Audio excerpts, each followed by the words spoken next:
Hey, my nigga Glock made this shit. Real Mod Squad shit. Whole lot of Mod Squad shit. Shout out Trenches News, nigga. Shout out NC. Shout out Made Media. Shout out Spark. Shout out Queen. Shout out B. Shout out Nene.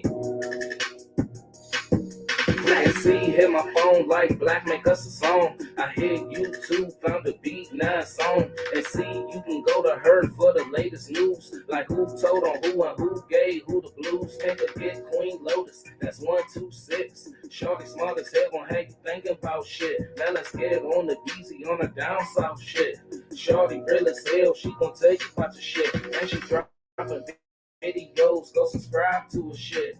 Sparks got the visuals of 99%. Made media out west, he a film mode nigga. Get that nigga rank a chick, I bet she feelin' on that nigga. And shout out Savage Black, we gon' party on them niggas. Can't forget Nene, she catch bodies in the chat. It's that page fake or real shit, shorty gon' check. She gon' come back to the chat, wipe his nosy out the chat. Shout out Dro the Mob, man. Shout out Dro the Mob. Follow him on all platforms. Chris Parlo 773. Follow him on all platforms. Street Code. Make sure y'all follow Street Code on all platforms. Big Dog J-Ski. Bone Yak. Sean Ward. King of Mods. Shout out to the Mods, man. Hey, we're going to rewind this shit one more time, man, before we get into it. Make sure y'all smash that like button. I ain't going tonight. Smash that like button. I give you real content. Smash that like button. Yeah. Y'all know what I said at the end of my video, right? Ow! Real Mod Squad shit. Whole lot of Mod Squad shit. Shout out Trenches News, nigga. Shout out NC. Shout out Made Media. Shout out Spark. Shout out Queen. Shout out B. Shout out Sparks Visual, man. Go and follow Sparks. And see, hit my phone like Black make us a song. I hit YouTube, found a beat, 9 song. And see, you can go to her for the latest news. Like who told on who and who gave who the blues. Can't forget Queen Lotus, that's 126. Shorty smart as hell gon' have you thinking about shit. Now let's get on the easy on the down south shit. Shorty real as hell, she gon' tell you about your shit. And she dropping videos, go subscribe to her shit. Sparks got the visuals of 99%. Made media out west, he a film mode nigga. Get that nigga rank a chick, I bet she feelin' on that nigga. And shout out Savage Black, we gon' party on them niggas. Can't forget Nene, she catch bodies in the chat. It's that page fake or real shit, shorty gon' check. She gon' come back to the chat, wipe his nosy out the chat. Can't forget Uncle Swipe, Mr. Miyagi to you niggas. You can call him Swiper Jordan or whatever, say you nigga. And to the ones that left, we ain't worried about shit. But make sure you like the video before you dip. Real Mod Squad shit, yeah. Real Mod Squad shit, yeah. Real Mod Squad shit, yeah. Make sure you like the video before you dip. Real Mod Squad shit, yeah. Real Mod Squad shit, yeah. Real Mod Squad shit, yeah. Make sure you like the video before you dip.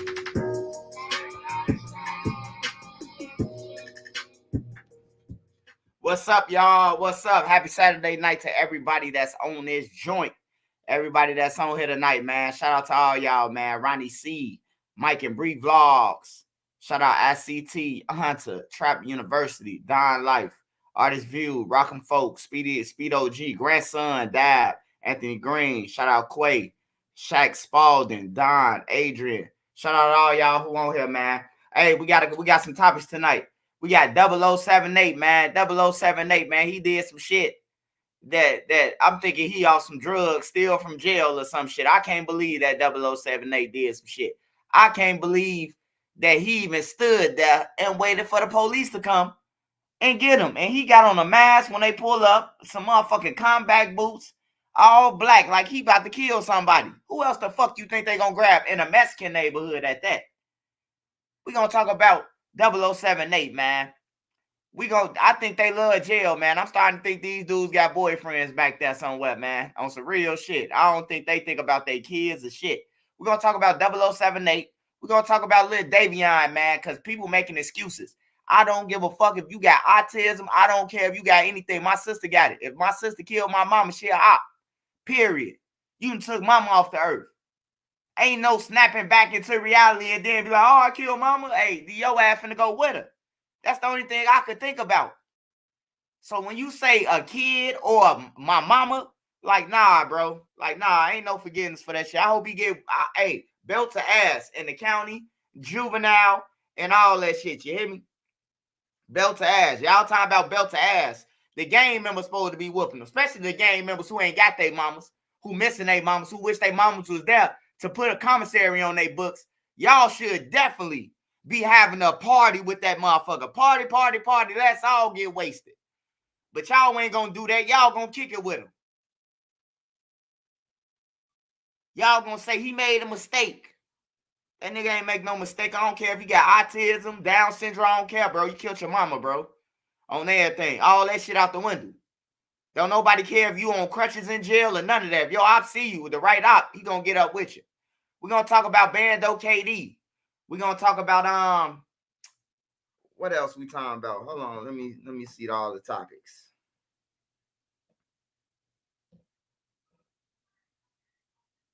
Let me see all the topics.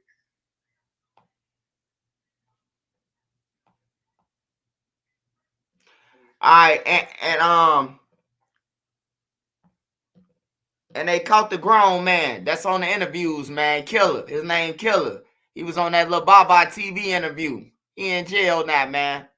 Parole violation and got another gun charge.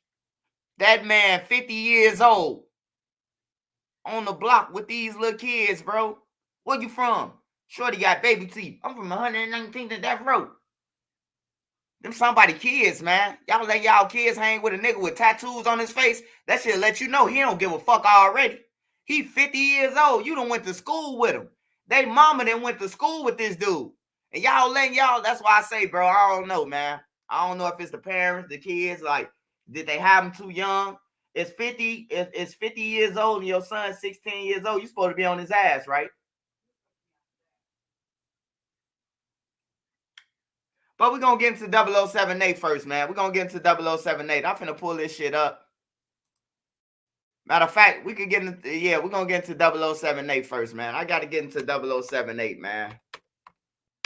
I can't believe 0078. That man 0078 ain't come home and do no DJUs, none of that. You just went back to jail broke, basically, depending on your family. This man outside on 55th and Pulaski. If you from Chicago, bro, 55th and Pulaski. First of all, Pulaski is a main strip, bro. Pulaski is like Halsted. Pulaski is like fucking Cottage Grove. Cars flying back and forth. What the fuck is you doing on 55th and Pulaski shooting in the air? Man, I wanna write Nate and motherfucker write Nate and tell him a few things, bro. I had never heard of that shit. If Crash Out was a crash, man, I don't know what the fuck wrong with Nate, man. 007, man. That man ain't think about doing no interviews or shit. He just went out straight bad, bro. Straight bad. Arm habitual. Class X. He facing the same shit Butter facing. I'm waiting on this shit to pop up, y'all.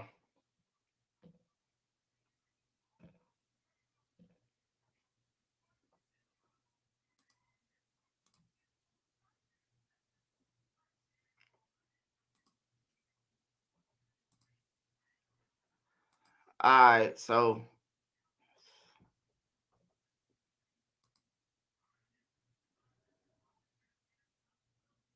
all right, so let's say 2 parolees and a migrant among the latest charged with gun violations after cops responded to ShotSpotter.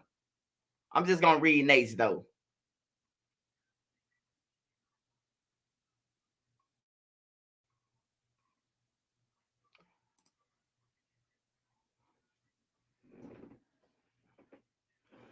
All right, Nathaniel Hicks Johnson.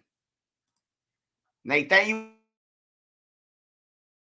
Hicks Johnson, a 30-year-old man on parole for aggravated discharge to a firearm towards an occupied 3 p.m. Monday after police responded to a ShotSpotter notification of 2 rounds fired in a 5400 block of South Pulaski.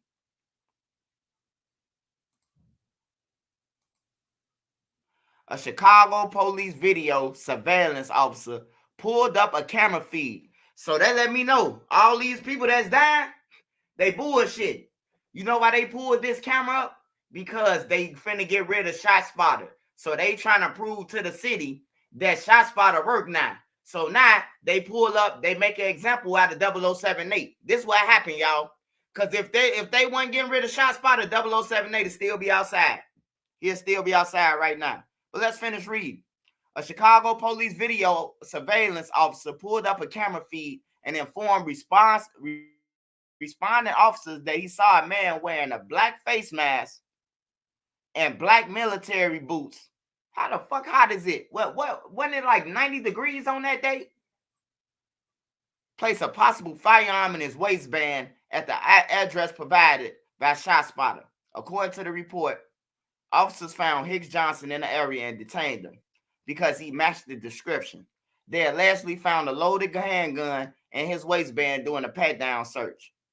Hicks Johnson told the officers he found the gun and fired it into the air because he was celebrating, the report said. Judge Dyer detained him on charges of reckless discharge to a firearm and a Class X armed habitual criminal. The Illinois Department of Correction also filed a parole violation warrant. Man, I can't believe 0078. I can't believe this shit, man. I know it was hot. I know it was just hot that day, bro, when he got arrested. So he got on some fucking combat boots, a fucking ski mask, and then he tell 12 he was celebrating. On parole. You admitted to it on parole. And stood there. The police had enough time to go on the feed, look at the feed, and be like, oh, the guy's still standing there. The guy who shot the gun, he's still standing right there with a black mask on, ski mask, combat boots, and everything. And they just rolling up and got his ass. That's crazy, man. That's what I'm saying, bro. Like, they want to go to jail, man. I am convinced.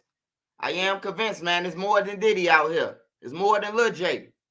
You got to want to go to jail, man. Just think about it. Just think about it. You just got out. You got caught with a gun that killed Melly.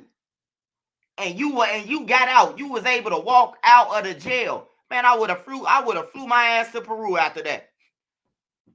I would have flew all the way to Peru. If I was gonna run on parole or ruin parole, they would have had to come get me in Haiti or something. Peru. That man, I don't know if y'all seen that paperwork, but that paperwork say he got killed with the gun that killed Melly. That paperwork say that. That's out here around the internet. So, for you to get that motherfucking opportunity to get out and start over, you go to 54th and Pulaski, where some Mexicans at, bro. Where all the essays at. No offense to I ain't racist or none of that. I'm just saying, that's y'all area, man. He over there with them. Now, why was he over there? I understand. I don't think Melly way or I don't think none of his ops coming back that way. He got some whole new ops back that way. I don't think nobody finna ride all the way across Pulaski and try to make their way back all the way back across where they living at. Pulaski too fucking far, bro, to be doing a hit.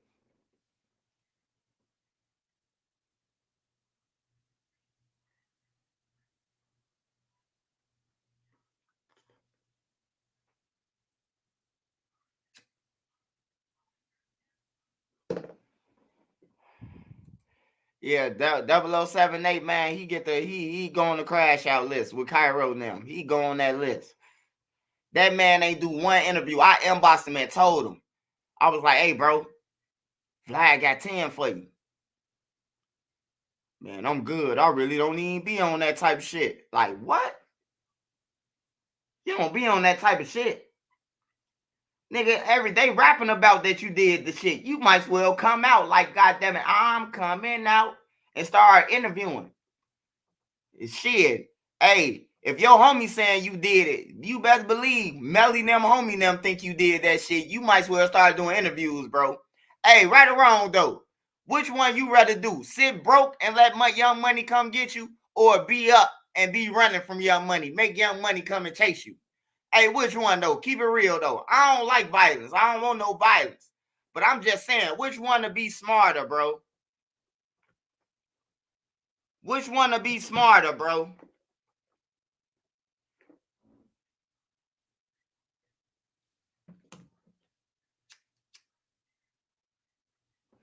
Run from, hey, be into it with Young Money broke, or being into it with Young Money with some money. I'd rather have some money, man, with drilling them on my ass. Oh, that thing, bro. Like Carmen Sandiego around this bitch, jumping on plane to plane.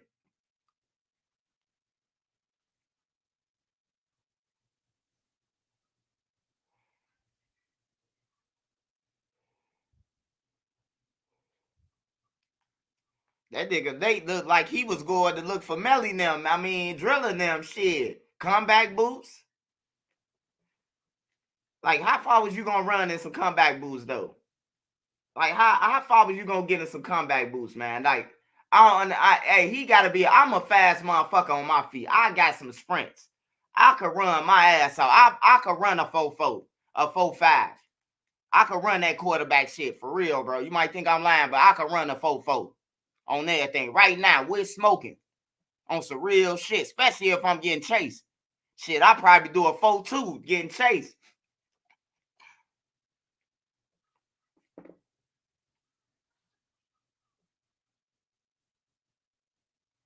No, this what I'm saying, Trap Lord lost. This what I'm saying, Trap God the Lord.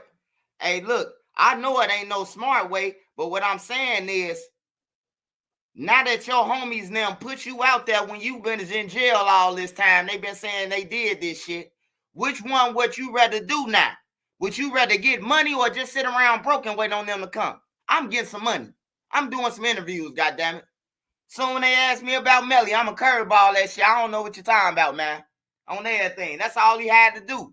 Get on that bitch like Memo 600 do. You ask Memo 600 something. Hey, they be like, so Memo, you into it with Lil Durk? Steve try. Hey, Memo, you seen what Take Capone said about Steve try? Hey, Memo, they took your homie Steve try. Man, I seen Memo get over on this interview so much that I'm talking about. I say, I hope dude ain't pay Memo, man. Memo was talking in riddles to the nigga the whole time. Woo wop the bam bam, the slam slam. I would have been like, nah, bro, send my money back, bro. Like, for real.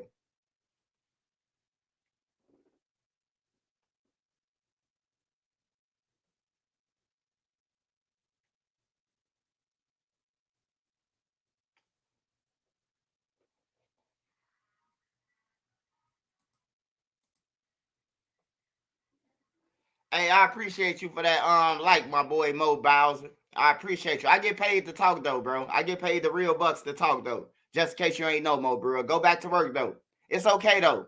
You know what I'm talking about? You can't get mad because I get paid to talk and you don't. You can't get mad at me about that shit. So when a person tell me something, hey, I get paid to do this shit, man. You don't. That's the difference. I'm with all the bullshit, baby. Huh? Nah, I don't know what he said.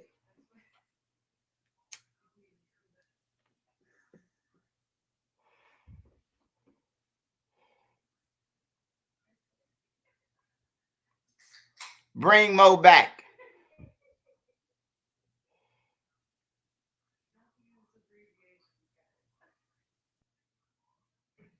Hey man, y'all know I'm too old to be using them SUTVE and all that shit, man. Y'all better spell that shit out. Y'all better spell that shit out. I don't know what the fuck that means. On everything, I'm on go. Hey, my fault, Mo. My fault, Mo Bowser. It's all well, man. Blackstone love, whatever you is, Mo. Savage Black, one of the Mo's, man. Bone Neck, one of the. I got a lot of the Mo's on there. King of my vouch for you too, man. So that Sparks vouch for you. Damn, all the wrenches laughing at me now. Shit. God damn, they with you, Mo. Hey, Mo, they with you, man. My fault, Mo. The mods turned against me for you, man. So you good, man. You come back. But if you don't, all right. I was finna say something if you ain't, just in case you wouldn't come back, man. No, Mo, I apologize, Mo. That's my fault. Yeah, trust none. But that's still old to me. I don't know that shit, bro. I don't do abbreviations like SUT or what you doing and all that goof ass shit, bro. Like I spell this shit out. I mean, I know it's easy, but you know, these people coming up with different shit every day that the shit don't even mean what we think it means.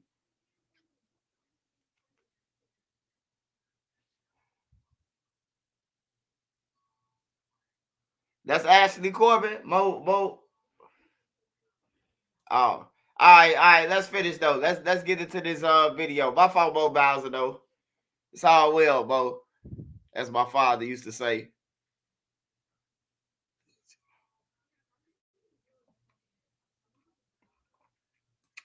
Let's go to this.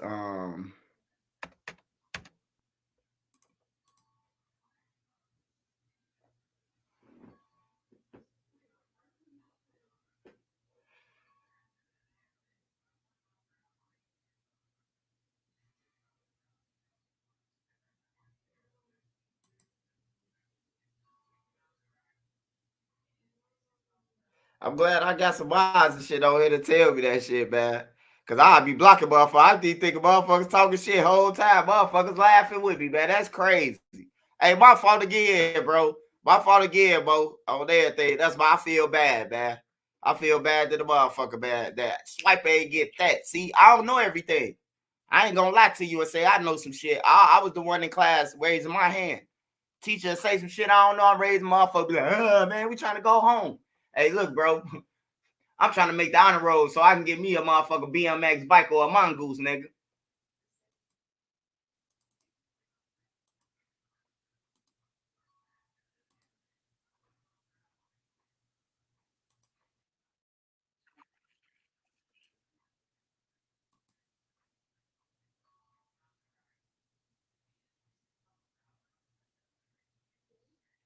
Diddy is dead on arrival if he doesn't testify. What the fuck type of shit is that to put in the news, bro? Like, the news getting bolder than the bloggers, At 5 o'clock. The news getting wild now. They ain't getting, the news ain't sparing nobody no more. The news like, man, these fucking bloggers taking over our news. We got to put the titles. They be souping up the titles now. They definitely got butter though. FBG Duck trial ain't had shit to do with butter getting caught with no guns and motherfucking and Beverly Hills where he got caught. They still put Duck name in it. But then Shyne can't even sue him for defamation because he was in Duck trial. New at 5 o'clock, a Washington Park shooting leaves one man dead. This is scene video obtained through the Citizen app. The shooting happened around 11 o'clock this morning. The victim was outside in the 5700 block of South Prairie Avenue when two people got out of a black SUV and started shooting. The victim was hit by gunfire, taken to the University of Chicago Medical Center, where he died. So far, no one in custody. Hey, man. Bro, I'm straight sick and tired of this shit, bro. Like, bro, y'all need to find y'all some business, bro. Y'all wake up every day. Y'all wake up just to ride around, bro, and hop out and shoot a motherfucker, bro. Like, that's crazy.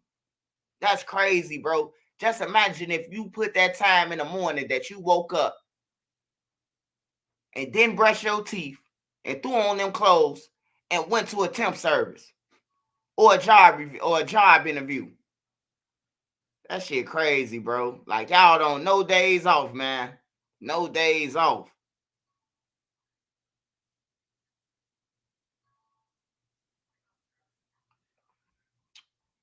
So we got that. We got, hold on.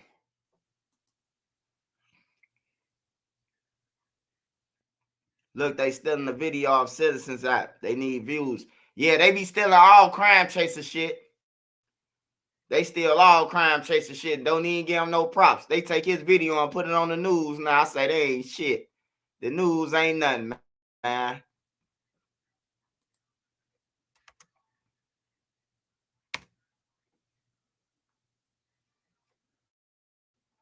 Nene.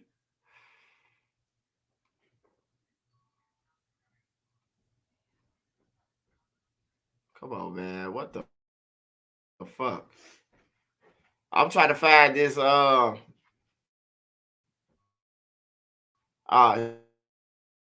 Here it go right here, y'all. Smash that like button for me.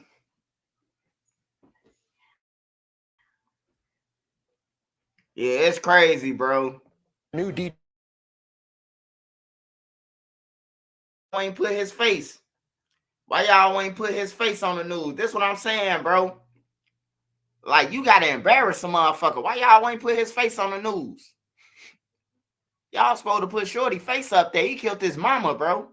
It's supposed to be in all the jails. Everybody's supposed to know in Illinois that he killed his mama. Just in case anybody run across him who feel like they want to take their anger out on somebody.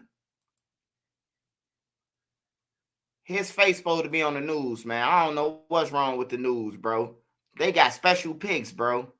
Y'all will put butter on the news for some guns once again, but they won't put this little motherfucker on the news. He shot his head 4 times, bro.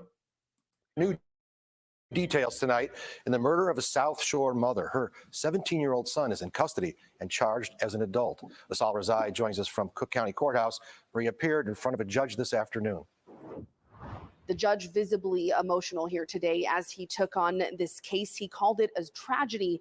As we learned, the shooter is 17-year-old Davon Pryor. The court saying the victim in this case is his mother, who he shot in front of other family members. Devastating details emerging just days after the murder of 43-year-old Natania Jackson. Court documents reveal her 17-year-old son, Davion Pryor, is now charged with first-degree murder. They say he shot his mother in the head at point-blank range 4 times as she was arriving to her home on Cornell Avenue in South Shore Thursday afternoon. Her husband, Davion's dad, and his 7-year-old brother both just steps behind her when she was shot.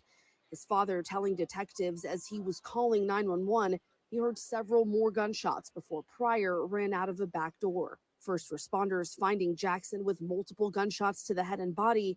They also found 12 shell casings nearby. Detectives recovered a gun at the scene and say Pryor turned himself in to police just hours later. Prosecutors say Pryor has 2 pending cases in juvenile court for aggravated battery and vehicular hijacking. He was on home confinement at the time of the murder. His grandmother telling us in court today he's been diagnosed with mental health problems in the past and has been off his medication. The judge ordering a mental health evaluation for next steps in this case. Pryor will remain in custody with an upcoming court date set for next Friday. Reporting from the Cook County Courthouse, Asal Razai, CBS News Chicago. Pryor was already scheduled to appear in court for those 2 pending juvenile cases in less than 2 weeks. See, if they would have locked his ass up for hijacking somebody, his mama would still be alive. That's what's crazy about it. He got a hijacking. Fuck is he doing out on house arrest?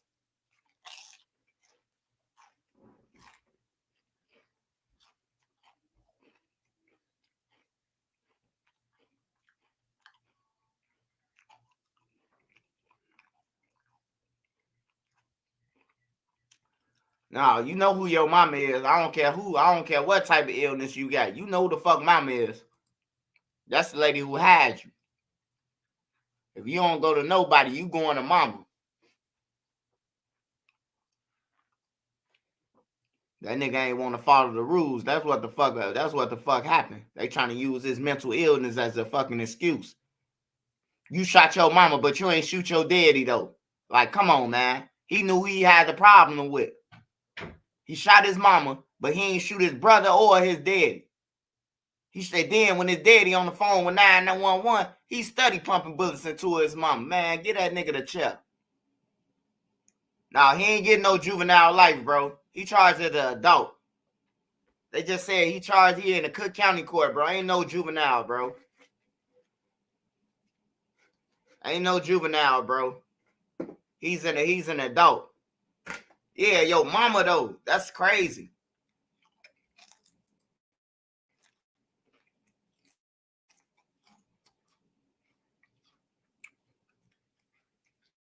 3 people got shot in the Tay-Town area last night, 11 hours ago. A late night shooting in Englewood sends 3 men to the hospital. We saw Chicago police laying down a dozen evidence markers after this happened. Police telling us the 3 men were sitting in a parked car near 60th and Princeton around 10:50 last night. And that's when 2 other people came up, opened fire into the vehicle, then ran away. The victims were taken to area hospitals. They are expected to recover. No one is in custody. All these damn shootings, man. No one's in custody. But they caught 0078, though. You see what I'm saying? Hey, y'all, I just want to tell y'all some news today. If y'all ain't seen it, the police cannot pull you over and make the excuse of they smell weed. They can't use that as no excuse no more. That's what they saying, man. So that's for the legal people, the people who civilians and shit, who just got some weed and shit. You know what I'm talking about? They taking people cars and shit. Like, that's for them, bro. I ain't talking about the motherfuckers riding around ready to kill nothing and they making the rules for you to get away with this dumbass shit. Making Glock ghost guns and all this goof ass shit, man. Like,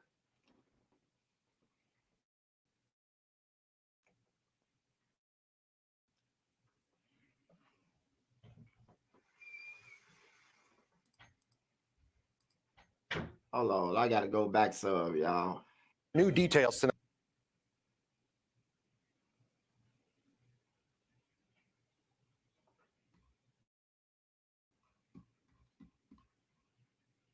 Gotta go back some. Died. So far, no one in custody.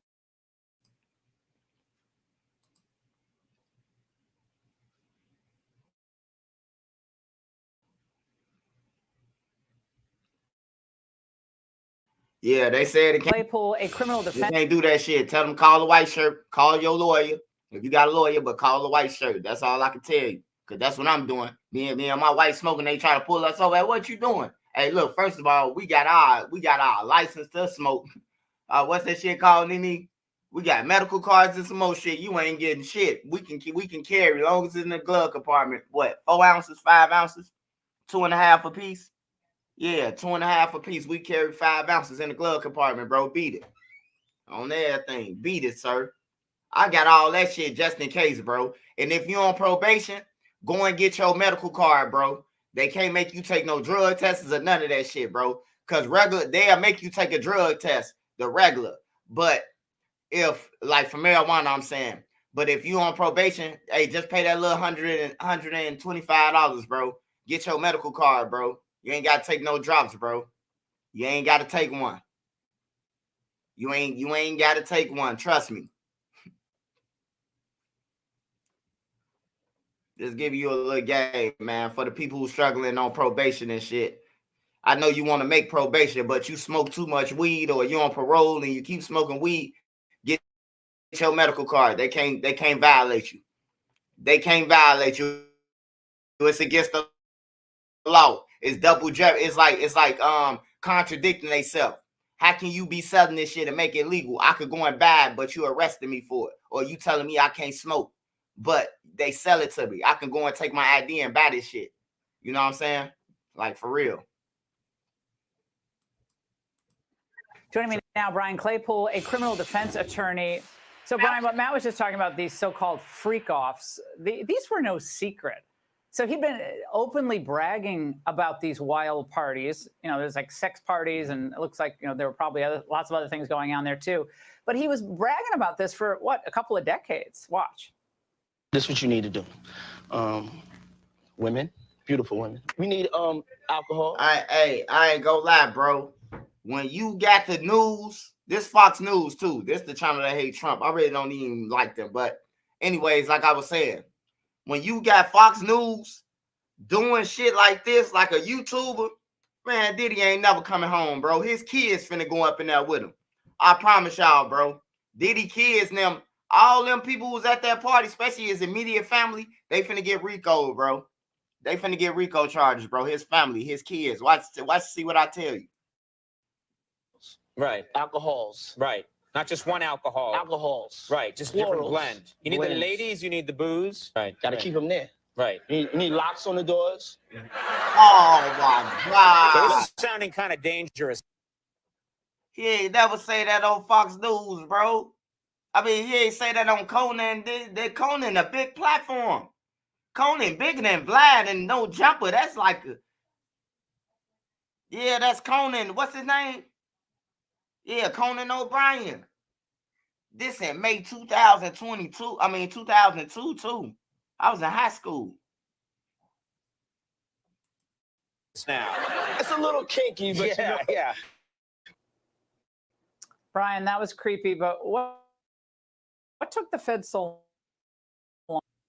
Damn, Pub. Right. gotta keep them there. Right. You know, Okay, this is sounding kind of dangerous now. it's a little kinky, but Yeah, yeah. Brian, that was creepy, but what took the Fed so long to do something? Hey, Laura, always great to be with you. Yeah, I think it's I'm in LA. It's the Hollywood celebrity path to justice, where we simply look at a clip like that and we laugh and giggle about, oh, let's get alcohol, let's get drugs, let's get all these ladies at a party. You know, for years, P. Diddy's gotten a hall pass. He's actually created his own kingdom where he makes his own rules, and you got to follow his rules or you get penalized. And guess what, Laura? He's now in a federal penitentiary, and for the first time in his life, he's facing his own fate at the hands of somebody else. And I will tell you, Laura, I've done federal cases, that's not the place you want to be in federal court. 90% of federal criminal indictments brought down. Hey, Ray Cernaz, yeah, bro. Like, look, it might have been a joke to the little audience who getting paid to laugh. Cause anyway, I'm gonna tell you about that shit anyway. That audience and shit, bro. That audience is robot, bro. On my mama, bro. I used to work on the Jenny Jones show when I was in the college at Harold Washington College, bro.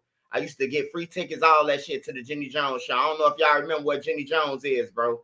But like a person in between the breaks of a TV show, in between the breaks of a talk show, like Jenny Jones and all that shit, bro. The crowd is hype. Music, people juking in there.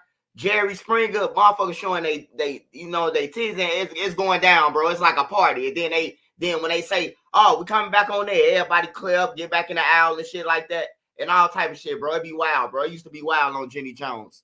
But yeah, Puff fucked, man. I forgot what I was about to say. Puff fucked, bro.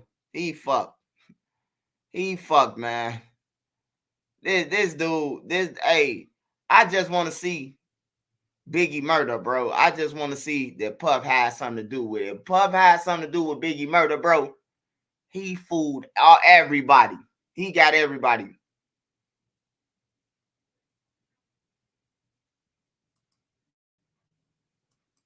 Are pled out, right? A plea deal is brought, and of the only 10% left, 90% of those defendants who go to trial, they lose. So he is looking at a daunting uphill battle to fight these horrible charges.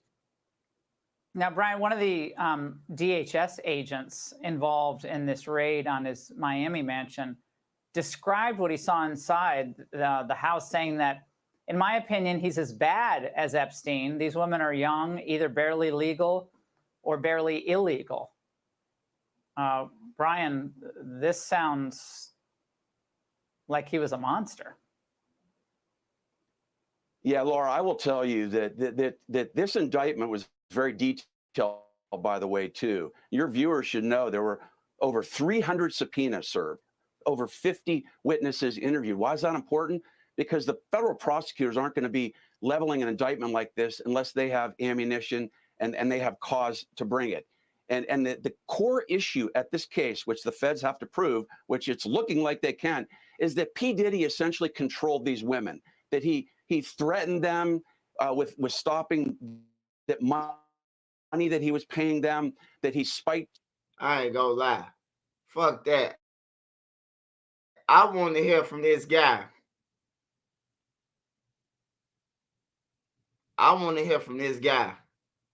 Hey, what's the fuck that guy from the band name?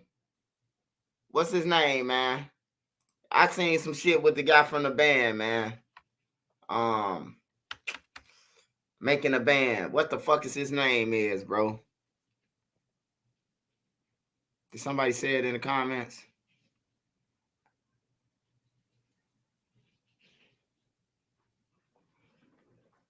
Freddy P. Oh yeah, they going after people bigger than Puff. I think they want that dude who be with Lil Baby them. The dude who sandwiched Lil Baby them. They want them two dudes.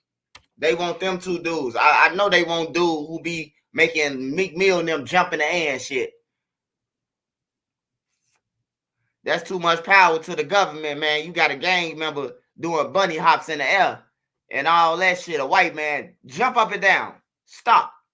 Meek Mill, turn around. Pop.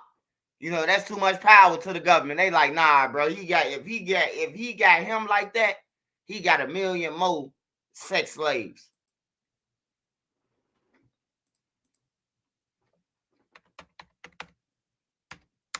Freddy P. Yeah.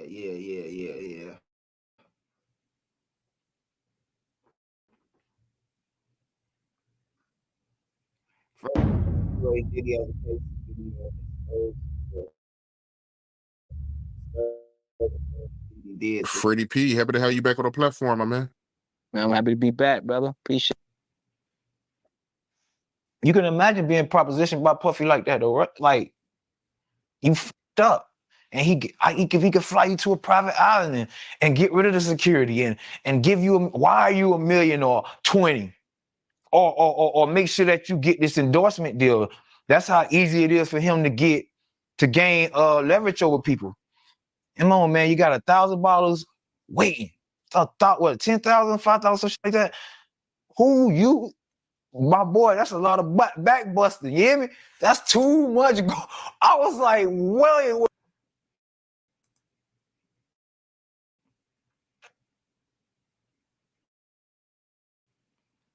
Hey, I ain't gonna lie. Wait, what? I think he stretched Freddy P out, man. I think he stretched Freddy P out, Davion out. Only one he ain't get is E-Ness, man. I think he got Freddy P though, man. Freddy P sound a little hurt, man. Freddy P sound a little hurt on this one, man. I don't know now.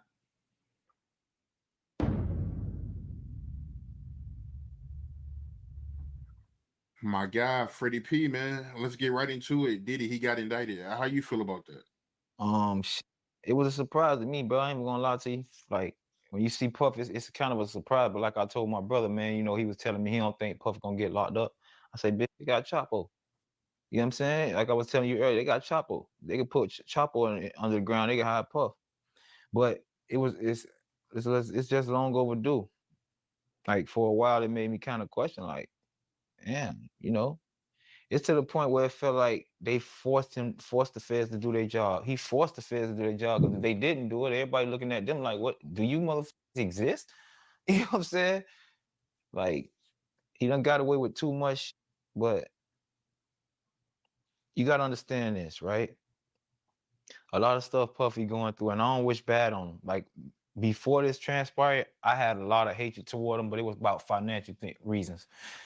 When it comes to this subject, it's very sensitive to me because there's a lot of victims in here. You know what I'm saying? And at the end of the day, it's still somebody's father. You know what I'm saying? So, but we make our own bed, man. And for a long time, a lot of people, I want him to understand that a lot of people was hurt because you couldn't live your truth. Everything he going through right now is because he couldn't let go.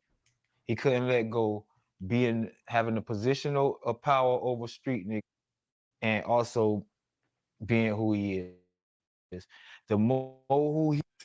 Hey y'all, Boosie got a warrant in Texas for a theft charge. Goddamn, they saying according to KXN News, back in June, the rapper allegedly didn't pay for driving services.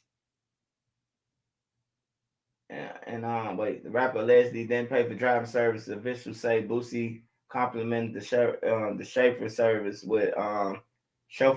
with posted a video on social media to promote the business. Then he suggested the company take the cost off the promo video. However, the driver told police he never agreed to that video would fully cover the cost. Oh man, hey Boosie better stop playing, man. Get him that money. Dude got Boosie gas. He got free promotion and Boosie got a warrant. Boosie just got clapped, y'all. Who he was, he had to show more aggression. That's like when I sucked my thumb. When I grew up, the reason people might think I'm tough and right is transpired because when I was in a place to sucking my thumb, I knew I had to go extra hard for you to know not to play with me. You get what I'm saying? Like it made me turn into somebody else because you might take a perception of me sucking my thumb. You might think I'm soft. You might think I'm gay, anything. You know what I'm saying? So it's kind of like with him. If people know his secrets, because believe one thing about it, you know, these rappers, somebody know your secrets. You might be you and Puffy get, you know, because Puffy, I can imagine he approached these guys who going through financial situations, these rappers who get themselves start making a lot of money, then when things don't be. Did he approach you, nigga? Y'all ran to downtown for a cheesecake song. I don't know how far y'all ran, but on TV, it took y'all so long to get there, goddammit. It was so many episodes before y'all got to the cheesecake, goddammit. For $7,500, bro, Puffy signed a $7,500 and they had to split the shit. Or was it 75,000? Yeah, I think it was 75,000. They had to split it. All of them in a band, bro.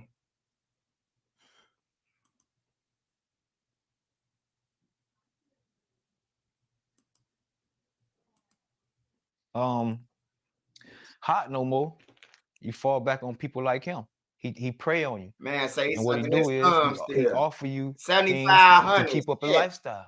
You can imagine Puppy Playboy. You know, Playboy, don't worry about that, man. I can get us. Come with me to the island, Playboy. You can chill with me. Won't be no security guard, no nothing. Won't nobody know about your business. Puffy told him that. Listen to him, y'all. I'm rewinding one more time. You gotta listen to him. How he know that's what Puffy said? He said the whole skit without even stuttering and anything. Listen to him. You fall back on people like him. He prey on you. And what he do is he offer you things to keep up a lifestyle. You can imagine Puppy Playboy. You know, Playboy, don't worry about that, man. I can get us. Come with me to the island, Playboy. You can chill with me. Won't be no security guard, no nothing. Won't nobody know about your business. Hey, don't worry about that. I'll wire that, Playboy. Like, you know what I'm saying? So it's a lot of rappers out here that got secrets because they fell into them situations with Puffy. And I know this personally. Like I know personally, but like I say, a lot of stuff that I know, like I knew a lot of stuff that came out this week we was talking about. I was like, man, I've been knew that. I've been knew about the girl that came out. She was just afraid to tell her story for a long time. Like I knew, when you're in a circle, like the band is like a, you know what I'm saying? So things that transpired in their band, because they work with people that we worked with, you know what I'm saying? It gets back to us. And not only that, I done been on the phone call and hear people explaining their situations. It's crying about, you know, he got bro Denny. He got him. It's only gonna get worse. Like I was telling people, like it's hard to say because I don't want to spoil what's coming up. You know what I'm saying? I just want to say this. Like I said, it gets deeper and deeper, and the more that come out, the more intriguing the story gonna be. All I want to tell people is, when that Netflix series come out, it's a rapper coming out with a Netflix series. I won't say no name. I don't want to spoil it for him. I'm not a friend of his. I don't want to, you know, spoil something he got going on. But I will say this: he's doing a phenomenal job, to the point where I was in awe. You get what I'm saying? I was presented the opportunity to work with him, but you know, like I said, the money wasn't enough for me to leave my couch. But he's doing a phenomenal job, man. There's so many people that's hurt behind this. There's so many people that got it's guys that can't come out because of their image. You know what I'm saying? That'll make your eyes go like, whoa. I know about the slams, the Stevie J. I know I'm in a circle. I know about y'all. Y'all confirmed. You don't got, but see, even with Stevie J, you know, when you got secrets out there of a lifestyle, and you know the lifestyle you really living, it's a community out there that really know you. You can't hide from them. You can come play tough to us because we don't hear nothing about it. We don't hang around the same crowds. They know you. They know what you and Puffy was going on, not just Stevie J. I'm just saying anybody. If you're in that community and you trying to hide something, you can hide it from the street dudes and the thugs and the regular, but they know you. And Yeah, that's what a lot of Stevie J rappers going was facing. down, That's bro. why a He lot of them going can't down. That's defend why he themselves. taking You up hear for them? Puffy. They be, they can't really say no because they know somebody know you. Somebody know for a fact. Somebody was there with y'all. Somebody he confided in, like as a best friend. You know what I'm saying? That know these rapper secrets. You can imagine being propositioned by Puffy like that, though, right? Like you fucked up, and he could fly you to a private island and get rid of the security and give you wire you $1 million or 20, or make sure that you get this endorsement deal. That's how easy it is for him to gain leverage over people. Come on, man, you got 1,000 bottles waiting. Thought what 10,000, 5,000, something like that. Who you? My boy, that's a lot of back busting. You hear me? That's too much. I was like, Yeah, he got Freddy wait, P. what? He got It's Freddy like you P. ran a chain of Hey, he got Freddy P, y'all. I ain't gonna lie, bro. He just said the private island and him getting rid of the security. He know all Puffy moves, bro. He know all the moves, bro. operation. You got an operation of just back busting. Like, what are y'all like? It's not, bro. You 50. Can you even get up that much, bro? Like, you that turned on? Like, bro, baby oil? People use baby oil and shit. Well, see, that's a whole nother situation. That's a whole nother community. They got their own love. I was like, baby oil. I was like, what baby oil for? What do you rub each other down, getting shiny and shit? Then it hit me. Oh, okay. Yeah. My boy was loose with it. But no, man.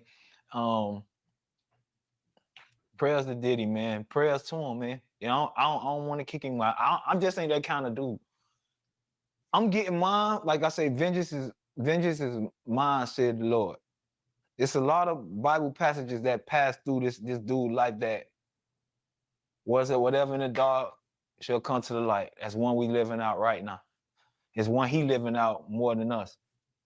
Because for so long, you gotta imagine having that money and that power, secrets. He's literally assaulting men. You get what I mean? Like, it may be common nowadays, but for a man to walk up and slap your ass, or let me get your number, or come to my hotel room, that's not normal. I ain't never heard no shit like that in my lifetime. For no man to approach you like that. Who he approached like that? Who the fuck is Puffy approaching like this, bro? Hey, I told y'all, bro. Hey, look, no bullshit, bro. Hey, they can say what they want. Man, Puffy, it sound like a gangster of New York, bro. He sound like he one of the top dogs in New York, bro. Because if he running down on the gang members, bro, and grabbing balls and ass, man, that's crazy work. That's diabolical, bro. Can you imagine Puffy go through old block? Be like, come here, shoebox, baby, and smack him on his ass? Or Von off 1700. Von, I like them glasses, Daddy. When you gonna come and let me shine them glasses, Daddy? And tap Von on the ass. Can you imagine Von shooting him in his neck and his head and have him holding his stomach at the same time? This nigga Diddy something else, man. This nigga say he grabbing ass, man. Like, what? And he's done it several times. I just pray for his daughters, man, and all the people around him who was protected for so long. You got to come outside right now. The Stevie J, you still want to fight? You still want to fight, Stevie J? To put up the Notre Dame dudes. You still want to fight 50, homie? I don't think so. Now, y'all, you know what I'm saying? And that's why, back to what I was saying about, that's why they act so tough. They act so tough because they know it's whispers about them. So when I see you in person, I got to show you, I'll f you up. I'm gangster. I'm this and that. That's an act, man. Real gangster can see through all that shit. All I say is Puffy should have just lived his life, man. You still could have been on top of the world, enjoy you. It's a world full of love. What's wrong with you living a world full of love? Even if you loving men, you full of love, bro. You ain't gotta try to come over here and maintain a character that force you to be a monster because you want to be on top. You want to control monsters. You want gangsters to respect you. You still want to be able to slap a nigga in his mouth. You can't do both. You can't do both. You can't be a gangster. You can't be Omar from the wire, bro. Like, you're not that.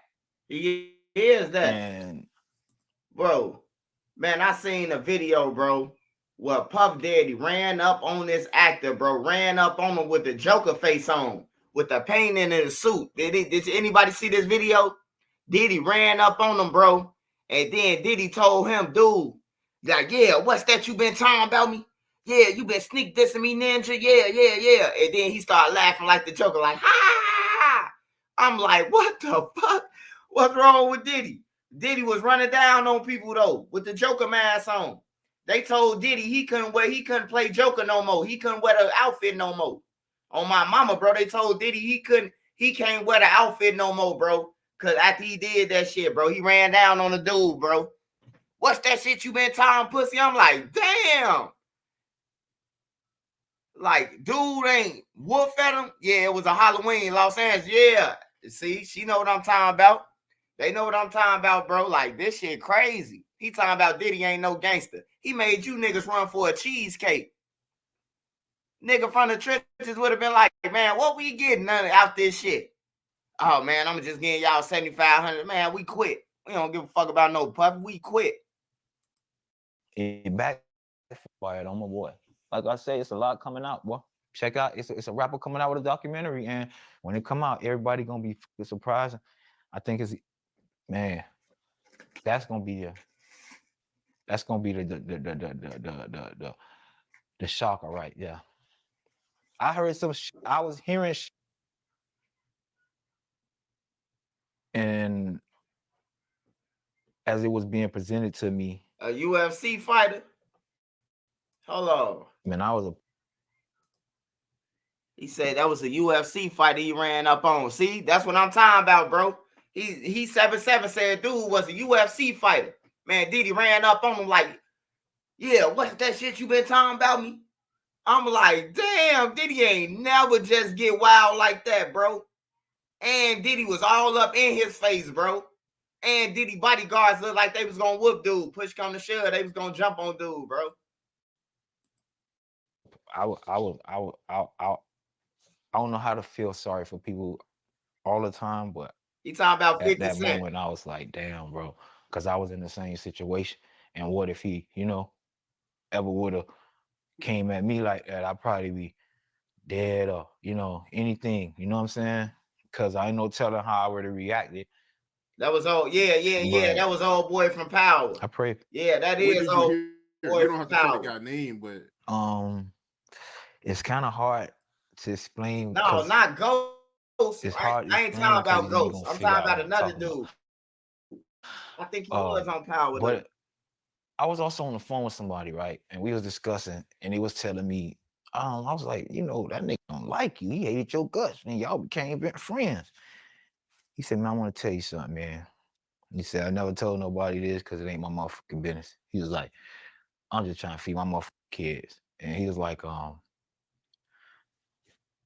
man, such and such. One night, I remember when we was, I'm like, yeah. He's like, man, somebody had wanted me to go, deliver a message. It was important. Like, I had to do it. And I kept telling the person that Puffy busy. He's like, oh, he need to go tell him right now. He said, long story short, I went to the security guard. I told him how important it was. He let me in the room. And when I came in the room, I seen Puffy busting. They was getting it in. And he said, that's kind of like why, he said, and I never sprayed his secret. He said, and that's kind of like why I got to, like, I can't even say it because you're going to know what I'm talking about. But he just told me, like, that's why everything started falling for me. Everything started happening good with me. That's why me and his relationship still cool. But I want to know from the Bentleys. I want to know, like, I don't want to put these people, because these people got kids, like, but I would love for them to just, take the time to get that clarity, bro. Like, when I cried about my financial situations, that shit helped me a lot. It changed my life, actually. Like, I was in a suicidal state, and sometimes we just need people to hear us. So if they going through something, I advise them to just get with somebody. And it's not about filing lawsuits or trying to be seen. It's just about having that therapeutic moment of that cleansing, that clarity, and getting that shit out your system. That's assault. And he done it for so many years and Say got so away with Puffy it. clapping cheeks when he walked in the room. Like years. Like it became behavior. You get what I'm saying? It wasn't like a once a month thing. It was a lifestyle. He was a monster in real life. And I knew about this stuff. But you can't prove it, and it's not my job to fucking try to bash Puffy because that where I was coming from was a place of hate. So everything I said would have been taken. All this stuff that's coming out right now, I'm so happy. It's more. It's more. But I'm so happy it finally came out. A lot of stuff people don't understand Puffy endured. A lot of stuff Puffy went through when he was younger. And I'm gonna leave it at that. Like I say, when this DVD come out, y'all check it out, man. You know, we watched the icon fall, and a lot of people don't understand. It's like a changing of the guards. That's all it is. Like, they stayed around, they played the game a little too long, and this is how God works. It's like hip hop is independent. You know, the music is independent. The owning of your masters is independent. It's a new changing of the guard, and all the old parasites is just falling off one by one because they never had talent. They just leashed on to the talent. Let me tell you what Puffy was, and what a lot of them is. They mediators. What they call them, mediators, right? Where you gotta go. They go betweens. So you got the Leos who scared to approach the thugs like that. But Diddy from that world, so I could intermediate. I could get percentages from negotiating and making this deal, but you got to give up that butt. Damn. You got to give up that butt. Hold on, man. Hold on, and I bro. can change your. Hold on, man. Hold on, be in this lawsuit, bro. Hold on, man. Diddy wasn't coming like that, bro. You know, hold the on. music is independent. The owning of your masters is independent. It's a new changing of the guard. And all the old parasites is just falling off one by one because they never had talent. They just leashed on to the talent. Let me tell you what Puffy was, and what a lot of them is. They mediators. What they call them, mediators, right? Where you got to go. They go betweens. So you got the Leos who scared to approach the thugs like that. But Diddy from that world, so I could intermediate. I could get percentages from negotiating and making this deal, but you got to give up that butt. You got to give up that butt and royalties, and I can change your family life.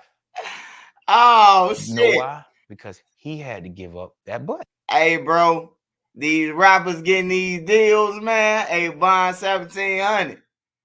You gonna have to show us, man, because you've been around all the little fruit baskets lately.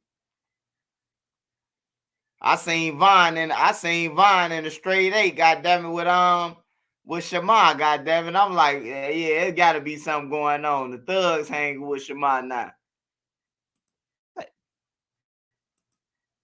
People don't understand. That's the reason. That's why it's the reason Puffy don't want to give nobody any artist he deal with. He tell you, I ain't gonna make it hard for you. I had to do this. He wants you to endure what he endured. And I felt bad in a sense because he was only trying to feed his family. You get what I'm saying? And he became a victim, and it turned him into a monster just trying to hide his own secrets and not living his truth. And now he in prison just from all this comes from one man not living his truth. I swear to God. These niggas getting that just butt. They gotta give up that butt to get a deal, man. It might have been a few jokes. Stay on YouTube, we joked about man. RuPaul. He's still a boss. You get what I'm saying? Shit. I feel bad for the people that got hurt. Y'all still want to be rappers? All the people that been victimized, all the people that been put under the influence, so they don't remember certain things because of who he is. And as long as you're under the influence, it ruins your credibility of speaking about anything. So I can understand why he probably kept drugs in the party. You get what I'm saying? All this behavior falls in line behind one thing, trying to hide secrets. So now you got to use this to cover that. And now this makes you cover for that. And it's just going to get worse and worse and worse and worse and worse and worse. It never stops. It's a cycle. That's why I don't live in fear. I don't hide secrets. I'm not scared of nobody. I don't do none of that. I live for God. Man, you live that way, your ass ain't got to worry about nothing. You know one thing that's crazy to me though? Man, he got all because the rappers, bro. He had all the rappers. You gotta remember. Me picturing them in the cell. Hey, you gotta remember. It all makes sense now. Who I think he was talking about, French Montana, though. In one of these interviews I seen with Freddy P. French Montana. Now, French Montana, he would Bad Boy the whole time. He would Diddy. Diddy pimping him. Who he try to get. But Diddy, he seen that Lil Durk now was thugs. He looked at them like, oh no, they gang members, they real gang members. And he probably couldn't try Lil Durk now how he'll try one of them other people who he knew. So he had, no, I ain't messing with him. And French Montana ended up letting Lil Durk go off. You know, that's when the Coke Boy era shit. But it all makes sense, man. It all makes sense now. That made me feel a little bad. That's the only thing. Like, I don't like the nigga or whatever. I still got love for the nigga. You get what I'm saying? Like, I wouldn't be in here right now if it wasn't for that dude. Regardless of what, it was 40,000 people. He had to hear something from me. He had to hear my talent. He had to pick me out. He had to learn my personality. You know what I'm saying? It wasn't always easy to deal with me every day too. They used to have shit on the motherfucking refrigerator. We had like notes of what people, when people come in the house, they'll know, you know, what to deal with or whatever. On the notes, they'll be like, let Fred sleep an extra 45 minutes. Like, this nigga is like, because when I woke up, you know, I had a bad attitude and I used to get up or whatever, but they done did too much. They did a lot to help me get where I ain't gonna say where I'm at in life, because really it's like, where am I? I'm 40, I don't own the properties or nothing, you know what I'm saying? And people don't understand, why are you blaming Puffy? I'm not blaming Puffy, I'm blaming Puffy. I can't get time back. I dedicated my time to a situation to provide for my family, which I'm talking about when I was into it. I never went home like everybody got to go home on the weekends. I was the furthest away. So I was really dedicated to changing my situation. I was really dedicated and showed love to a person who I felt like in the end what I learned was only playing with us, and it made me react a certain way. But that don't mean I hate him. So he lived with Puffy. He just said he ain't never go home.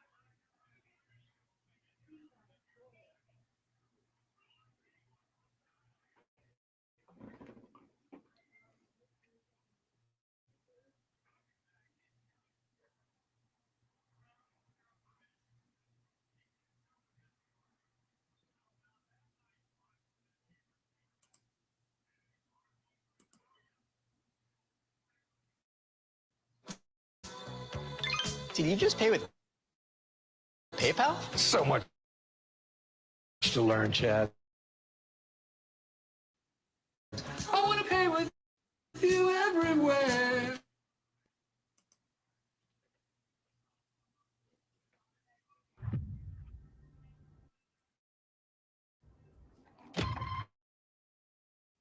You shall not pass. Let's see what the body law got. Fuck Freddy P. Come on, the game. Come on, Nene.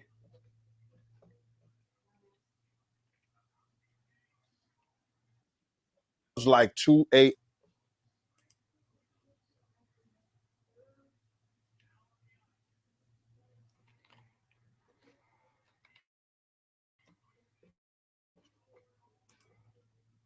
Christian was bringing big vans of girls.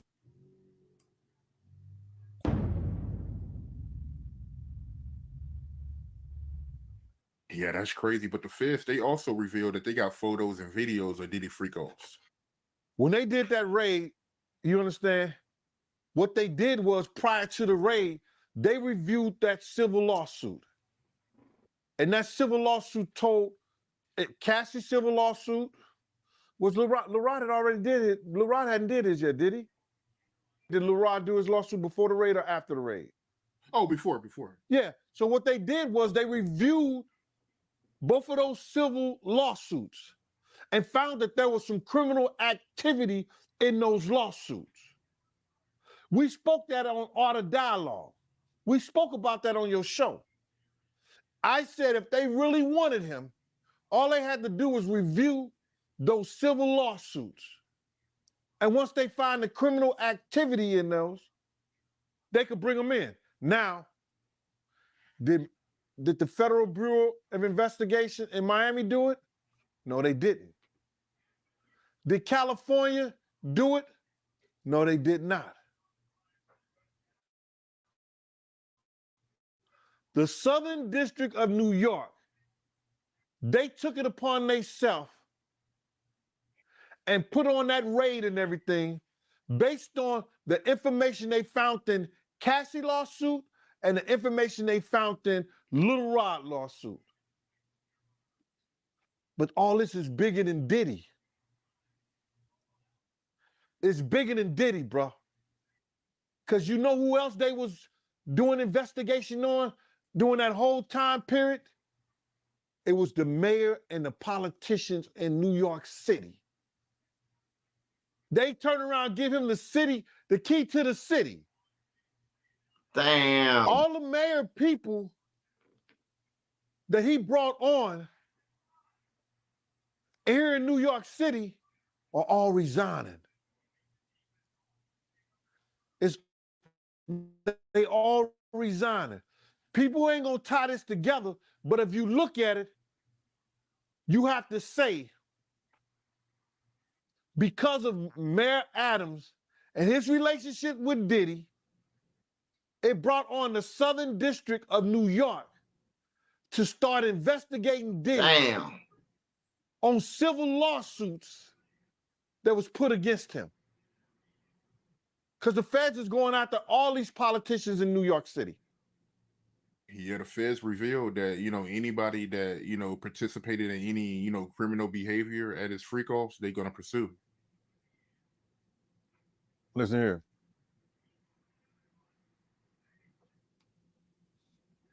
The mayor here take like 15 spoons of sugar in his coffee. So it's all a possibility. Do you think there's any celebrities on them tapes? Bro, he gave celebrity parties. So what you think? I think they're not telling the whole truth, is that because of the situation in Miami and the situation in California, and they closed the clubs like 2 a.m., 3 a.m. or something like that, that Justin and Christian was bringing big vans of girls and people back to the mansion and giving parties and stuff like that. And a lot of those stuff were their parties. A lot of that shit was their parties. They wasn't always Puff parties. It was his son's parties.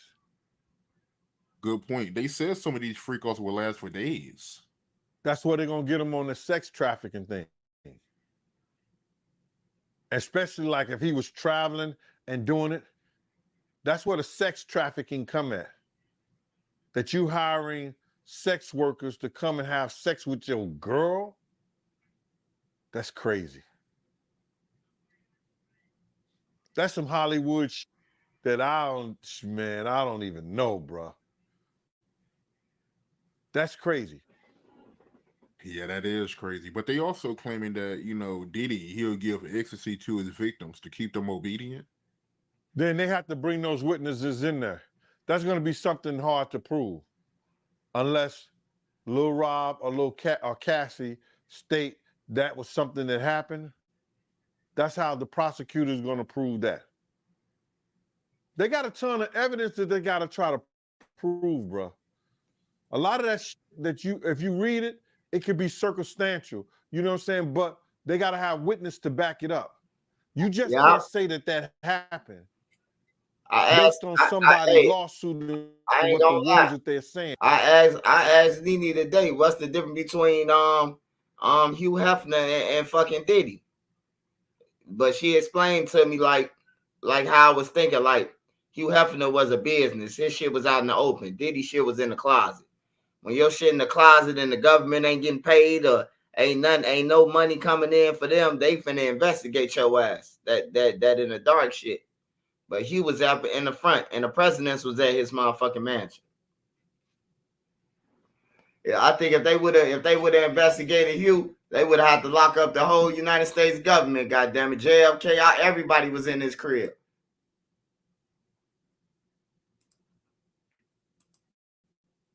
They have to have witnesses in there, and I think Puff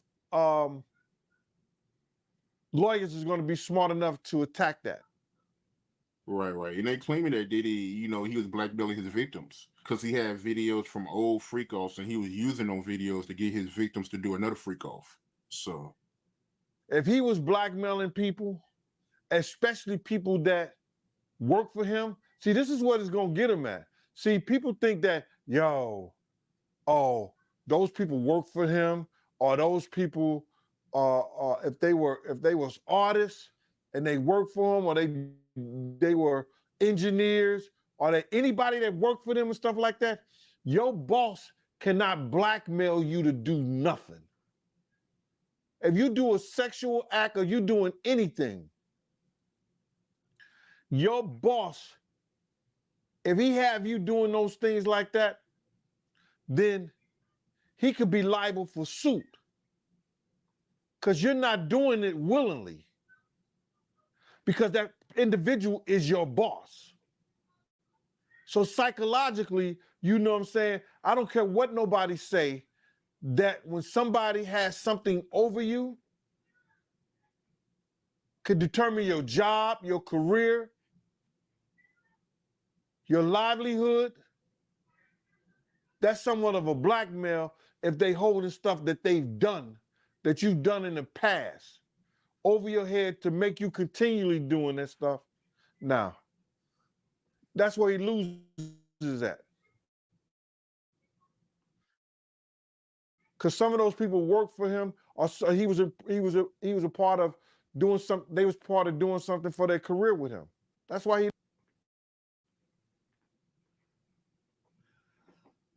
Oh, Gene Deal, man.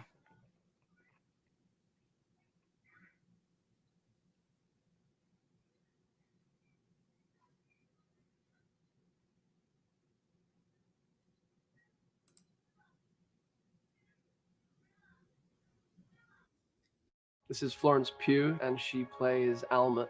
And this is Andrew Garfield, and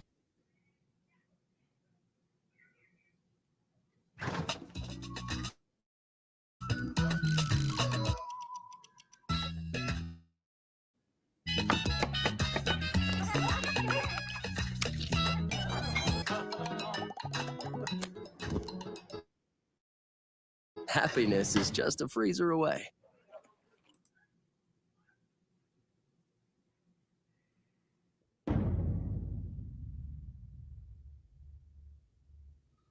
Natania Rubin, happy to have you on the platform. Thank you. How are you today? I'm doing great. How are you doing? I'm wonderful. Thank you for asking. Yes, indeed. So before we get into your story, introduce yourself to the people. Okay, I'm Natania Rubin. I am a mother. I am a widow. God rest my husband's soul. I am a lover of art. I have a reupholstery business. I'm a life insurance agent. I am a woman of many things. I call myself a Renaissance woman. I do many things. I have lots of skills and gifts, and I'm thankful to the Most High for them all. I'm also a victim survivor. I like to call myself a survivor. I was a victim of a shooting that night in the club, December 27th, 1999, shot in the face by Sean Puffy Combs. I was an innocent bystander. There's this notion online what you did to make him shoot you. Damn, bro. Puffy into some shit, man. She say shot in the face. I don't think there's no statute of limitations when the feds come, man, on that. That's an attempt murder. I gotta check into that shit though, but hold on. Things. I have lots of skills and gifts, and I'm thankful to the Most High for them all. Say Puffy shot on her face. I'm also a victim survivor. I like to call myself a survivor. I was a victim of a shooting that night in the club, December 27th, 1999, shot in the face by Sean Puffy Combs. I was an innocent bystander. There's this notion online, what you did to make him shoot you? Nothing. But not that I or anybody the case deserved that it. I was an Shyne innocent went down bystander, on. but I am a survivor. Damn. 24-year survivor. This the case. Yeah, bro, I remember. Puffy threw Shyne under the bus. I remember that shit, bro. I used to love Shyne, bro, especially what type of nigga that be banging the streets, bad boys. He came out sounding like Big, you know. Puffy threw him under the bus, though. Puffy the reason why he went down, bro. Puffy paid the witnesses to testify that he did it. Now, J-Lo lied, bro, because this lady saying that she got shot by Puffy. So J-Lo testified that Puffy ain't had no gun. So I want this gonna come up too. So with that being said, right, if you don't mind, can you give me a play-by-play of everything that took place when you got shot by Diddy at the nightclub? Okay, I can say I was at a girlfriend's house. We hung out for the holiday. My kids were spending Christmas with my grandmother. Everybody decided, I had decided against going initially because I'd gotten saved, so I wasn't really out and about. But my girlfriends were like, come on, come on. One of our girlfriends, her name is Big Stacy. She's a party promoter in the New York City area. And I decided, I'm going to go to support Stacy because we're friends and we supported each other in our endeavors. So I went out to support her promoting her own party that was at New Year's Eve. I wasn't going to go to the New Year's Eve party, so I went ahead after Christmas and went with them to the party. We were getting dressed. I didn't really have any clothes to go out over there. Like I said, I hadn't been going out. And so I was going to go home to get clothes. And they were all saying, come on, Eb. Everybody calls me Ebony for short. Come on, Eb, don't go home. If you go home, you're not going to come back. And they were probably right. If I went all the way home to the section of Brooklyn I lived in, I wasn't going to come back. So my girlfriend said, why don't you wear one of my outfits? So I'm like, nah, I'm not going to wear your outfit. I'll go to my sister's house. Went to my sister's house, got an outfit to wear, came back because it was relatively close in the same section of Brooklyn, Crown Heights. I came back and I was getting myself together to go. They had already complained that I was taking too long. I took too long. So they were already moving out of the door down to the car. In my foray towards the front door, I was putting my earring in, and my girlfriend Kelly, whose house we were at, had a big Rottweiler named Brick. Brick jumps up, stands fully tall, and puts his feet on my back, on my shoulder, and it knocks my earring out of my hand. The earring falls, goes under the fish tank that broke earlier that week. And so there were still little pieces of glass under there. So when I went to get my earring, cut my finger. Just all these little things trying to stop me from going out of the door. I go clean my finger, I get the piece of glass out, I clean it, I wrap it, put on a Band-Aid, put my earring in. As I reach the threshold, they're blowing the horn, telling me to hurry up. I step 1 foot across the threshold and a voice says, go change your shoes. Now, I knew it was God. God talks to me all the time. So I was like, if I change my shoes, I have to change all of my accessories. And God just repeated, go change your shoes. Now, I'm a stiletto girl. I would stand up in my beauty salon in stilettos for hours and hours on end. This particular day, I had on short ankle boots. I'm not a flats kind of girl. I don't really wear flats. Well, now I do. But back then I did not. Those boots that I had on were flats. The heel was probably just about this big, and they were ankle boots, some snakeskin ankle boots. And I went back and I changed the boots. The boots I changed into, I had just bought them a month earlier around Thanksgiving from Bloomingdale's.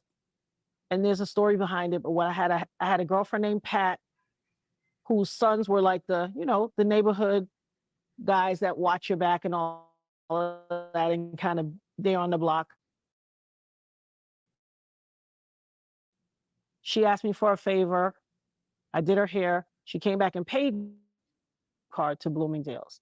I took that Bloomingdale's, that gift card, went to the store, bought these boots. So this is bigger than just change your boots. It was a act of faith and an act of love for a friend that was repaid to me. I took that act of love that was repaid, went and bought a pair of boots, and those boots saved my life. I put those boots back. I went and put those boots on, which had a heel on them, went down to the car. We went off to the club. They were complaining, you took so long, you're taking so long, we were going to leave you. We laughed it off. We got to the club. We pull up to the block, and there are 2 ambulances at the front of the block as you turn the corner, halfway in the street and halfway on the sidewalk on each side, narrowing the stream of traffic to 1 lane. And I instantly said, 2 ambulances? Are they expecting somebody to die? What is this? Because I had never, ever seen that at a club or at this club. And it just stood out as so weird to me. My friends were like, I had just gotten saved. So they were like, oh, come on, hallelujah. Don't start with all that. You know, making their jokes. You know how it is. I'm from New York. We got thick skin. I'm not bothered by it. But it stood out to me instantly. It was a very cold day. So when we got to the front of the club, there were lots of people outside. And anyone who's familiar with the club scene knows, especially a club that's considered popping, they're always going to leave some degree of a line outside so that the additional people who arrive think, oh, wow, look at all these people. It must really be jumping. It's just a whole marketing thing for the nightclub scene. It's what they do. So there were tons of people outside.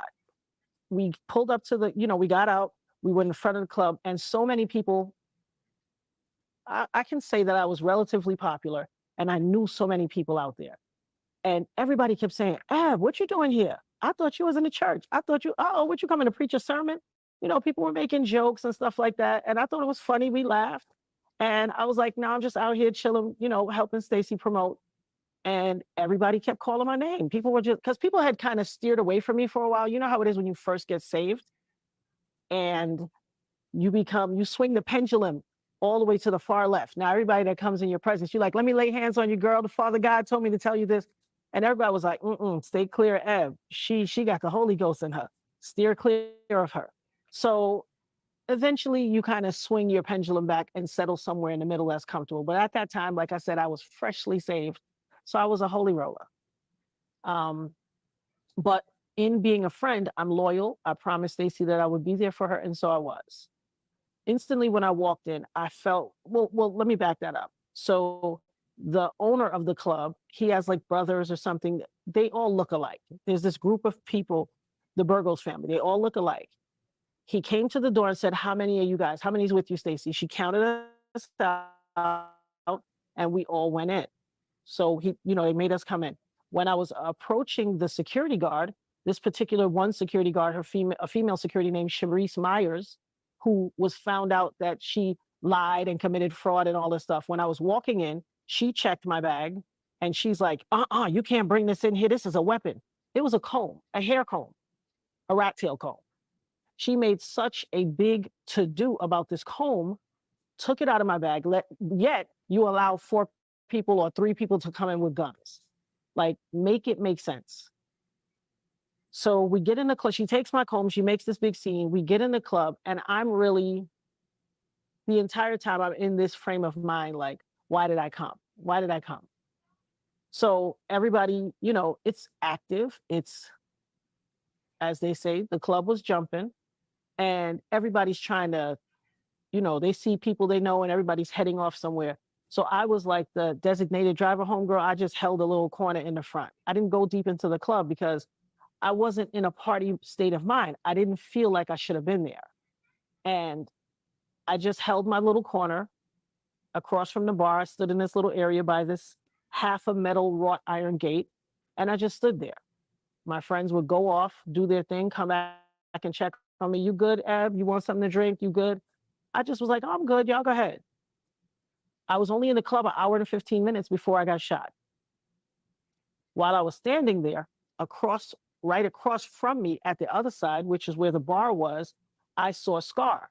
Matthew Allen, the guy that Puffy got into the fight with, that caused this whole melee to take place. I knew Scar. Scar's mother lived across the street from one of my beauty salons. I've known Scar from the street. I've known him for years, and we were cool. So he's like, hey, what you doing in here? Because he knew I got saved too. And so he's like, uh-oh, praise the Lord, you up in here? You know, what you doing in here? Everybody was shocked to see me there because they all knew that's how 10 toes down I am. Wherever I'm doing, everyone is going to know. It's not a secret for me. And so because everybody knew I got saved and I was not out at clubs and stuff like that, it was clear, what you doing here?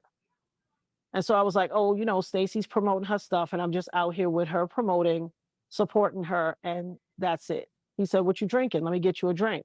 I said, I'm not drinking. So I said, I'll take a juice.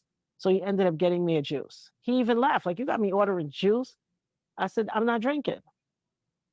And that's the thing about me as well. When I say what I say, people respect my decisions, just like I respect theirs. If I'm not participating in an activity, no one can make me do it. It just so happens I drank my juice. I was standing on the side. One of my girlfriends came to me eventually and said, I want to go to the restroom. And so I walked with her to the restroom.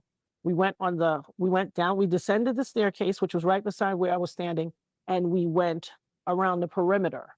Because if you know a club, it's all thick and congested in the middle, and I don't want to be brushing against people and all that stuff. So we walked the perimeter, the outer perimeter of the club, and we went to the bathroom. As I got down there walking, you could see that the club was really like packed. There were tons of people there. And so I was like, wow, it's really, crowded in here. You could kind of see who and who was in the club. So we went to the bathroom. I went right back to my spot. In no time, a bunch of people start ascending up the staircase from the dance floor and coming into what would be the corridor between where I was standing on one side and where the bar was and a bunch of other people were standing, where Scar was standing. That walkway led to the front door. And whenever celebrities or someone notable is making their way through the club, you know how it is. They have the main people, they have the entourage, their security or whatever, the hangers on, and everybody who wants to be adjacent to them. And so that's what happened. All those people trying to be adjacent, like, oh, where they going? Let me walk where they walking. Jumped on too. So it was it swole. That little walkway swole with people. As they were ascending the stairs, Shyne's song was on, it was going off, and Black Rob's song, Whoa, was coming on. So that little intro, like that instrumentation. And so people were like, it was a current song at the time. It was popping. People were feeling themselves and they started, posturing and bravado and everybody was hyped. As they came through with that kind of mentality, they bumped into Scar's back. Now, Scar's back was to the walkway, so he couldn't see who was coming. He was facing the bar. His back was to the walkway. As they came through, they pushed him and his drink went in his face. So like anybody, if somebody pushes you from the back, he elbowed back, like, get off of me. When he elbowed back, they tried to push. And so it made the whole crowd start swaying. And that's when they got into this whole interaction, like, yo, he apparently, I don't know all the details in that, but I know, I didn't know them firsthand at the time. I do know them now. He tried to say something to him or whatever, and then they said whatever they said. And then one of the guys that was with Scar, apparently Puffy gestured in some type of way that they didn't like.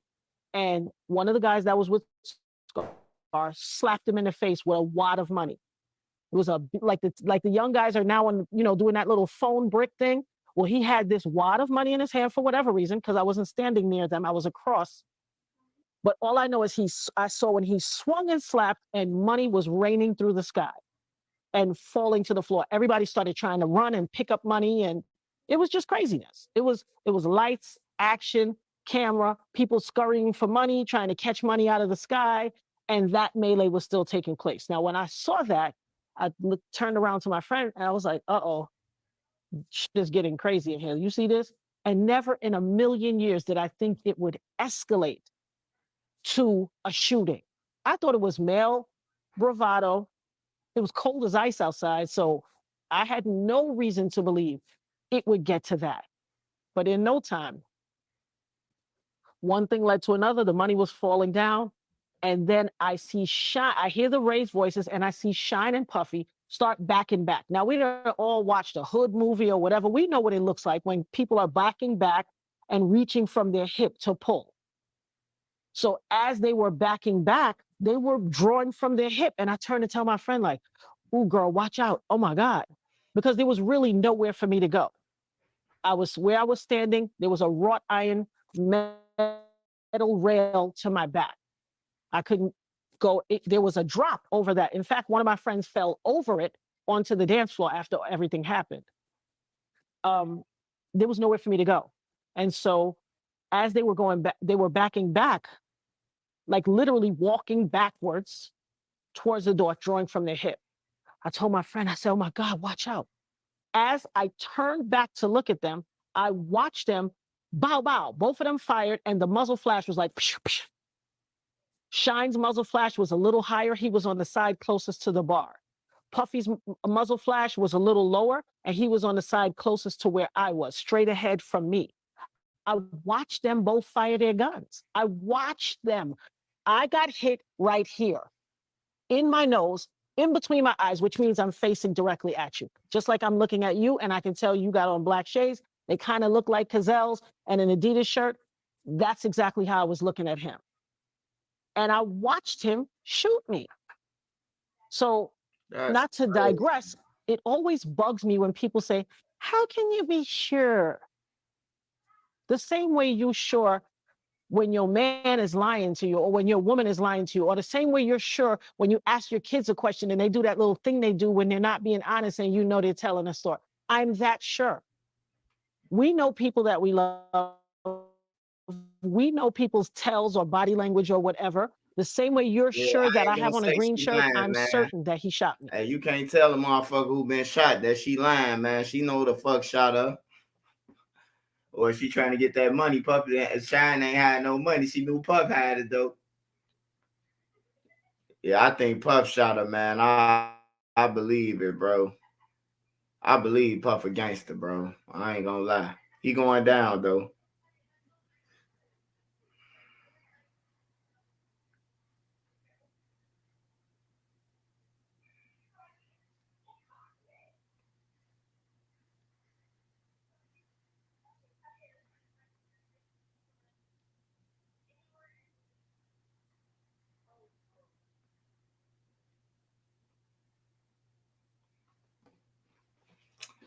Yeah, that shit crazy, man.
This is new at 11. The smell that comes from smoking marijuana is not enough probable cause for police to search a vehicle. The Illinois Supreme Court made that rule nearly 5 years ago. Comes from a 2020 case where a Chicago man was pulled over and his car was searched after the officer smelled marijuana. A subsequent search turned up an ounce of marijuana in his car. So now y'all heard it.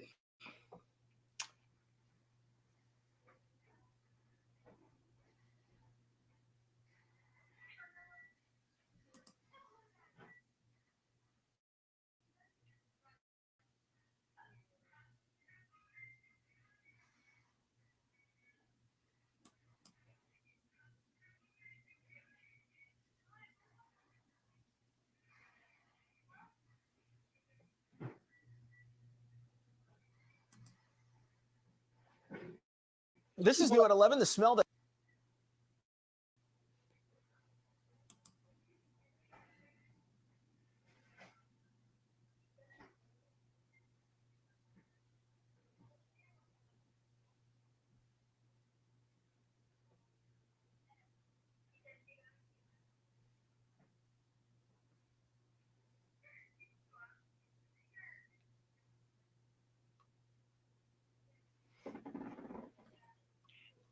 Oh.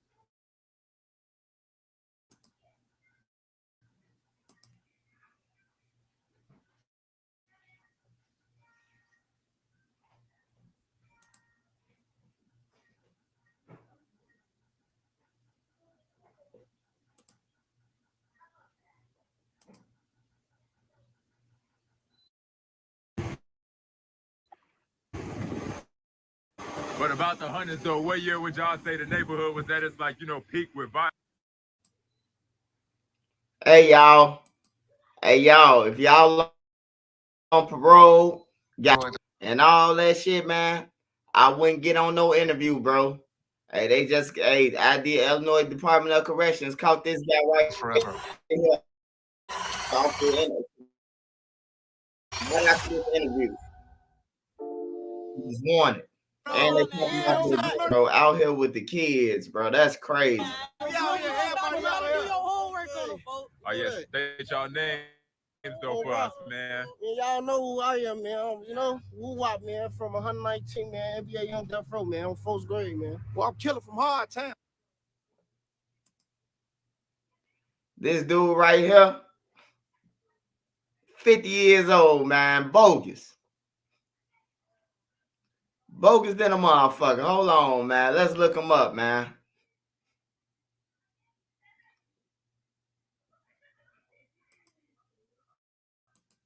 HSMG, 100 shot murder gang. From 119, you know where I'm from. From 116th, yeah. Hey, almost. It's got him, I'm from NBA Young Death Row.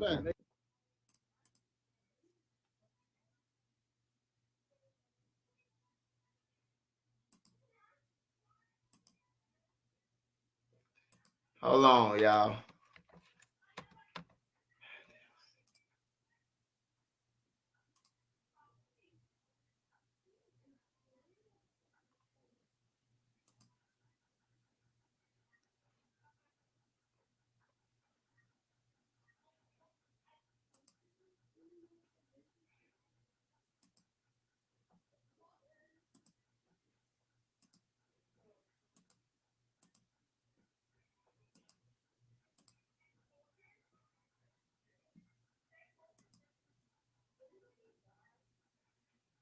Book his ass, Mr. Postman.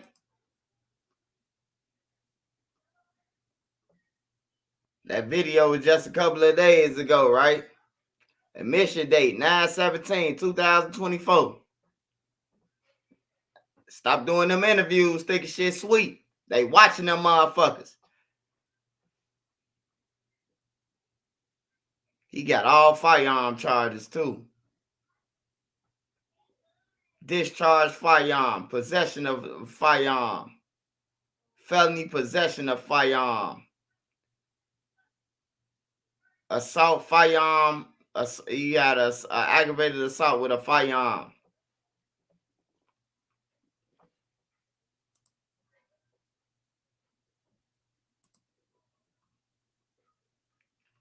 That man was born in 78. Ain't nowhere in the hell he outside with Shorty now. Ain't nowhere in the hell he outside with them little boys, man. He was born in 78. Them little motherfuckers wasn't even born in the 90s. Them 2000 babies, all them.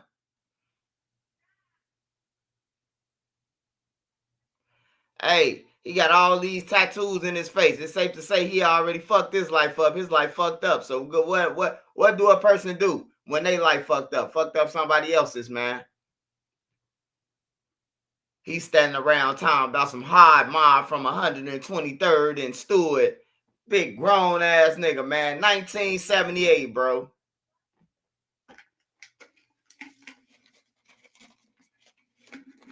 I hope they keep him for 3 extra years, goddammit. Plus his parole time.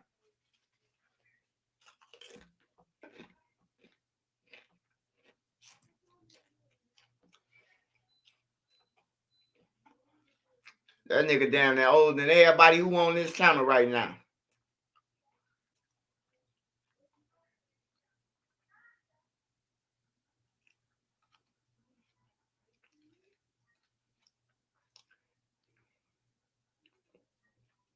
He said, I know guys still out here from, yeah, I do too.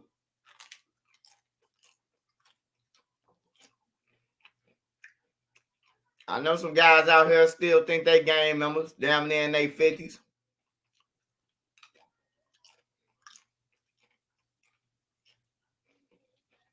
Soon when they hear a gunshot, goddammit, they're gone in the house. I know them too.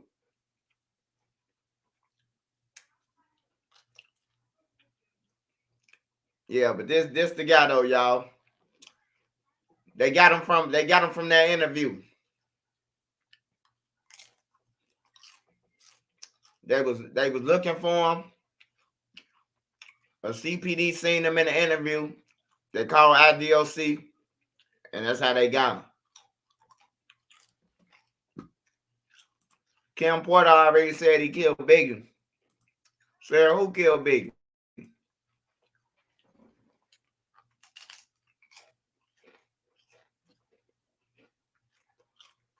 I just had to show y'all that.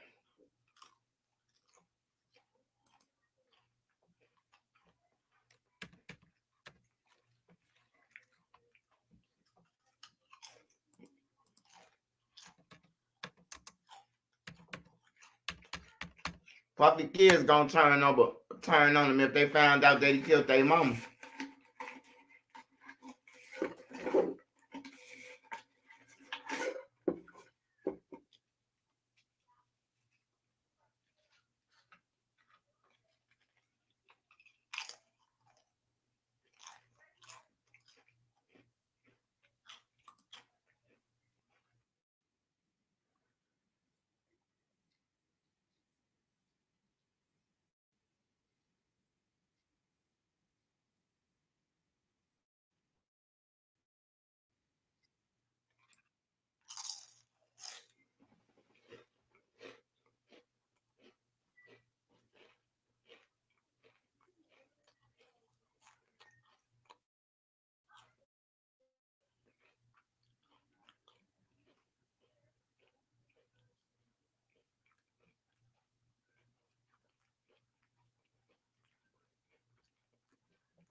A shocked and devastated Diddy spotted at the home where his ex suddenly and mysteriously died.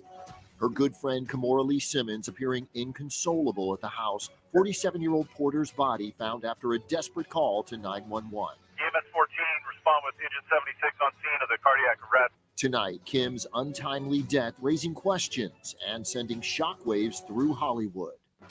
She was the fashion model, actress, and world-famous mother to Diddy's kids. Extra, extra. With the hip-hop superstar and their children as he received his star on the Walk of Fame. We're going to make sure we have this moment right here. She was last seen looking happy and healthy with her ex and their children at this event just 16 days before her death.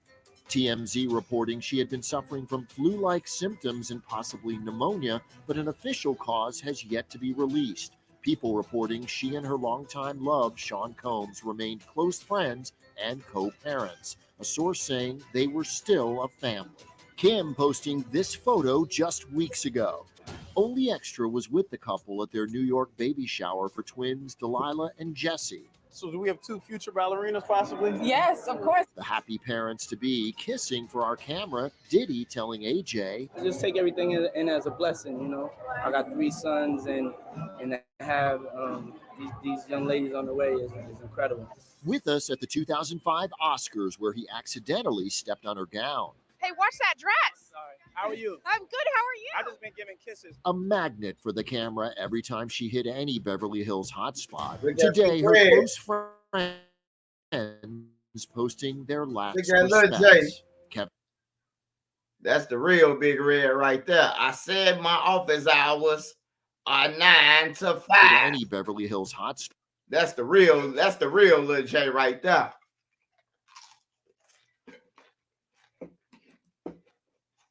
Who all know who that dude is right there? That's what Puffy get that gangster shit from. Dude right here. I said my office hours are 9 to 5. Y'all ain't seen the 5 heartbeats? He hung dude ass out the window.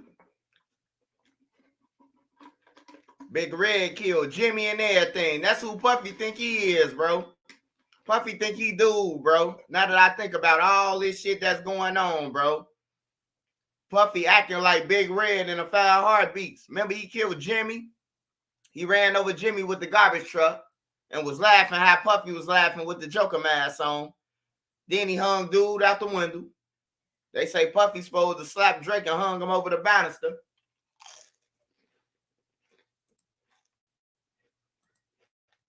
Today, her close friends posting their last respects. Kevin Hart saying, "You were a beautiful person inside and out." Nicki Minaj, the most heartbreaking news. Drake posting, "Sending peace and prayers to my brothers and to the big homie, Puff." One of Kim's final Instagram posts, this message: "I trust in divine timing. The universe has my back." Tonight, the entertainment world mourning her passing at only 47. One more. Damn, 2005. That's when it says he died.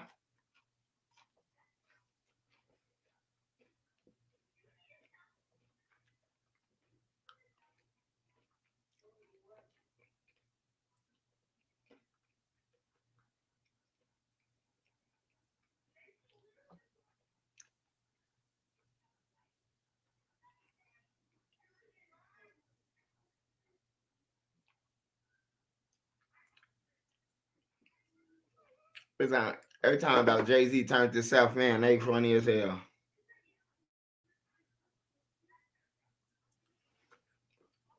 They ain't gonna take Jay-Z and Puff at the same time.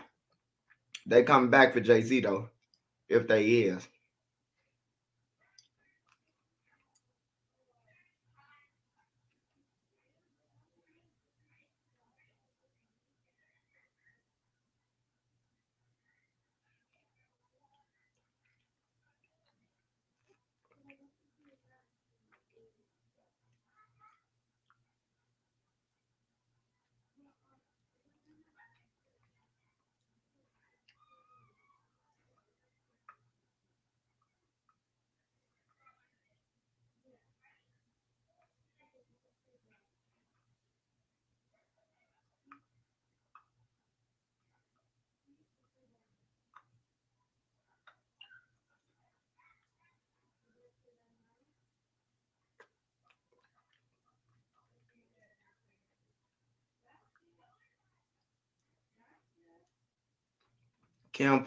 Kim Porter family reveals Diddy's mom led the freak off. The fuck?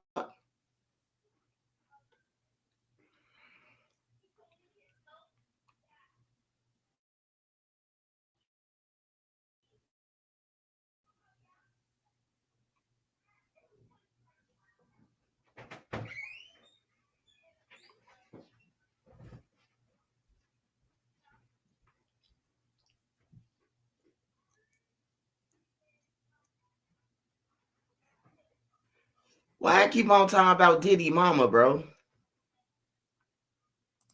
I gotta look at this shit. This gotta be some clickbait shit. The day I stopped dreaming, that must have been when all this actually began.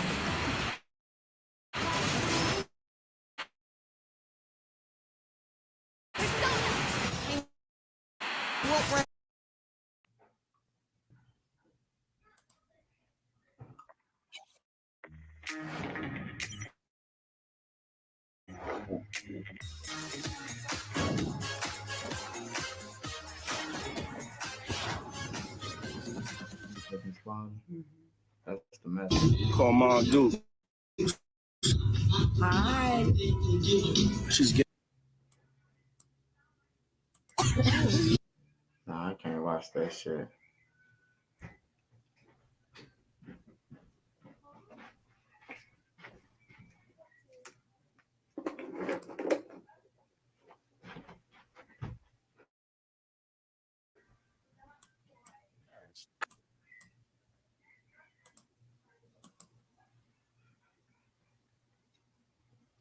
Came across it. This is Diddy's Freak Offs Celebrity List documentary.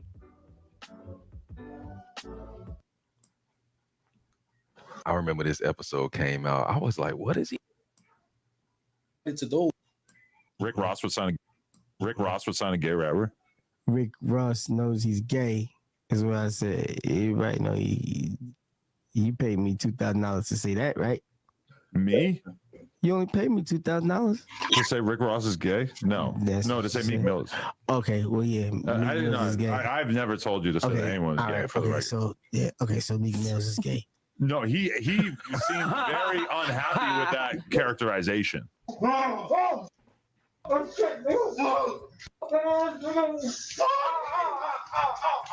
the champagne with spikes, son. Like, what the fuck? Nah, bro. Nah, come on, man. Come on, brother. Come on, man. Come on, dog. I'm eating, man. God damn. I didn't know that was gonna be in the video. Shit. That caught me off guard. That's crazy, bro. That's crazy as hell right there, man. That's Meek Mill, though. That's the same voice that say, hold up, wait a minute. Y'all thought I was finished? That's the same voice, I'm telling y'all. That's the same voice from, they used to time like this, to rhyme like this, and they used to shine like this, to grind like this. He was trying to tell us some shit back then. I had to grind like that to shine like this. He had to grind like that. Y'all ain't getting it. He had to grind like that to shine like this. Y'all don't even get it, man. That went way over our head the whole time. We think he talking about working for it. I had to grind like this.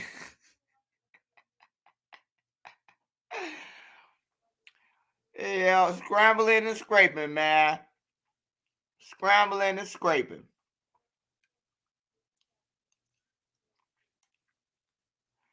When Puffy brought the Esther Martin, y'all thought it was rented? Hell no, bro. We missed the whole little lick, man. It's crazy, though. This documentary, bro. That's crazy, bro. At Vistaprint, we print signs so people can see your brand up close. But we also print signs so that people can see your business here, so you stand out, even when they're way.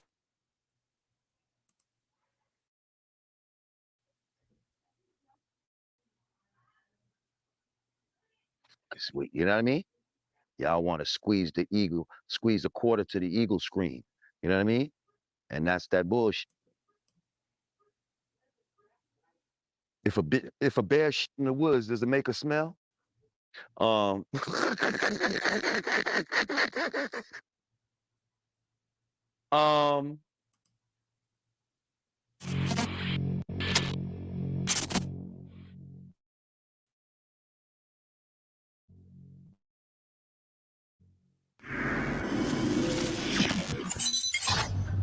Diddy.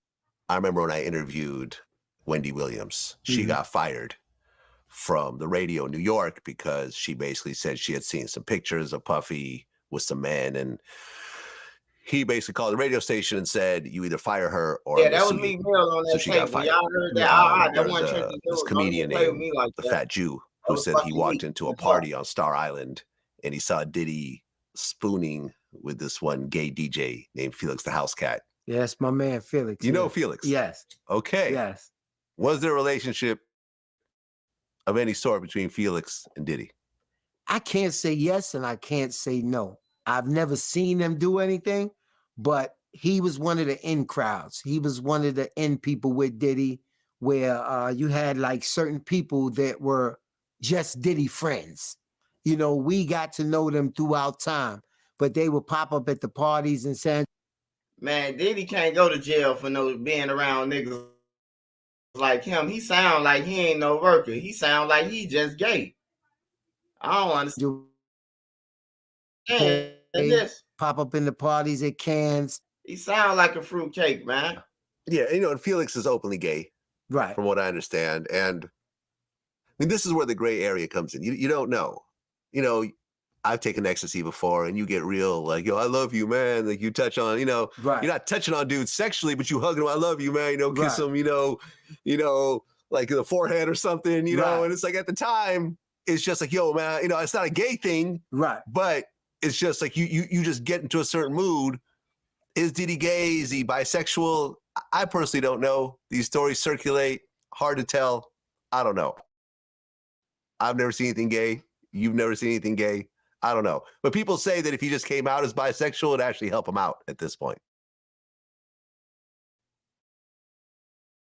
Yeah, I felt the same way. You know, people. Man.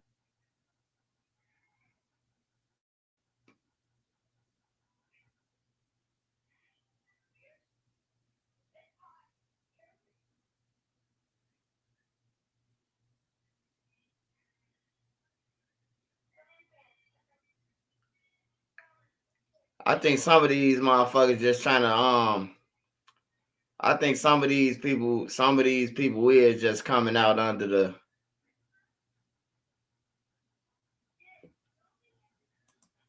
hold on. I know he ain't come at Michael Blackson.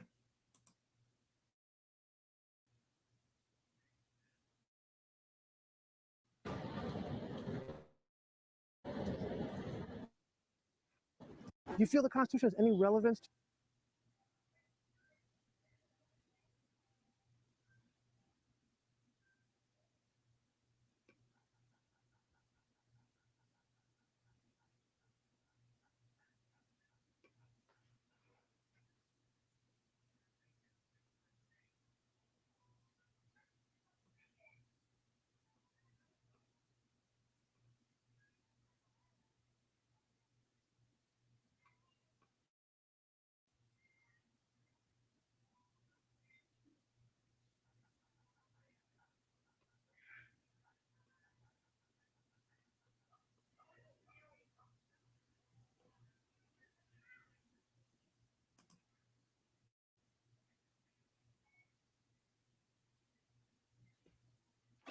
Hey, K.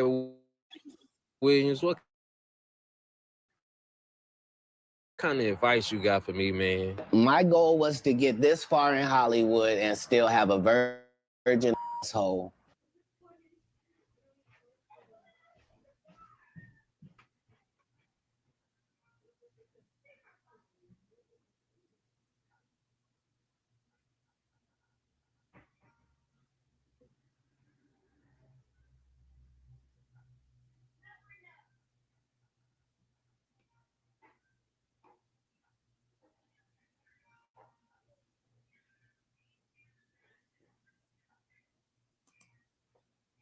Man, don't tell me Diddy touched Chopper too. How's your relationship with Puffy right now?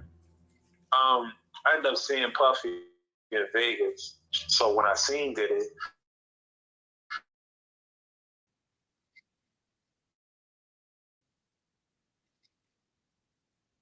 the label and all that there, he told me, he said in the day, he said, I knew you was young. He said, you had detention. Was the fire hot? I said, there's a mother. He said, well, welcome to the real world.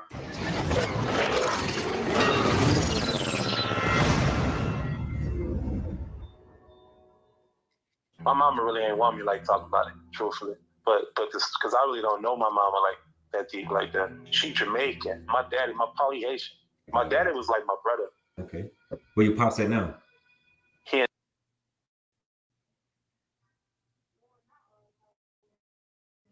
The $6 meal deal is here. It starts with Duncan's legendary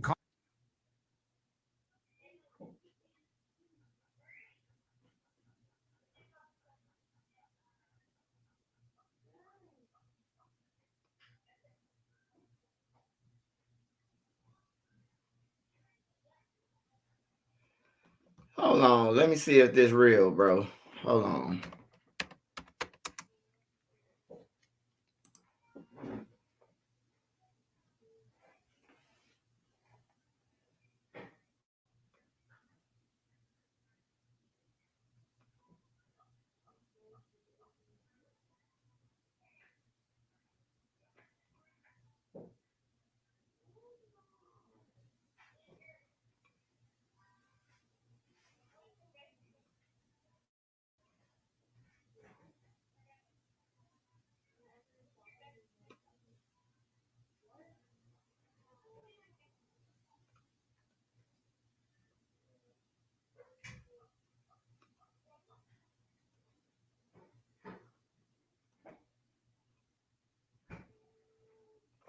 Oh no, that's fake news. It was saying that Rich Homie Quan got his girlfriend laced him or some shit.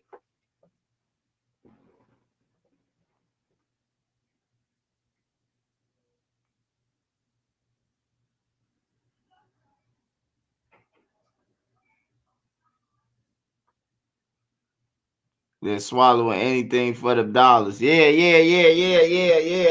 Hey, all that, man. Maggie, all them lyrics, man. If you listen to that whole thing, man, like it's weird, man.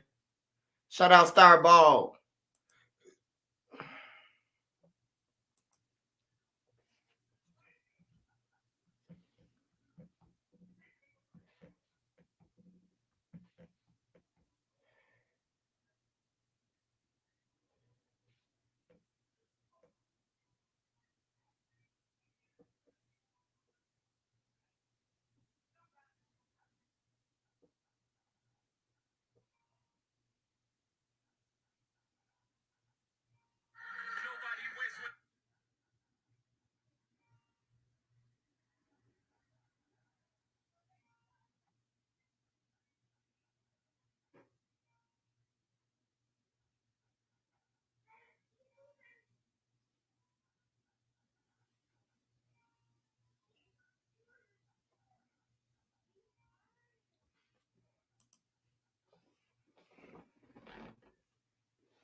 What we watching tonight, man?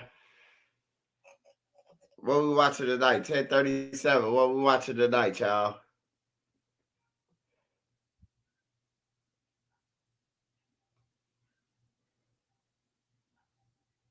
Man, it's like everywhere you turn, Diddy. Take that. Like every fucking way you turn.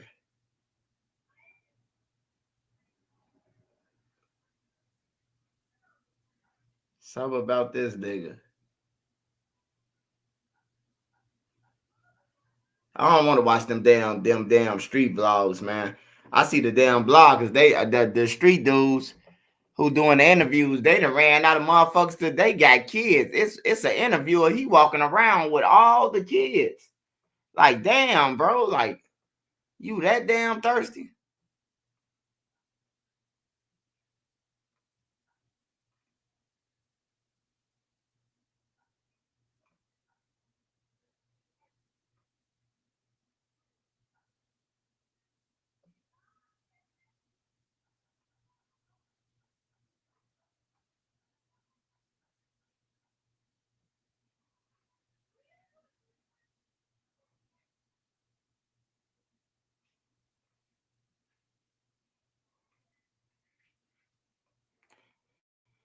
That's just the way it is.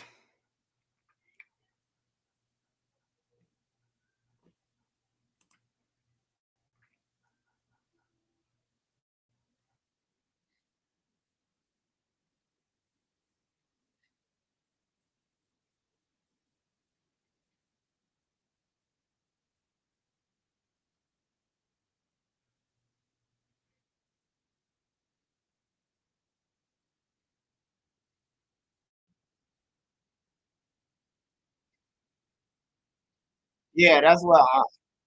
Yeah. I seen on the couch, man. He walking around with kids, man. It ain't no gangster shit, bro. You want one of them Maxwell, motherfuckers R. walking around with Kelly, kids, bro. Pharma Bro, Martin Shkreli, and crypto fraudster Sam Bankman-Fried, all as they waited for their federal criminal trials, called this jail home. But the conditions of the prison are far from homey, notoriously described as, quote, dreadful, as one judge put it. Some on the bench have even moved away from sending nonviolent defendants there. In April, a group of detainees that prosecutors said were MS-13 gang members in court documents stabbed an inmate 44 times in an attack caught on camera. 2 shivs were recovered from the attack. You see them here. The victim survived. And in the last 3 years alone, 4 inmates have died by suicide. And violence is not the only issue. Accusations of medical neglect, staffing shortages, smuggling of drugs, some allegedly facilitated by employees. I've had clients. Puffy in heaven, man. Puffy is in heaven, man. You talking about a goddamn almost a billionaire. $400 million, $500 million in a place where they saying drugs getting in, violence in there. Puffy ain't getting touched, man.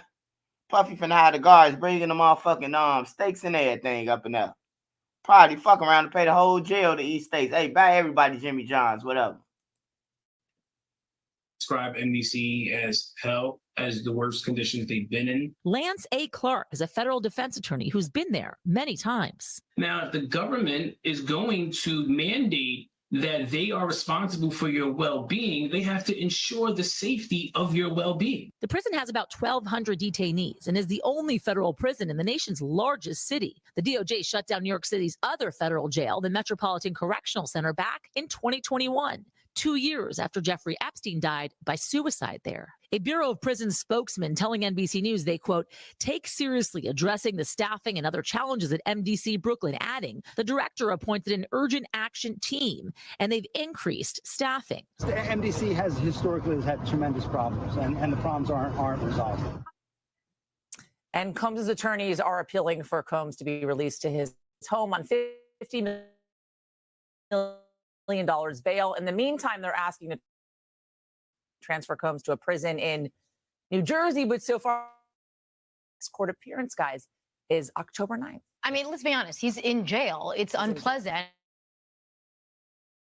And it's supposed to be punitive. The question is, how do they make sure thing happens? He is in a special area in the prison that is for people that are VIPs to make sure that he is kept safe. But it is not a good place. Jasmine, thank you. Appreciate it. VIP. What the fuck is VIP? Thanks for watching. Don't miss. What is VIP, y'all, in jail, man? We be watching the Fed shit anyway. They on cell phones, computers. I got a video of some niggas, somebody, man, upload this. I'm like, nah, bro, I ain't uploading that shit. Man, they scamming, they smoking weeds, playing. I got 5 on it. Everybody got blunts. The motherfuckers selling, they got all type of shit. Nigga had 2 pounds on his desk in jail. He living better than niggas on the streets, man.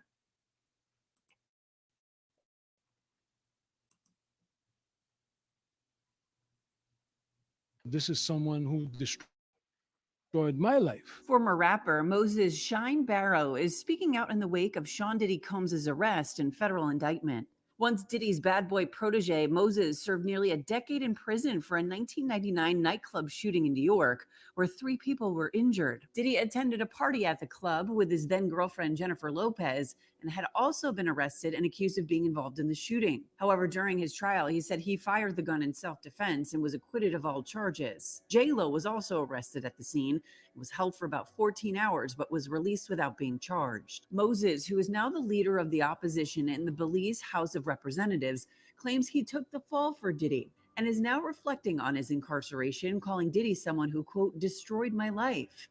In a press conference, the politician details their past relationship. When I was a 18-year-old kid, just wanting to do nothing other than make my mother proud and make Belize proud and do what all of us want to do, be recognized for our talent and take over the world. I was defending him, and he turned around and called witnesses to testify against me, and he contributed. He pretty much sent me to prison. So yeah, Diddy, that is the context. Dirty motherfucker, bro. Diddy dirty than a motherfucker, man. Nah, he dirty, bro. Like, now that I just think about all this shit, man, this man that went down and did 10 years. Puffy got self-defense. How the fuck Puffy get self-defense and they together, him and Shyne them together? How did he get self-defense? Like, that's crazy, bro. That man that did 10 years while Puffy lived this life.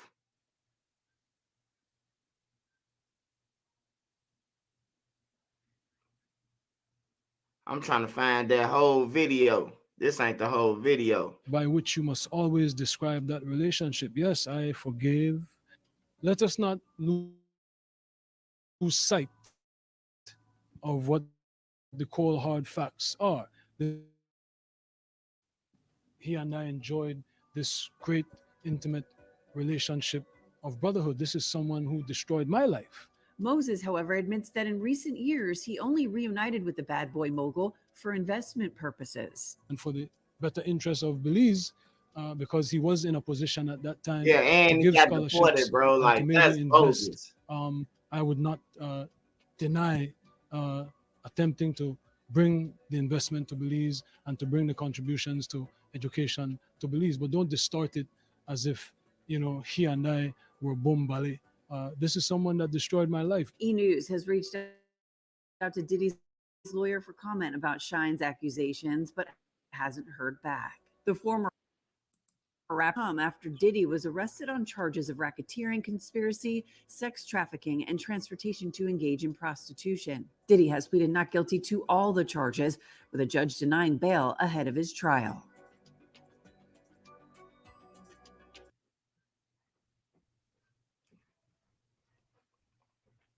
What's up, baby? What you on? You cool?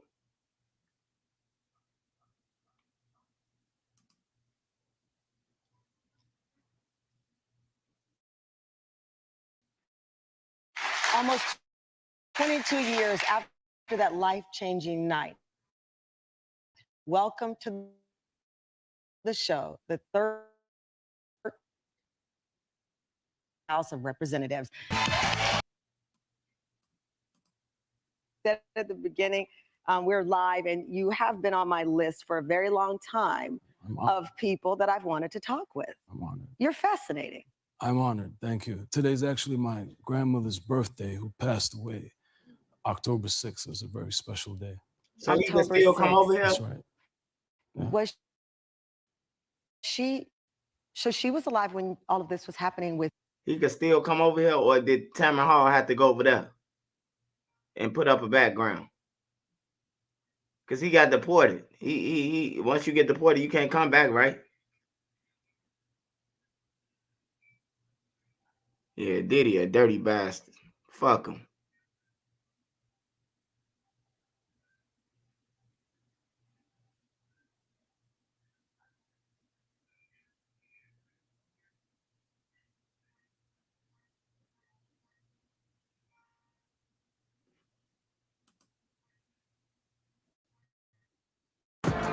Guns, drugs, money, violence.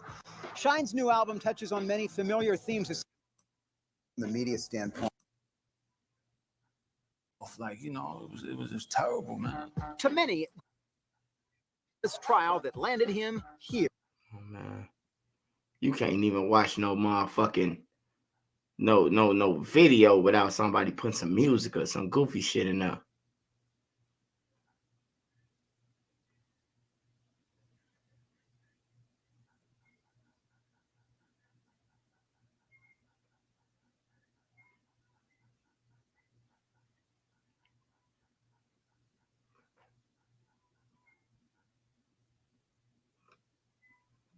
I can't even watch Joe Budden's zesty ass.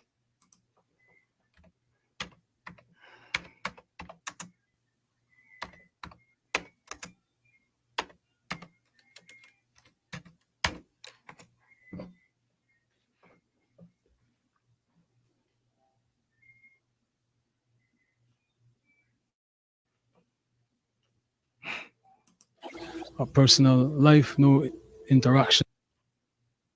Are you aware of the free cops? Sir, I had nothing. Hey, hold on. Hold on. This shit right here funny as hell right here. This shit funny. Hey, they finna press his ass. Watch this. They finna press Shyne overseas. Sir, I had nothing to do with Sean Combs' personal life, no interaction. That level, everything was strictly on a professional level. Let us not lose sight of what the Yeah, cold hard Shyne was facts here are. wearing a freak This was out. not someone who I vacationed with and who he and I enjoyed this great intimate relationship of brotherhood. This is someone who destroyed my life and who I forgave and who I moved on. I don't distort it as if, he and I were bombali. This is someone that destroyed my life. I was defending him and he turned around and called witnesses to testify against me. And he contributed. He pretty much sent me to prison. I'm a prophet. Diddy a dirty motherfucker. I hope he go down for this shit. That shit crazy, bro. We hear all the stories, bro, but we never heard Shyne. I never heard Shyne say nothing, bro, the whole time. Like, that's crazy, though, that Puffy will pay some motherfuckers to do him dirty after that. Was shot to death this morning in Chicago's Washington Park neighborhood. Police say the 29-year-old was outside near 57th and Prairie when two people got out of a black SUV and began shooting. No one is in custody. You don't know.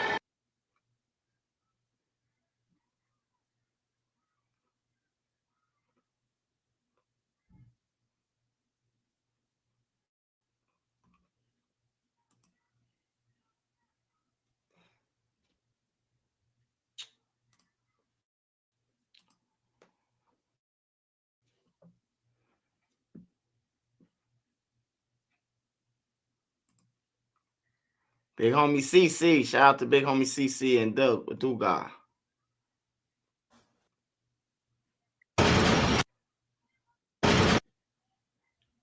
I ain't gonna lie, you kind of look like Miss Butterline a little bit. I kind of miss them. Well, I don't miss them lying on them dead people, man. I ain't gonna even lie. In fact, I don't miss him at all. I think he's where he need to be at for right now. Grabbing a motherfucking Snicker. I told that nigga I was gonna outlast him. He don't know how to sit down and be cool.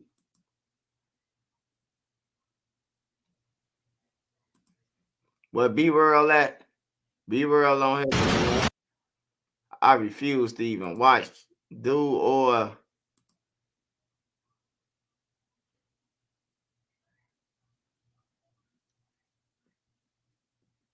Let me see who I seen on now. Let me see what Take Upon on.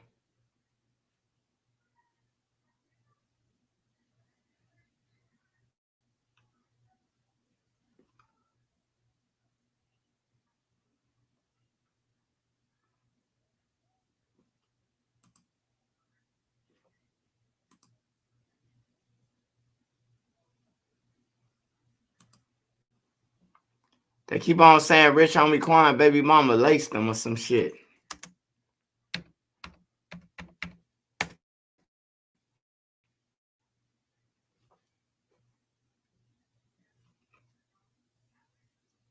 You deal with friends and family asking for money. What is the policy there? No, it ain't really. I wouldn't even say it's a policy. I think at that point, man, as the older I get, it just come like being more stern. You feel me? Like meaning what I say and say what I mean. What I mean. If I kill a person, I pray to God that He forgive me. If I do something to a person, I pray I get forgiven. Can I add his dad to the call? He's trying to call me back because I called him first before I called you. Okay, so we need to help your boyfriend now. Okay, listen carefully. Lay him flat on his back.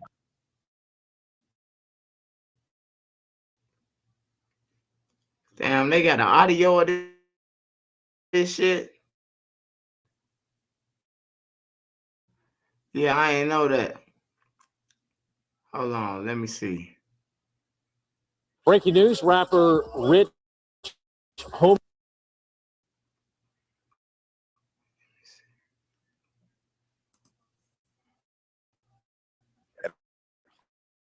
Harbor We rigorously test and refine our tools. Look no further than Harbor Freight.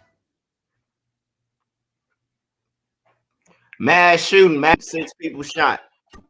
26 is falling. If you're in Chicago, What's up? It's me. falling. I'm Ria. 6 people shot.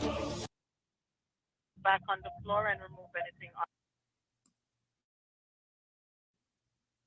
And his life is hanging by a thread. Not breathing, cold to the touch. What's your first reaction? If you're like most people, you're probably freaking out, voice shaking, maybe even crying. But Amber, nah, she's cool, calm, and collected. Can I add his dad to the call? He's trying to call me back because I called him first before I called you. Okay, so we need to help. We need to help your boyfriend now.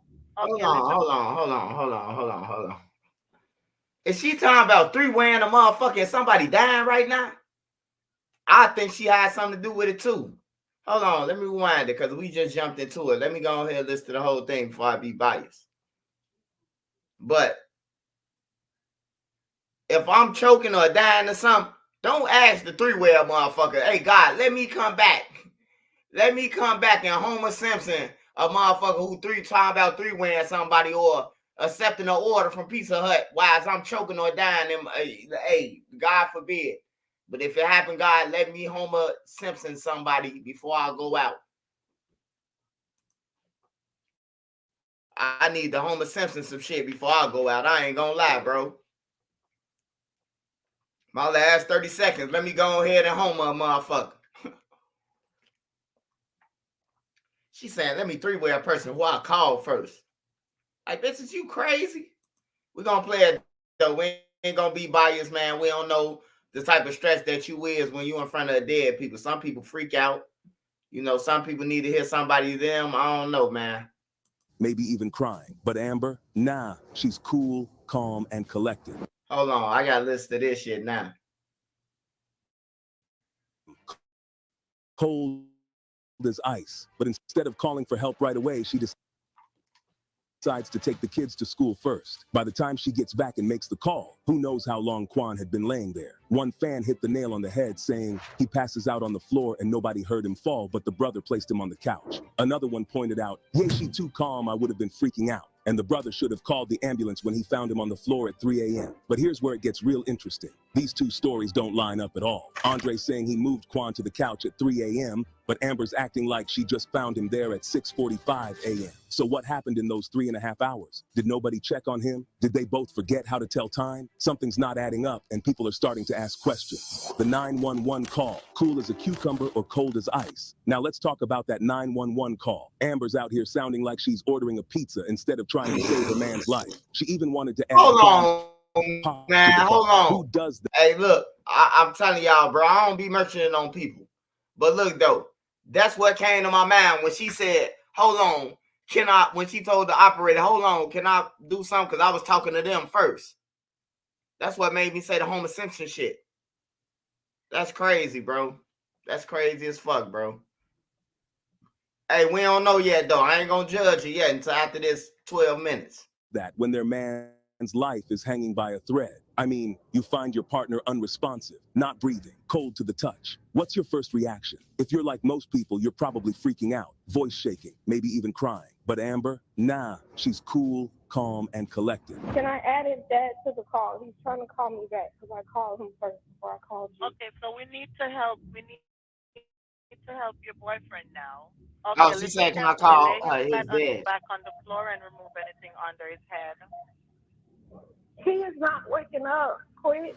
One fan wasn't buying it. She too calm. She got him with the pillow over the face while he was cold on perks. That's a heavy accusation, but people are asking questions. And get this, she said she didn't know what a defibrillator was. How you don't know what that is in 2024. We've all seen enough medical dramas to know what those paddles do. It's looking real sticky for Amber right now, and the streets are talking. I'm sorry, are you saying he's not breathing? Is that correct? I'm not hearing you. Yes, yes. Okay, ma'am. If there's a defibrillator available, send someone to get it now and tell me when you have it. Is there a what? If there's a defibrillator available, send someone to get it now and tell me when you have it. I'm not sure what that is. But it's not just about how calm she was. It's about what she did or didn't do. When the 911 operator asked if she wanted to try CPR, Amber was like, nah, I'm good. Who does that? If there's even a slim chance of saving your partner's life, wouldn't you at least try? All these little details are adding up, and they're painting a picture that's got a lot of people scratching their heads. Was Amber really trying to save Quan, or was she just going through the motions? And if it's the latter, why? What could make someone act so cold when their partner's life is on the line? The side chick situation, motive for murder. But wait, there's more. Turns out, Quan had a whole lineup of side chicks. These women ain't keeping quiet either. They're coming out the woodwork, posting pics, dropping stories, and straight disrespect. She's out here telling her to take that mess down out of respect for Quan's fans. At least somebody's. Nah, man, nah, man, nah. I ain't bad that shit. I ain't bad that shit right there. I ain't bad that shit. They done put some clips together. Hey, yo.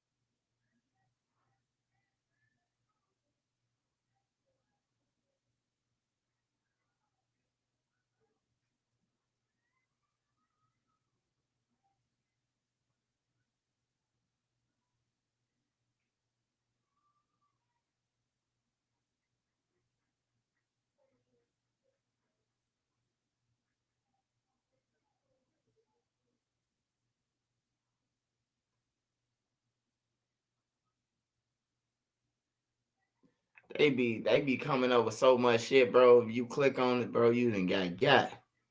Justin Bieber exposed Diddy. I ain't seen that or heard about that.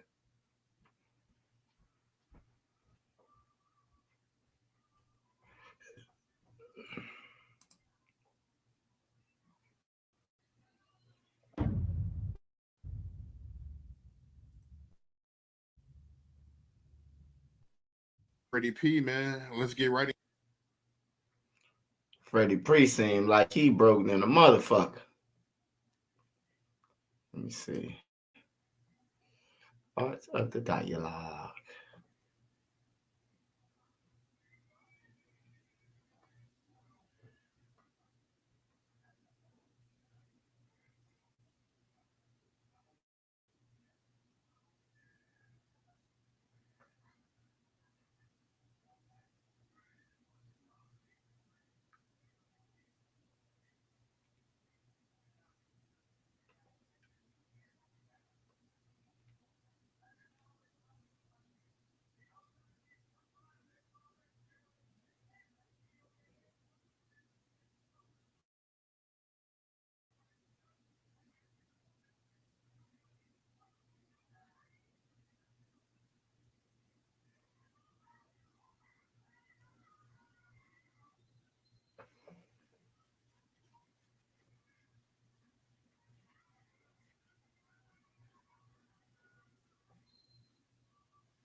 Yeah, it sound like some bullshit.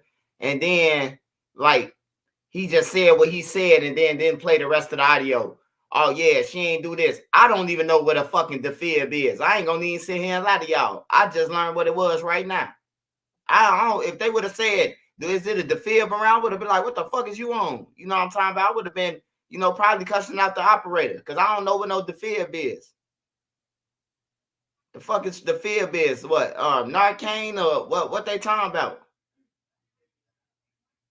Oh, the chest compression. Like I ain't know what that shit is. Shit, we ain't never had that shit in school. I had to learn what that shit is. Right? Why? Yeah. Why would she have one in the house? Like, where the fuck they live at? Where they just passing them out? We could damn near get a smoke detector. You think they finna pass out some high tech shit like that? A jumping cable that's gonna jump start our heart again? We supposed to have that in our house?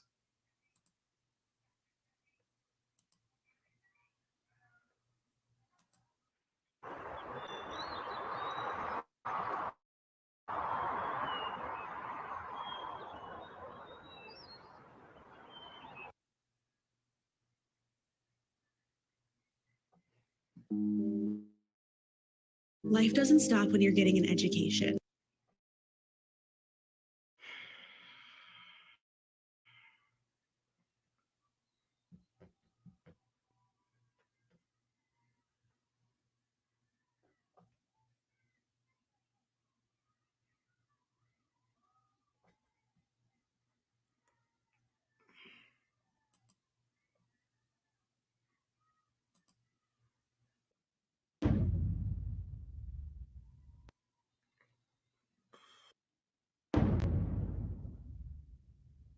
I know damn well they ain't pay that little boy $100,000 to kill motherfucking to kill YBC dude. They ain't give him no 100,000. Shorty crashed out on some shit like that.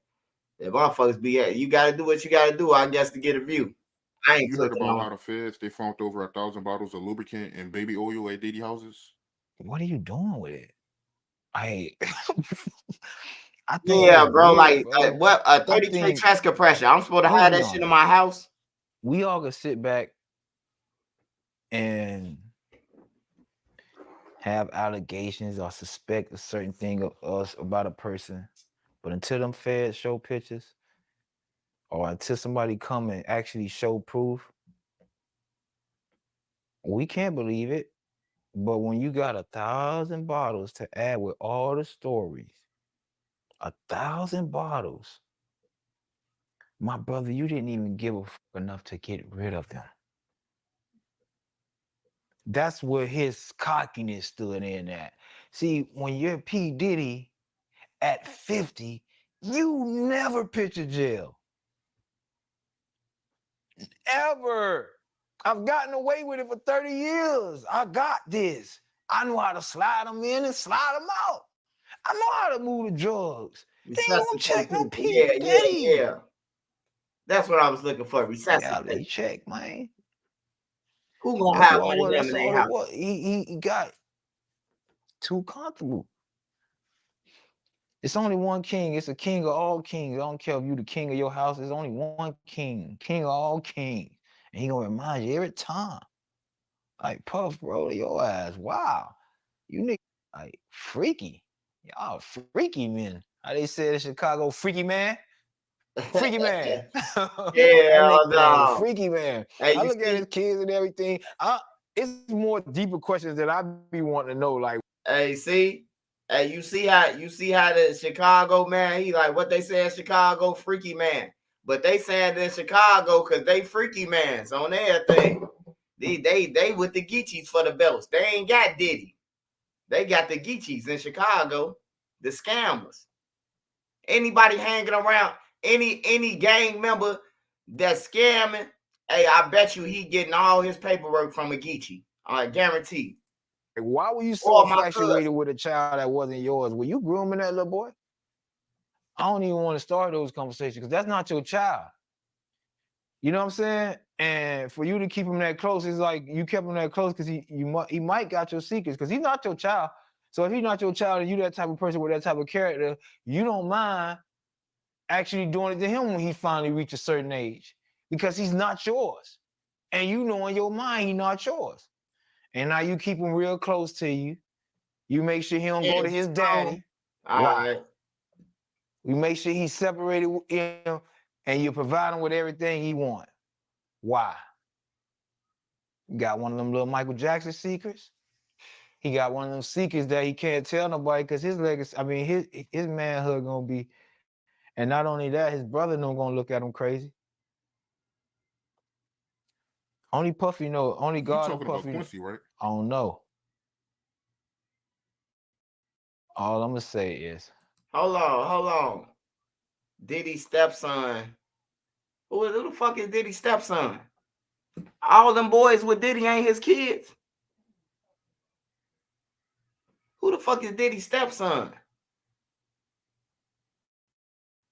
Diddy got a lot of shit going on, man. He fucking with the step what? I don't know. I'll be sure, son. All I'm gonna say is, who's infatuated with another man's son like that? Like you, that seemed like grooming to me. I got, oh, that's his daughter's brothers. Get the fuck out of here, huh? Plenty of daughters got brothers. We go show one man that do it. Yeah, I ain't gonna lie. Ain't in the I ain't gonna household lie, with him. Like, man. I'm That saying, light like, skin I'm one not. do look weird, bro. He look like he been tampered with, bro. I ain't gonna lie. Like, I've been seeing him since he grew up. He done got weirder. As he grew up, he done got weirder and weirder. Like, he way weirder than Will Smith and them son. The little Jada dude, he way weirder, Puffy son than him. Not married to your mother. If I'm married to your mother, then yeah, fuck your daddy. You know what I'm saying? He wasn't there, I'm here. But I'm not married to your mother. You actually my stepson. I keep you with me. I treat you like what for? I want to know what Justin Bieber, all these, I want to know. Justin Bieber, look at his life change. His man life, that man is terrified. Yeah, who he cheated on Kim with, I'll be sure, son. Puffy, I seen the video. I'm in the street, dog. You and like people know, fear, dog. Me like, what happened to your number? You like, oh, man, I lost it. Fear, man. You got to think of all the people, the white folks who've been at the parties. They scared. They don't roll in crowds with niggas and guns. When they get slapped in the mouth at a party for being too high, they shut up. You get what I'm saying? You got to think of all these people who've been terrified for years. Everybody. But see, people understand. I can say this because I've been saying it while he was out. I'm one of the few people been calling this out for years. They ain't scared of who. I've been telling this nigga, what you. Hey, I'm pretty assured, bro, of Justin Bieber, man. Once I seen that video and he was like, "Why you don't call me?" Like, what the fuck is you having Justin Bieber call you for, bro? Like, you ain't talking about no music or nothing. We know what Puff Daddy talking about. Like, that shit crazy, bro, how he did Bieber, bro. You at? I'm not scared of you. Not saying I'm bad or nothing, but I'm saying, like, I got the right to speak. I'm not trying to kick him while he down or some shit. I've been looking in his motherfucking camera for the longest, telling you I don't like you. I don't like nobody around you, and I don't like what you did to me. I woke up one day, I was 40 years old, didn't have a home, didn't have nothing. I'm like, what the fuck happened to 20 years? 20 years where I couldn't do nothing because he brought me into a lifestyle. You get what I'm saying? That right now, anything you do, you're going on the news, you're going anything. You can't just be a man. You can't stand on. You can't say you want to hustle. Can't stand on the corner. Everybody that ride by know you can't go to work. Everybody taking pictures. You can't even have a fucking day at a job. Everybody want to take pictures. Everybody want to talk about it. Your whole life, nobody want to be subjected to that. No one man want to have to endure all that failure. People on your way back down on the ladder, motherfuckers laughing and couldn't wait to see you, and motherfuckers you done did shit for don't want to help you because they don't want to see you back up. They got it. You done did it for them. But man, I was waiting for you to fall for so long. That's why I stay to myself right now, because it's like I've done so much for so many people, but those same people also turned their back on me. And that's why I hated Puffy. That's it. I hated Puffy because it wasn't blaming him for my situations. He went out his way and he used his team around us. All of them took millions and millions of dollars from us. It's not like they stole $100,000 from us.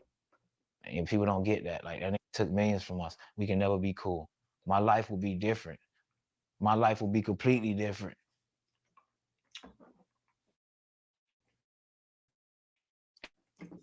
And I worked for it.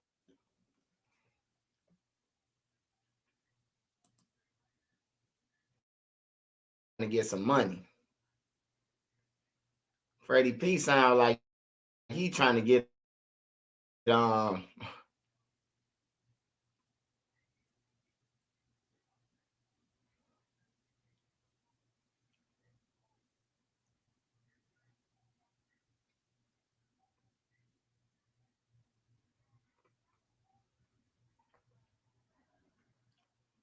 Somebody said Angie Stone.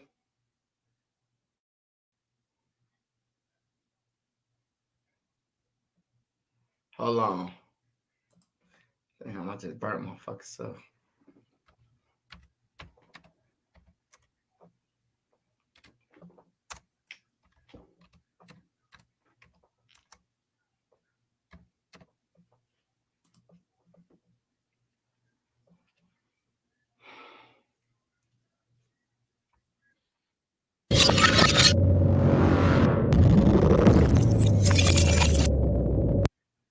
To the scene.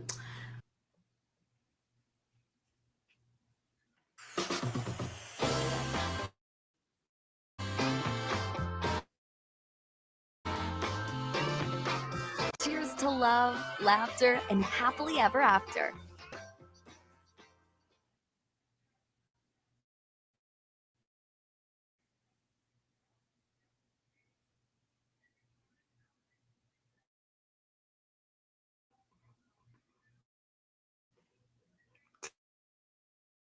Tasha K say Diddy was at the party.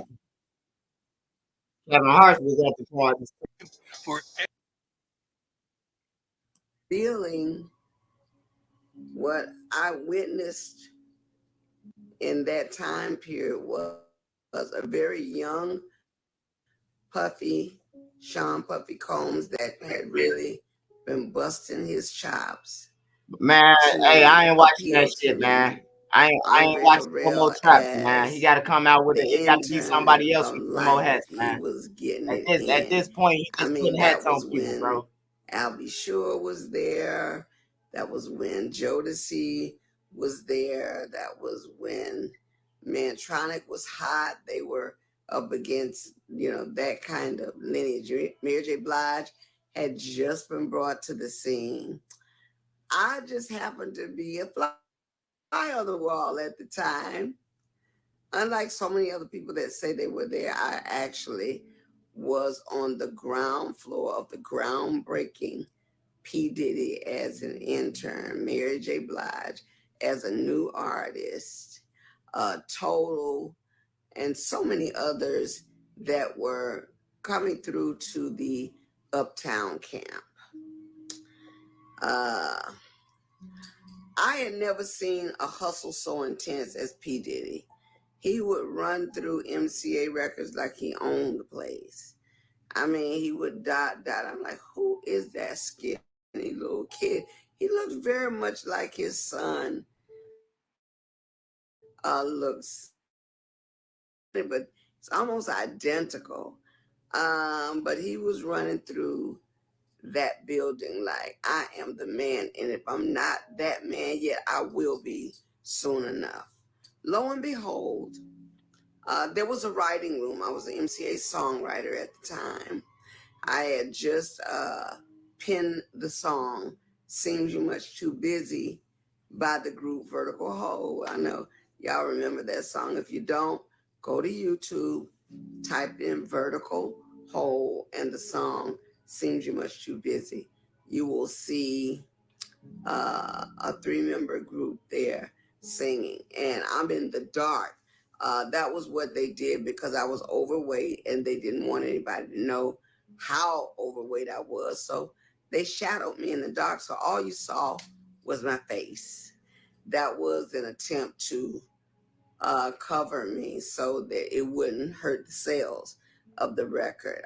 At the time, it was very disheartening because I didn't think the way it had anything to do with my voice. You had 2 Tons of Fun. You had all these other big women that was out there putting it down, from CNC Music Factory and, so many other people who wasn't caught up with that. But I just happened to be at a company where they were anal about how big you were. Unfortunately for me, I couldn't help it. The medication, overweight, it was no way around it. Couldn't get lipo. I couldn't be cut, period, because you would bleed out. So that was something I had to skate across. Anyway, Puffy just happened to be an intern extraordinaire. And I can remember a gentleman by the name of Kurt Woodley, who was working for Andre Burrell at Uptown. And I come out of the booth from the writing room, which is a space that we all share, Uptown, the studio, the publishing office. Tita Gray or James Jackson's office was right there on the shoulder of the corner.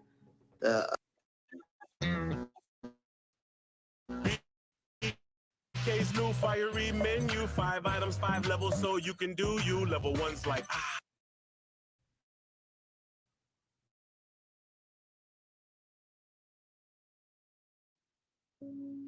manager let me know. He says, "Hey, can I talk to you for a minute?"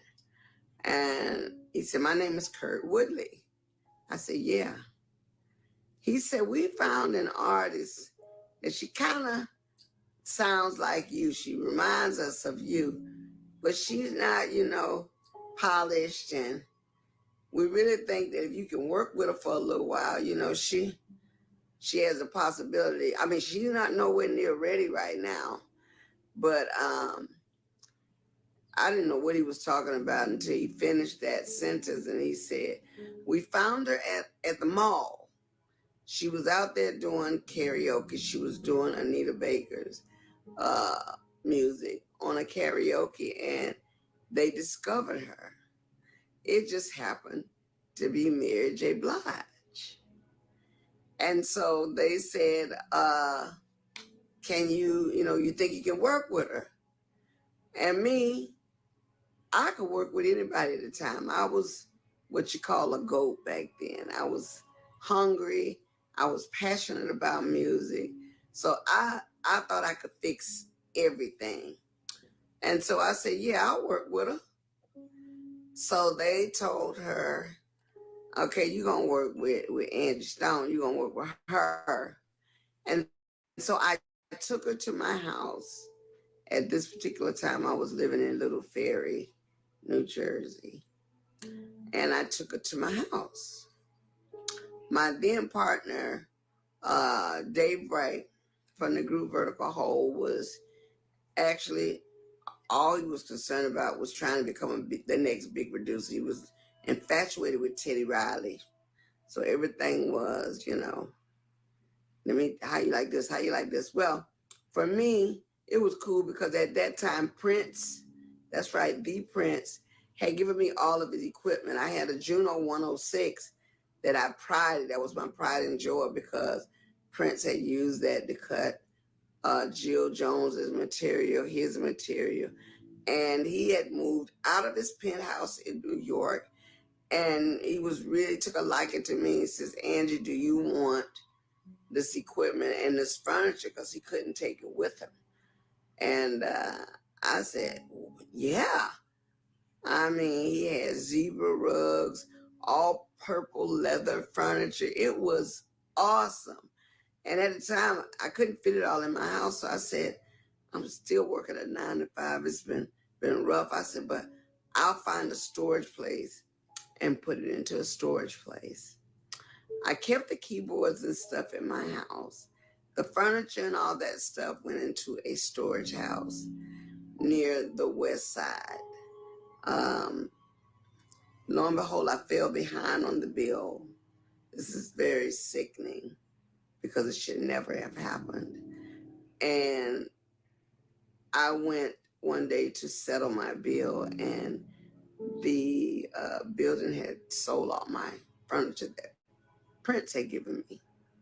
So somewhere, somehow, someone is sitting with all of Prince's stuff in their space, and they don't have a clue that they have Prince's stuff. The Juno 106, which was the keyboard I started recording on, Dave Bright and I broke up, and he kept it, kind of like hold it over my head. But enough of that story. Let me get back to the Mary J. Blige.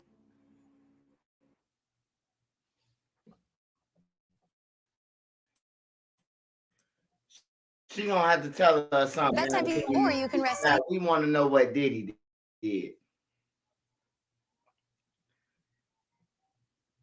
I wasn't expecting to hear. With Denver Mattresses 365-night better. I'm just saying, man. And I took the position of, okay, I'm going to write some words that you can really sink your teeth into. And the song was, I ain't taking no shorts. No, not this time. And the first line of that song was, baby, don't you know what time it is? Time for me to begin to live. She going out here with all the stops saying, y'all can say what you want about me, but I'm going to be that chick. You wait and see. And Mary sung that song with all her heart. We never got to finish the song, but I believe I heard Mary speak of the song maybe one time since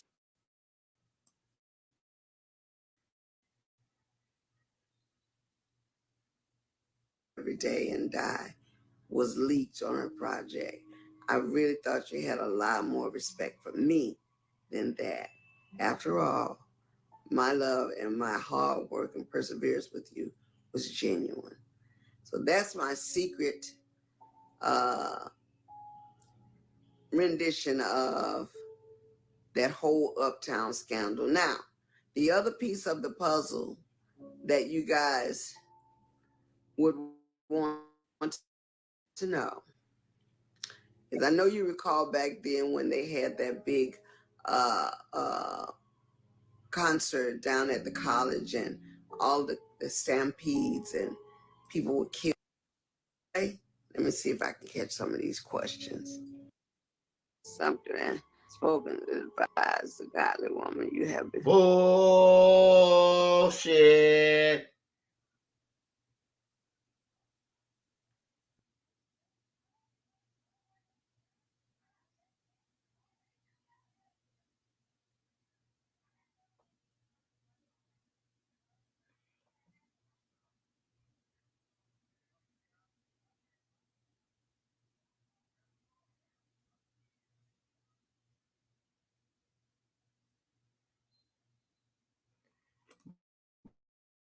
Bullshit.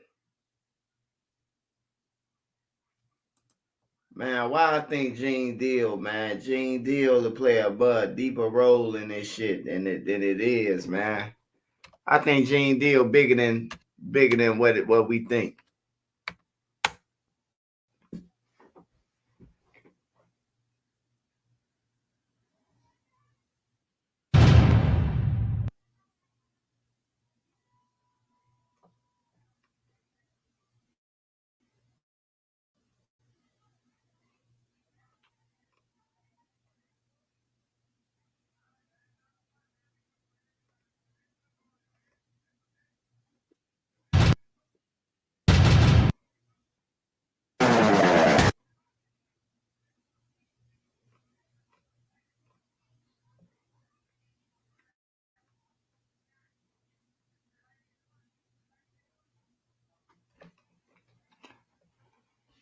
Robert Trippy. Oh, seen that.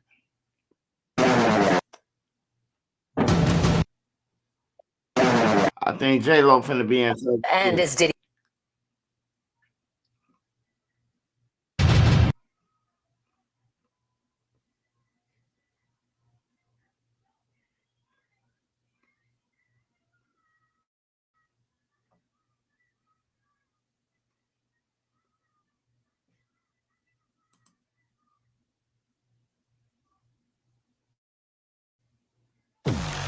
I did terrible things.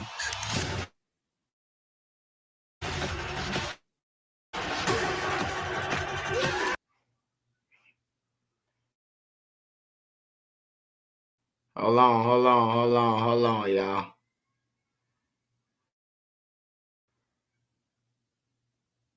From Boys in the Hood to his Oscar role in Jerry Maguire, show me the money. Cuba Gooding Jr.'s Hollywood career seemed unstoppable, but a number of scandals over the last few years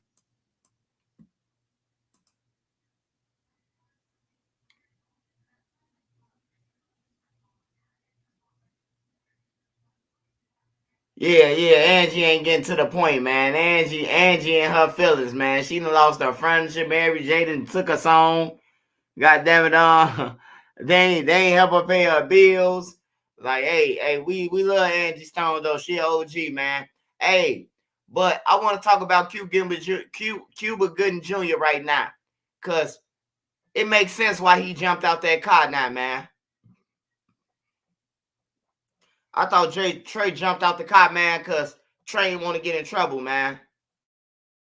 Trey jumped out that car because he was going to slide the Diddy crib. From Boys in the Hood to his Oscar-winning role in Jerry Maguire, show me the money. Cuba Gooding Jr.'s Hollywood career seemed unstoppable, but a number of scandals last year derailed his once promised career. Now he's ready to make a comeback. We make of these new allegations, Cuba. God's will be done. Lawsuits, accusations from multiple women, and in 2022, he pled guilty to forcibly touching a waitress in a nightclub. You've experienced some very dark times these past few years. So, but Cuba, so how's your faith? How has it helped you through those dark times? It's one of those things where I know that I'm here for a reason. And I know that as long as I do what I do and I'm good at what I do and I'm passionate about what I do, God's will be done. Still reeling from those dark days of scandal, his once squeaky clean image stained forever. People love you. You know, people do. You seem like you're on top of the world. You're jovial. How did you find yourself in a scenario where dozens of women were accusing you of sexual assault, pleading guilty to forcible touching, and settling lawsuits? People feel that I'm accessible to them. So I come in contact with all kinds of people, from people who adore you and people who are offended by you, people who feel you're aggressive. And you have to learn that as you walk on this path, you must stay neutral. When people interpret what's going on with you or what you're being exposed to, you have to make sure that your intention, and you have to be accountable for your own actions. And I have been. Named as a co-defendant, accused of sexual assault in one of the many lawsuits against Diddy. Cuba has vehemently denied the allegations. Well, how do you fully escape it, though? Like your name, for example, was mentioned in the Diddy case. Which was the most ridiculous thing ever. Because you barely know This is him, the right? most ridiculous thing ever. But again, welcome to being a celebrity. Welcome to my world. Cuba's faith is what has seen him through, and may have others seeing him in a new light. We'll walk straight out of here. Now in the lines, the Oscar winner is focusing on his latest film, in theaters tomorrow, The Firing Squad, a faith-based redemption story starring newcomer James Barrington and Kevin Sorbo. It's the true story of these Americans who go to Indonesia and get caught up in drugs or whatever, and they get put in an Indonesian prison and sentenced to death. You literally see the journey that these young Americans go through, and I kind of walked them through their journey. I found Christ in here, and he forgave me. I found Christ too. I mean, let's be frank. Of people who watch this interview, you know, there are going to be some people who say that's another celebrity who is using faith to make a comeback from. Celebrate your artistry. That's my job, and that's my only mission in life.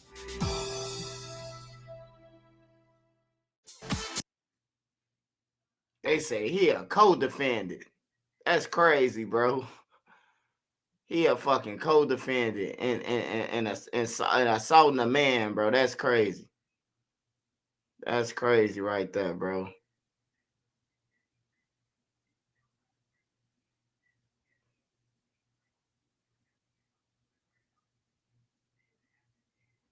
We can't even watch Shay Shay. Shay Shay, goddamn it, shooting shit down.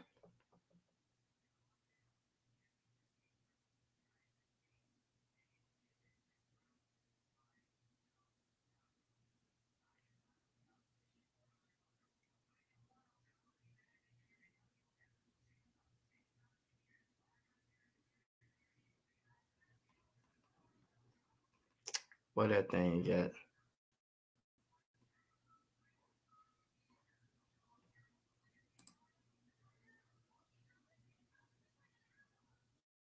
The Bush Guide, cold and smooth survival skills. Stop. Leaves of 3, leave them be. The cans of 6, take your pick. And head for the mountains of Bush.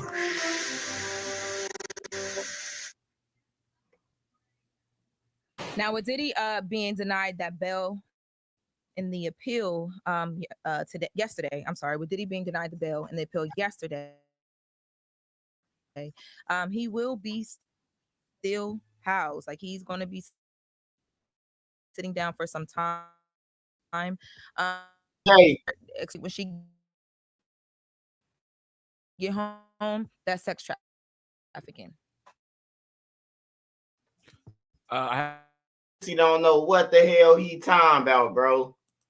It's a difference between you flying a woman out, sleeping with her, and then you getting her some money and flying her back home and all that. You getting up with him. You can have different women. Diddy on another level, man. Diddy is got padlocks on doors. He didn't get motherfuckers off drugs. They think they ain't got their phones. He taking people's cell phones and shit. He the only one recording the sessions and shit, bro. Like, Diddy is on a whole. Hey, I don't even like Boosie, bro. Like, I'm tired of him, bro. Why is he even allowed to even keep on talking, bro? Shouldn't he be serving life sentences with Marlo Mike? God damn, go to jail. I'm gonna say that on Vlad. Next time I go to Vlad, man. Hey, y'all need to look into Boosie, man. I think y'all skip some shit in the paperwork. So go take your old ass to jail. Go have a diabetes attack or something, goddammit, on everything, bro. He always got to say some stupid shit. So flying hoes out and all that, man. Diddy having lockdowns, man. Ain't nobody ever said they been in Boosie crib for 2 months. Stuck with no cell phone. Well, I can tell y'all who won already, man. Club fucking Shay Shay. They broke the internet with Cat Williams, man. Ain't nobody else winning that shit. Y'all might as well get rid of that. Yeah, man.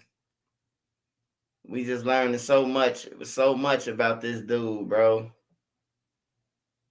I don't give a fuck about his living conditions, man. We done been to jail so many times, bro. Like, that shit don't mean nothing. That's just part of jail. Niggas complaining about how they cell is and how they got a half a mattress. Shit, welcome to jail. You ever been to jail and they gave you a half a mat? Or they gave you a mattress without any foam in the inside of that motherfucker? Welcome to jail. You already sleeping on the grill, and now you got a mattress that somebody that stole all the damn cotton out to make them a pillow. That's when you got to hit the guards with, hey, look, I refuse to lock up until I get a new Cadillac. We call them Cadillacs in jail. You know what I'm talking about? That's a new bed. That's one of the beds that, goddamn, the foam so thick it's sitting up high when the bed's new. The beds get low and low and low because now you got everybody sleeping on them, so they smash it down. And then another thing about jail, it's so nasty, bro, that I could leave out of jail, bro, and throw my mattress on this pile. Somebody gonna come right past me. We're gonna pass each other. As I'm leaving out, jail is just like this for real. Just like a baby is born and somebody leaving out the earth, as somebody leaving out of there, somebody coming to fill your spot, bro, on that deck. You could be leaving out. Somebody is coming on whatever division you in to fill that spot. And they just pick up your mattress. They pick right up your mattress. Don't spread or none of that shit, bro. Just nasty, man. There ain't no way to live, bro.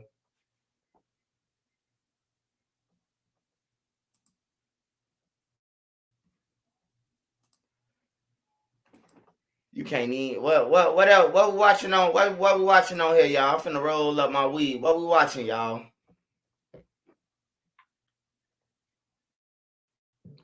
I don't know why Cam Capone keep on clicking up. You gotta pay me 4 times what Vlad. 40. I need 40 from Cam. No, I'm just playing Cam. Come with the 10 back.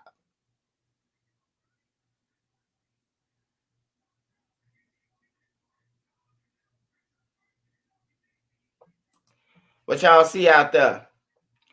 Let me go back to the news and see. It's Saturday.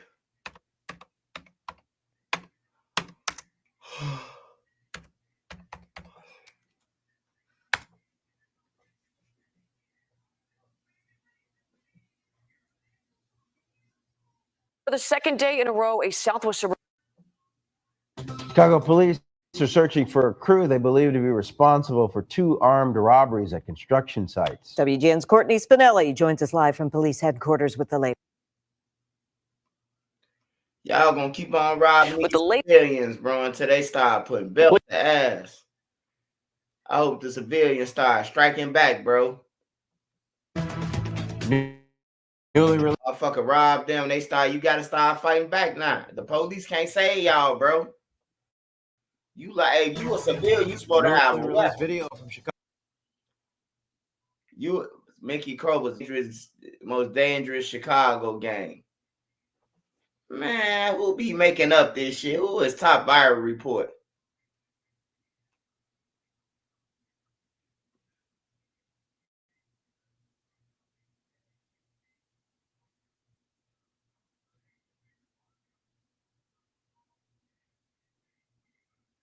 Yeah, Uncle Ocho, man, Nightcap gonna win, bro. Chicago police show a brazen robbery targeting construction workers in broad daylight, and it's not the only incident. WGN's Courtney Spinelli has our top story. According to Chicago police detectives, these 2 armed robberies happened in broad daylight on different days, but within half a mile of each other. They're now sharing surveillance video in hopes that anybody recognizes any of the suspects and can give them a call. 2 separate but incredibly similar crimes unfolding days apart in the city's North Lawndale neighborhood, both brazen in nature, happening in the late morning and early afternoon hours. The first on September 11th in the 1300 block of South Homan, then 4 days later, on September 15th, what's believed to be the same group of suspects striking again in the 3200 block of West 16th Street. In the first incident, seen on video here, a trio of armed thieves ran up on construction workers as they were preparing to pour concrete at a property being rehabbed. The suspects reportedly robbed the workers, forcing them to hand over cell phones so they couldn't call 911. Nearby home surveillance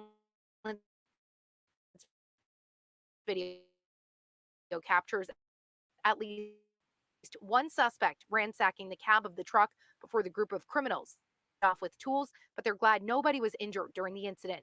Some neighbors finding out about it in the aftermath, saying it is surprising to hear of something like this, especially where people are targeted just by coming to work. Police say in the second incident, there were also several victims at another construction site robbed by up to 4 suspects matching the same description. Dispatch audio reveals the moments after one of the victims reportedly called 911. Male black robbed him at the construction site wearing a baggy mask and black clothing, no EMS needed. Chicago police believe they're between the ages of 20 and 26 years old, standing anywhere from 5 feet 6 inches to 6 feet, armed with handguns, including one that may have a red handle. During the crimes, investigators say they were wearing dark clothes, hooded sweatshirts, and face masks, taking off from the scene in a gray Nissan Murano. No arrests have been announced in either of these cases. Area 4 detectives say they continue to investigate and ask anybody with information to let them know. You can either call them or submit a tip anonymously online. For now, outside of police headquarters, Courtney Spinelli, WGN News. Now, what the hell you gonna get at a construction site, bro, if you ain't taking no rigs or none of that? If you ain't taking no machinery, what you gonna get? How much money you think that a goddamn construction worker who finna get dirty than a motherfucker, how much money you think he got on him? Like, let's be real, bro. That's why I'm saying that's what I'm saying, bro. Like, these construction workers, y'all need to have y'all pipes on y'all working in the hood. So when they run, light up their life, light up their whole back like Ricky off Boys in the Hood. Then you got the black people, we so slow, we are protested. Oh man, he ain't had to shoot them like that. Well, they ain't had to rob them like that. Y'all robbing civilians. But it'll be the black people who say that. They'll protest that shit. Man, he ain't even had to shoot gang like that, man. He could have let them run off with his lunchbox. Shit crazy, bro. Y'all riding past all these weed spots, all these dope spots, all the drug dealers that y'all know. Y'all ain't gonna rob none of them, no niggas who ain't gonna come to court on y'all. Y'all gonna rob the people who finna come to the Lennington building when you get caught every court date with paid leave to prosecute you, bro.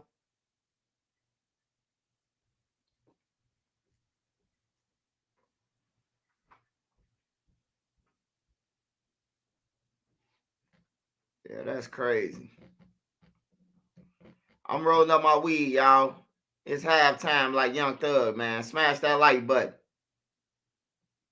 Well, I don't know what Young Thug mean by halftime. Let me take that back, cause no Diddy. Cause motherfucker be halftime might mean goddamn it, he talking about him and Lil Booty doing some shit together.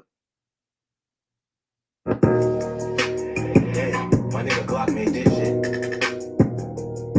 Real Mod Squad shit. Whole lot of Mod Squad shit. Shout out Trenches News, nigga. Shout out NC. Shout out Made Media. Shout out Spark. Shout out Queen. Shout out V. Shout out Nene. NC hit my phone like Black make us a song. I hit YouTube, found the beat, 9 song. And see, you can go to her for the latest news. Like who told on who and who gave who the blues. Can't forget Queen Lotus, that's 126. Shorty smart as hell gon' have you thinking about shit. Now let's get on the BZ on the down south shit. Shorty real as hell, she gon' tell you about your shit. And she dropping videos, go subscribe to her shit. Sparks got the visuals of 99%. Made media out west, he a film mode nigga. Get that nigga rank a chick, I bet she feeling on that nigga. And shout out Savage Black, we gon' party on them niggas. Can't forget Nene, she catch bodies in the chat. It's that page fake or real shit, shorty gon' check. She gon' come back to the chat, wipe his nosy out the chat. Can't forget Uncle Swipe, Mr. Miyagi to you niggas. You can call him Swiper Jordan or whatever, say you nigga. And to the ones that left, we ain't worried about shit. But make sure you like the video before you dip. Real Mod Squad shit, yeah. Real Mod Squad shit, yeah. Real Mod Squad shit, yeah. Make sure you like the video before you dip. Real Mod Squad shit, yeah. Real Mod Squad shit, yeah. Real Mod Squad shit, yeah. Make sure you like the video before you dip.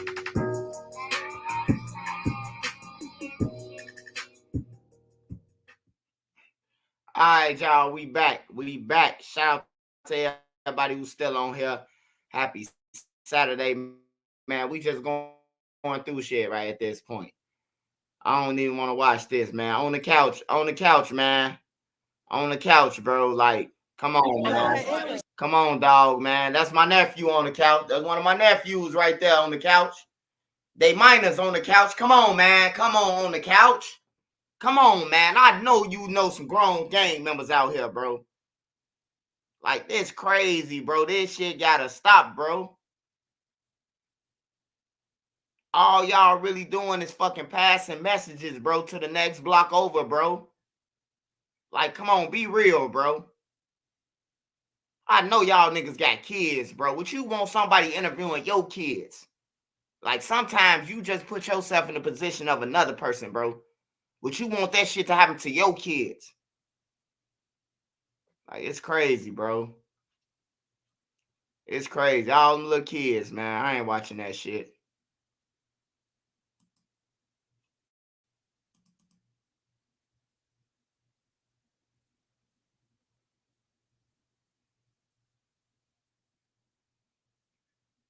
Even if a person say, man, they gonna be like that anyway, well, let them be like that. Let them find their own motherfucking platform to climb up on and give them. You just exposed them to 60,000 people who think it's cool, bro. That's why the kids think this shit cool, man. That's out here, bro. Niggas ain't telling them ain't nobody gonna send you shit in jail, though. I believe some of these dudes who got these cameras, they ain't never been to jail, prison, shot, none of that shit. They just from, like I said, you could be from Chicago, bro, and be a goddamn goofy. They be thinking everybody from Chicago lit, then did this shit and did this shit. Hey, man, I done did it, and I done been shot behind this shit. On everything, bro. I done had to wake up and goddamn it have shootouts every fucking day on everything in 07. Shootouts every day. Either I was shootouts or I was in jail. On everything, bro. Shootouts or fucking jail. Shootouts, parole violation. For real, bro. Like, hey, this shit ain't no life, man. This shit ain't no life for the kids, bro. I ain't hear not one time him telling these little motherfuckers to go to school or none of that. Who y'all went to it with? Like big grown ass goofies, bro. Like for real, what you want your damn kids? Would you record your kids? Hell no, niggas ain't gonna record their kid. Record your son. Record your nephews and them holding the Glocks and shit. Like that's crazy, bro. Whoever parents them is, man, they need to start stepping up. Like at this point, whoever record them or look, stay away from shorty now. That's why I'm glad I ain't had to grow up like that, bro. I ain't had to get off the porch till I was grown and had to start fending my way of where I gotta live at and shit like that. I ain't had to go through that, bro.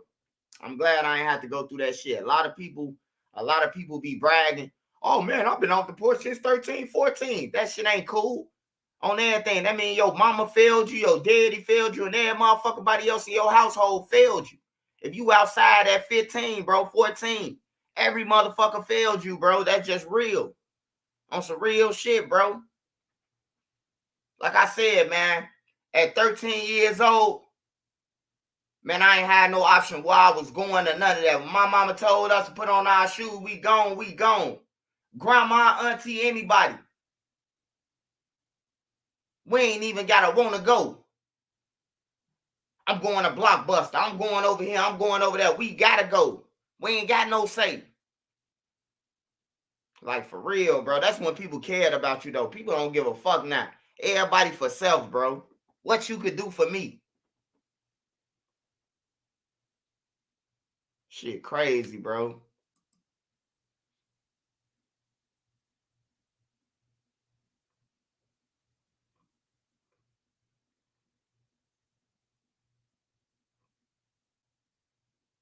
At least when I was over there with them, bro, I was trying to get them some motherfucker Western. I wasn't even with them, bro. I was with, man, everybody I hung with was grown. Always grown, bro. If they was with me, if they was with me at nighttime and had to stay with me, T. Roy, he always came to my crib. The girl who I was messing with is like his family. His sister and them always was down my crib in Parkway. T. Roy's sister, the only sister he got, always down my crib. Zell Money them, my stepkids, Zell Money them always played together. So they always was around me. But I ain't never hang out with no fucking T. Roy. I ain't never in O Block running around with T. Roy, bro. Like, hell nah, bro. Like, I seen him all the time, every 30 seconds. But I ain't running around with him and fucking Keith and Vaughn and nah, bro. Nah, bro. It's just how it is now. You might have 1 million niggas over there and you got 10 different crowds, bro. These dudes getting lame and lamer, bro. I don't give a fuck how many subscribers you got or who you is. Your ass a goofy. Recording kids and shit with guns, bro. That's some goofy shit, bro. Then when they go to jail, nigga ain't gonna send them nothing. Ain't gonna send shorty and them a dime in jail. And then most of the people, I'm starting to notice this too off them interviews. Most of the shorties who be up on there, bro, they be dead 2 weeks later, bro. All the interviews that going on, bro. Out of them interviews that these guys going on, somebody died. Somebody, 2, 3 people gone from their interviews, bro.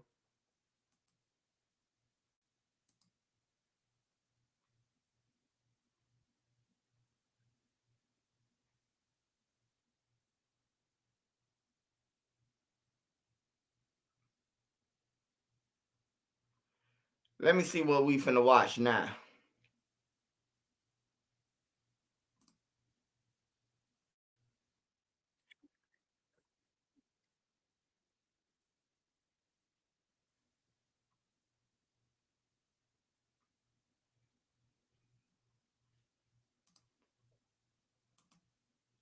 I wish some older niggas would step up, bro. Like, hey, bro, what you recording shorty now for, bro? These are nephews. Like, it's time for somebody to step up, bro, on them blocks, bro. Y'all can't all be flunkies, bro. Like, everybody can't be agreeing that this shit is normal, bro. Like, this shit ain't normal, bro.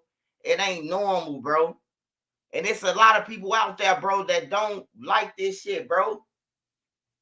That don't like this shit. People who work every day, bro.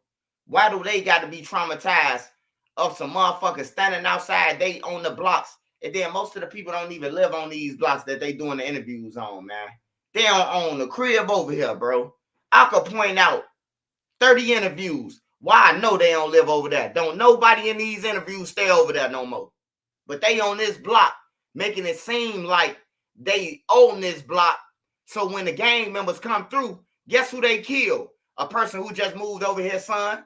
Why? Because these motherfuckers come over here and post up light camera action, just like FBG Young. Lights, camera action when the lights on. He out on gyro. Soon when the lights get low, his ass in the crib. He in the crib. Every time he got shot was in broad daylight by somebody he knew. He ain't one of the people who, oh man, dude named Royal, he tried to lie to Vlad and said it was a drive-by. I wasn't no drive-by. If a drive-by with nigga on his feet and he walked past you, I guess he flew past you so fast after he shot you. But that wasn't the case. When they shot Young, they walked right up to Young. Hey, what Craig Corinne K.I. at? I don't know where they at. He tried to get tough like he do on Vlad. I don't know where they at. Boom. And they walk right back across the street. We ain't playing no games. We looking for niggas. And they kept it moving, bro. And Young was down on the ground, bro. He tried to act tough like he is on that motherfucker, what's the name? And got stretched out by his own allies. And I'm going to keep on saying that shit. Stop talking about Trenches News and go and hate MOB. If you could forget MOB, you could forgive me, Butter, any motherfucker, bro. If you could forget somebody shooting you, you could forgive anybody. Because you damn near died. Is that the truth, y'all? Is that the truth, y'all? If you could forgive a person who shot you and almost killed you, what's your problem with Trenches News? I ain't kill you, nigga. I ain't did nothing to you yet. But then you act like I did something to you. But you don't want to get back with the get backs. You don't want to get backs with the get backs because the get backs got dirty too. Well, the countdown has officially begun. The city's contract with the gunshot detection system ShotSpotter ends at midnight. Our Andrew Ramos is live on the near west side with more on what happens next. Andrew. That's right, Dave. In less than 2 hours, ShotSpotter will no longer be in service here in the city of Chicago, which means the process of dismantling more than 2,000 of its sensors will begin as early as Monday. This sensor right here at the intersection of Wood and Adams being one of them. Now, it appears to be the final chapter of what was a contentious debate between the mayor and several aldermen who fought to keep the service. It was a showdown over what some critics called shoddy technology, where this week the city council voted to overturn Mayor Johnson's plan to eliminate the controversial gun detection system ShotSpotter, giving Superintendent Larry Snelling the power to secure a new contract. That ordinance passed in the council, but Mayor Johnson says he will veto it. Sticking to a campaign promise, Johnson is cutting ties with the system, insisting that it was not effective and too expensive, even describing it as walkie-talkies on sticks. We're going to find a pathway forward. We're going to find technology that actually works.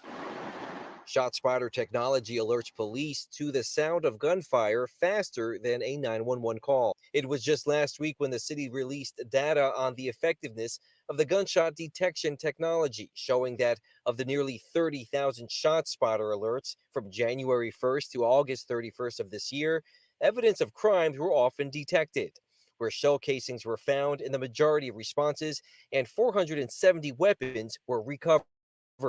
Those stats, not enough to sway Mayor Johnson and his allies in the council. When they first came in, they said it was going to reduce violence. It was going to increase convictions. It did not do that.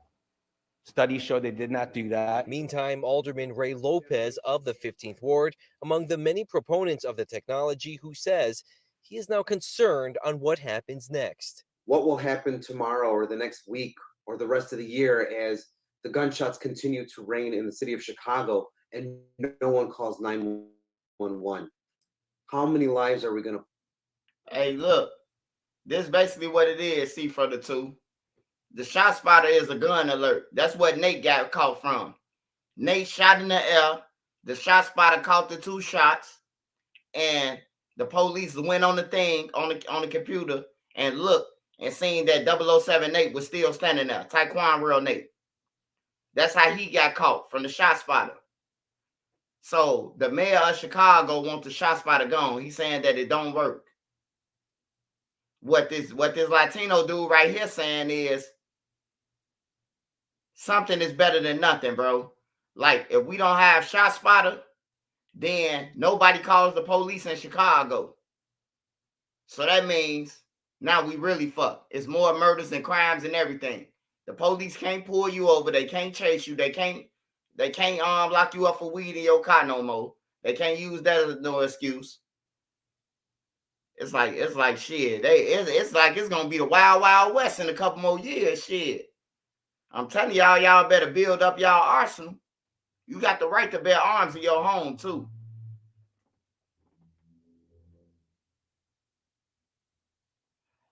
Just separate your clip from your gun. You got a right to bear, even if you a fella. It's a misdemeanor in your house. It ain't no felony gun charge. It's a misdemeanor. I'd rather get a misdemeanor gun charge because it's in my house. They go out like motherfucker. Any one of these motherfuckers who upstairs. I ain't going.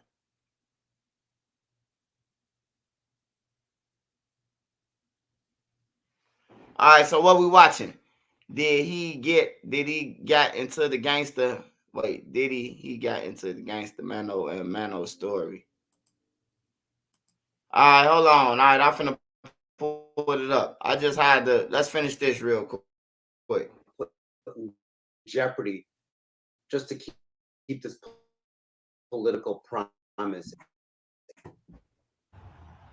While the mayor has clear, reporting live in the near west side. Andrew Ramos, CBS News, Chicago. Andrew, thank you. Man, old news people and everything. What the fuck happened to Jackie Bang? Tamara Hall. Well, she left when her sister died. Mike Shinzeski. We ain't got none of them motherfuckers no more. All right, who y'all say?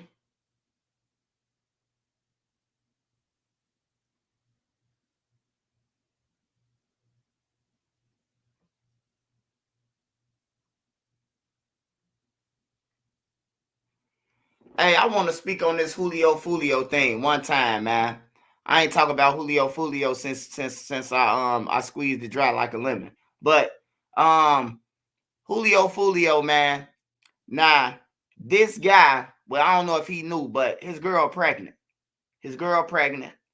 The mama in jail, the daddy in jail. You see what I'm saying? They shouldn't even let her hide a baby. Like, what the fuck, bro? Like, I mean, I know it's your choice, but both of y'all criminals. Who finna raise this baby? Who finna have to raise this baby? What y'all want a kid? So when the kid 20 or something, they'll be able to kick in for y'all while y'all still fighting y'all doing y'all time for a murder. Like, that's crazy, bro. You done took your girl on a hit. Now your girl finna tell on all y'all ass. The girl finna tell. She finna tell for that 20 years, that 30 years.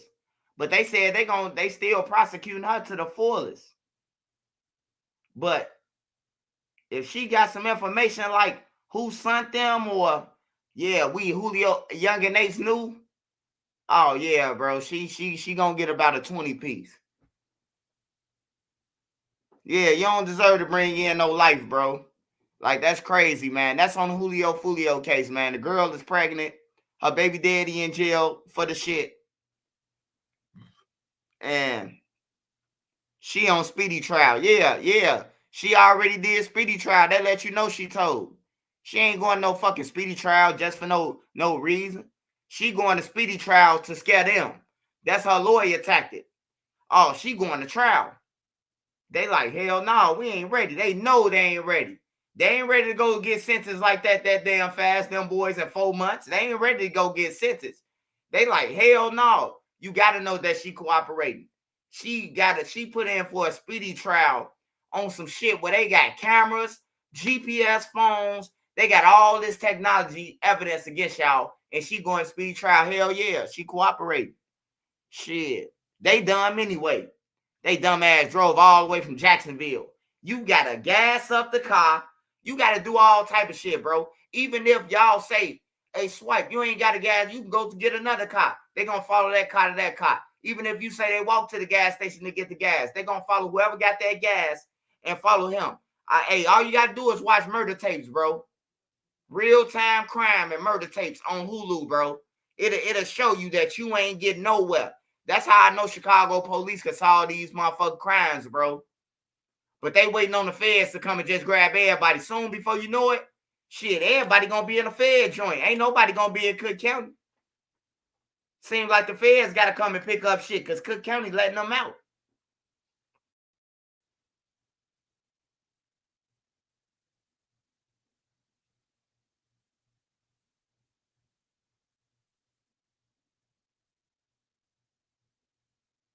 Yeah, you got to tell motherfuckers I'm finna ride down to Tampa.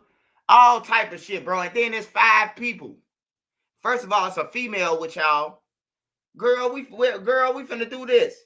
Ain't no telling who the fuck she texted and said that. As a matter of fact, she didn't text nobody because her boyfriend, the killer, had her phone. The motherfucker shooter had her phone. He was texting off her phone. These niggas so broke, they ain't even had their own fucking phones, man. Why would you take your phone on the hit anyway? Everybody know IDs, keys, and none of that comes with you. No paperwork comes with you. Nothing that's loose leaf that's willing to fall. No money, no none of that. No change, no none of that. Because they can get fingerprints off coins and all that shit. So you don't take nothing with you. It's just you, your mask, and your gun, or whatever you using. These motherfuckers taking... They might as well walk to the police station, all the shit that they taking. The watches on their arm, the Apple watches, all that shit is a tracking device, man. Man, I looked on my iPhone one day and it told me how many steps I took, bro. I deleted out, man. I turned off my phone and tried to wipe my shit out. Like, I don't want nothing telling me how many miles I walked, how many steps I walked. I don't need you to do that, bro. Like, I don't need you to do that. I went to AT&T ASAP, bro. Like, for real, bro. Like, hey, I don't need y'all to tell me how many times I walked, how many times I walked around, where I'm exactly at.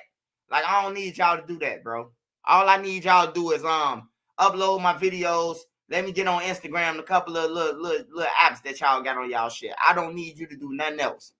Don't turn on my location without me knowing this shit. Like, them phones dirty than a motherfucker, bro. Y'all better check y'all phones too. Them phones, your location, this shit to be on. You know you turned your shit off. They just pop your shit on. Boop. Boop. Location on. You wonder how a motherfucker know where you at. Or talking about, yeah, keep playing. I know where you at. Your motherfucking location on the whole time while you woofing on fucking Instagram.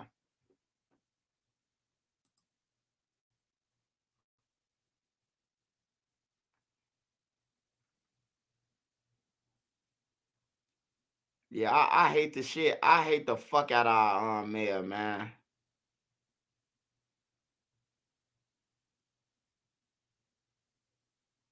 Man, Jaguar right, man. She better make sure she safe, man. I hope she's safe, man. She know a lot of shit, bro. She know a lot of stuff, bro.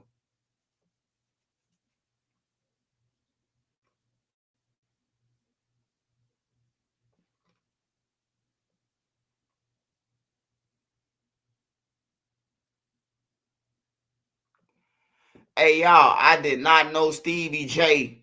I did not know Stevie J made that motherfucking Notorious Thugs, bro. I did not know that. Armed and Dangerous. Ain't too many could hang with us. I ain't know that, bro. I ain't know he produced that shit, bro. That's why it's zesty ass Lil Diddy. Him and Diddy pen whipped everybody together. He was the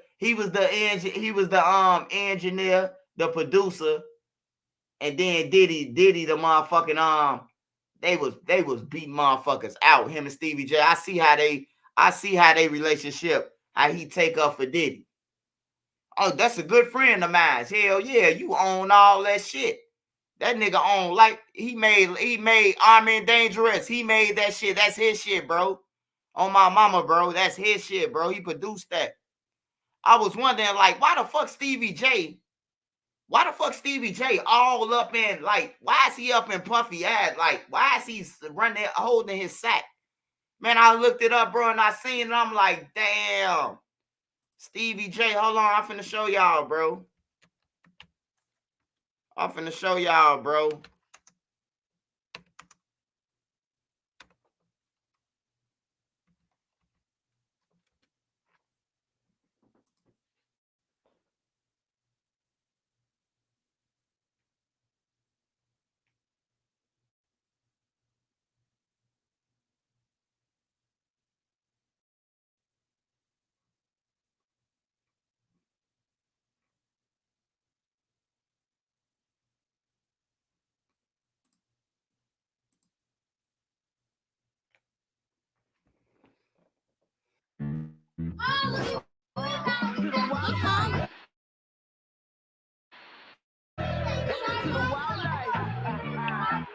DJ be producing shit. I ain't know he be doing that shit, bro.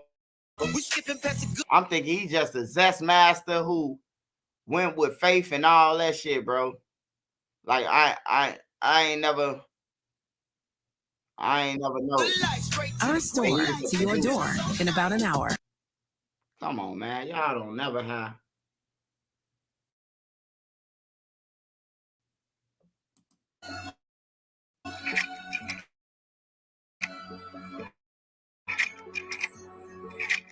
Bone Thugs and Harmony.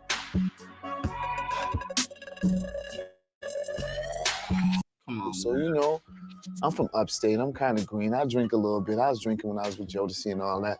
It was like, no, you got to be in another zone. I'm like, what you mean another zone? I'm saying I drink a little bit. Give me a little bit of that Malibu, whatever, Dawn P.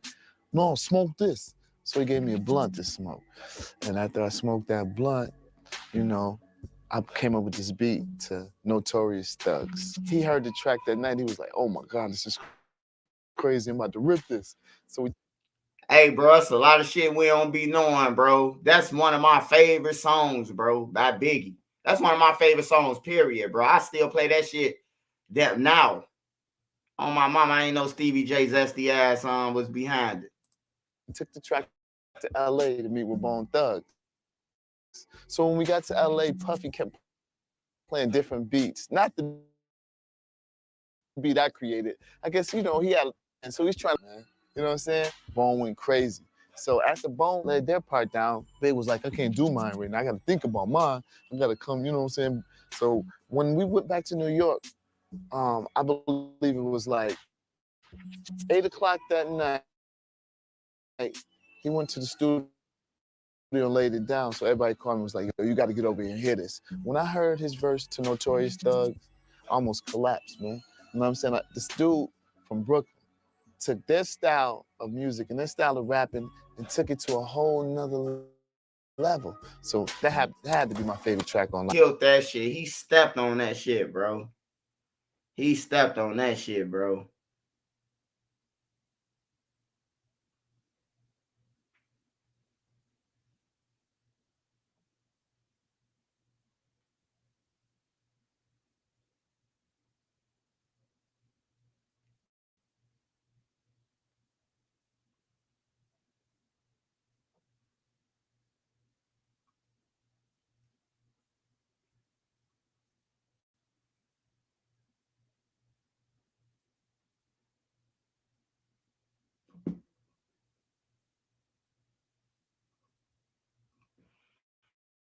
Oh, let me see something.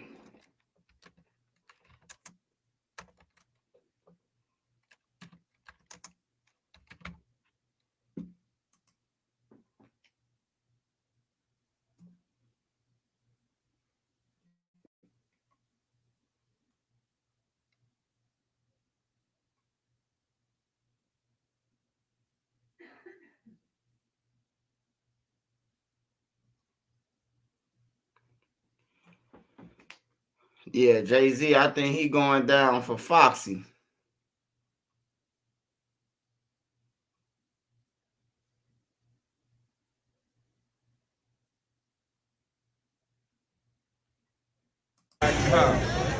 Football season is here.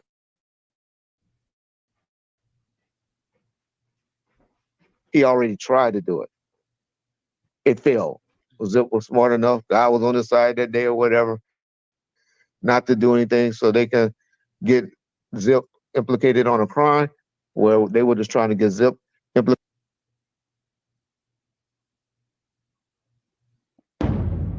Brown slapped me, so I took off on him. You know, another man. In our last interview, Man, get your goof ass out of here. On the interview to say that shit like niggas clowns, bro. You see, y'all see what this nigga, y'all see what this dude said, bro. I'm reporting this shit. I watch y'all. Nah, I ain't gonna do that. I take that back. I'm sorry, brother. I was wrong. I ain't gonna report your shit, blood, but dude a goofy for that. He bragging that he took off on Foxy Brown.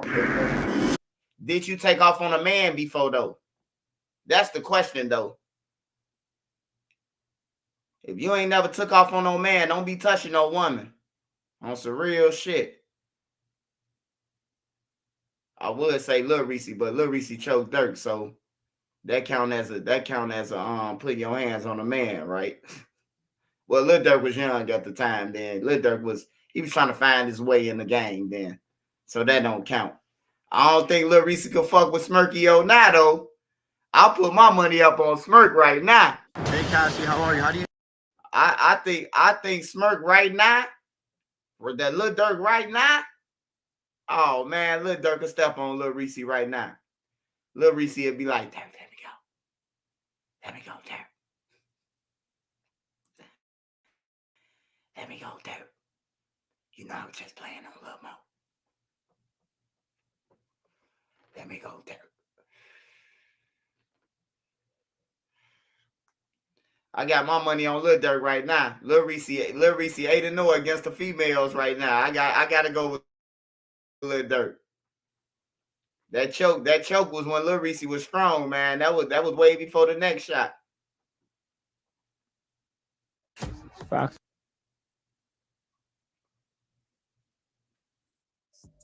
What up, good people? It's your boy Ant from the Hip Hop News Report, and in this report we have.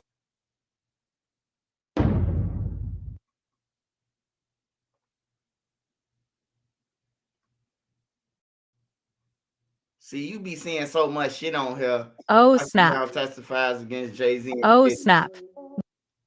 You know how celebrities reacted to Diddy's or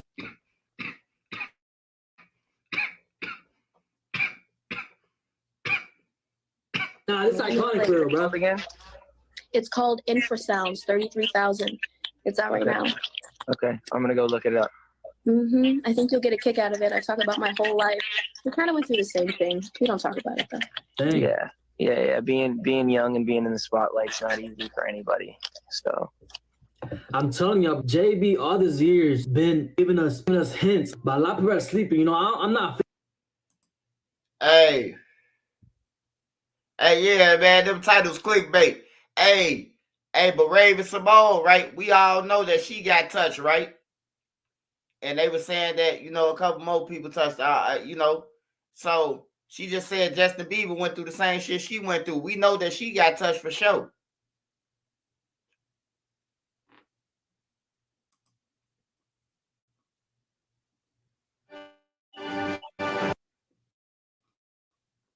What we watching, y'all? Somebody find us something to watch, man, with no music in it, man. I don't want no music. I don't want to hear no music, bro. Like, for real, that shit blow me. I be want to watch people shit, bro, but that music just blow me, man. And then the person who music it is or the little tunes it is, they the ones who getting paid. Like, fuck, I'm gonna put it in there if it ain't helping me, you know? I ain't putting this shit on me if it ain't helping me. Can it stop something or can it stop somebody from taking my shit? If it's not, then I don't want it in my shit. I'm finna start playing the beat through my music and see how do people still listen to it. My motherfucking views gonna go down. Like, swipe, man, that ain't it, man.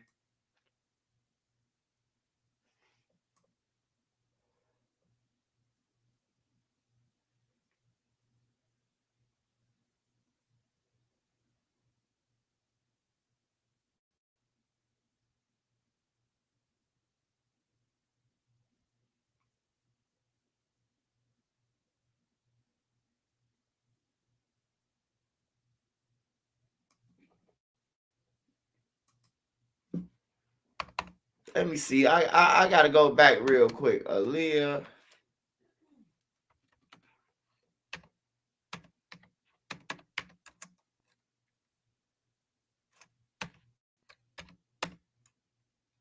I think it was R. Kelly MTV. Hold on.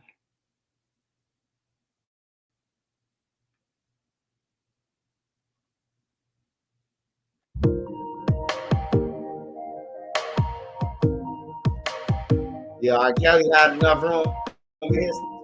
R. Kelly had enough room in his crib. Oh yeah. R. Kelly got dungeons, man. Y'all seen that shit? R. Kelly got so. Hold on, man. We gotta watch R. Kelly crib, man. We gotta watch this crib, R. Kelly, man, before this. Before we get into something, man. We're gonna watch something, but we gotta see the R. Kelly crib. I'm trying to see what they said they was being held hostage. See if we see any padlocks on the doors.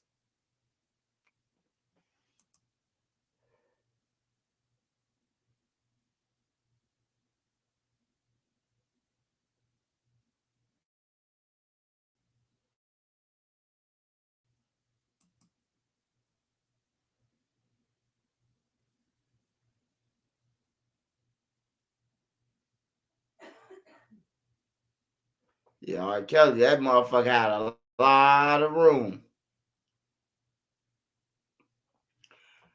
Nah, man, nah. We ain't watching nothing about King Von no more, man. King Von ain't got all them damn bodies, man. He got about 5 or 6 of them, man. That's it, man. All 12 of them, 13 and 14 of them, man. That shit is ridiculous. I refuse to watch that shit. It's another nigga they said got 10 bodies. Come on, man. I'm from Chicago, bro. If you had 10 bodies, man, everybody and they motherfucking mama know that you killed 10 people. For real.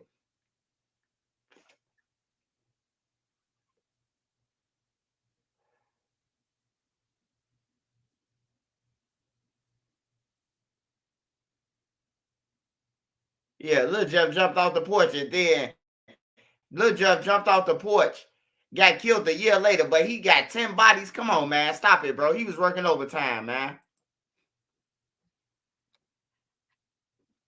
Yeah, R. Kelly got a lot of hiding spots up here. That's enough. That's all. I just wanted to see that R. Kelly, was it a benefit of the doubt that R. Kelly could have been hiding the females. He got a lot of room, man.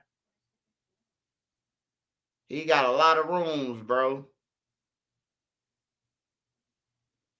I mean, it looked like all the rooms got doors in them, though, that you can get out, escape, right? This R. Kelly house, man, if y'all just got on, I'm just high and tweaking right now. I'm just trying to see, like, is it a possibility R. Kelly could have been upstairs and the hoes could have snuck out and ran for help? That crib big than a motherfucker. I don't see how he held them hostages in that motherfucker.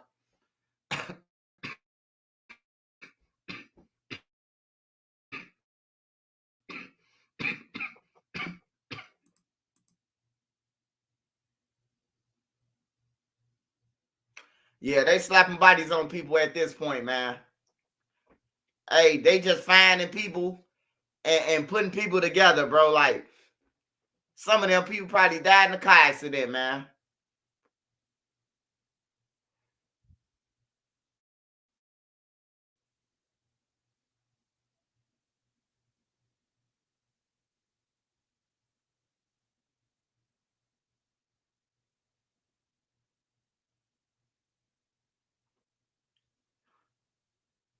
Yeah, that's a big ass house, man.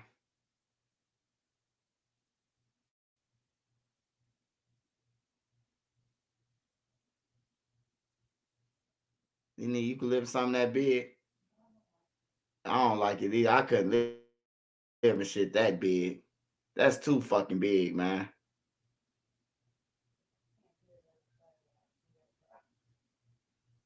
Right. I want to know if a motherfucker coming in my house, bro. Like, that's too much. A nigga could break a glass on one side. By the time you get over there to the glass, you motherfucker that came to your crib and took over.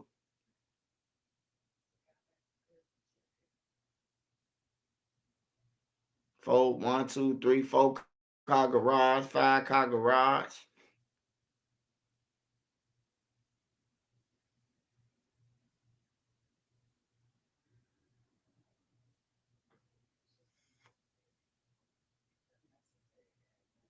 Yeah, I think that's a waste of money, man. That's a waste of money. You probably never sit in at half the house, man. Like, we don't even sit in our living room. We don't go in our living room or none of that shit, you know? Like, that's crazy. We barely go in the basement.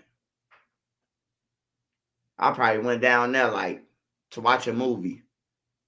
I've been in our basement, like, 3 times in the last year.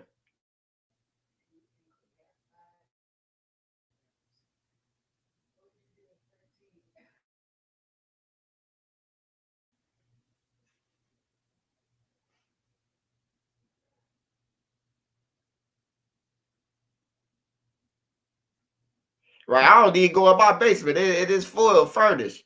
Like, what? Why would I need some more rooms like this? It got music. That's why it's silent, y'all. It's music.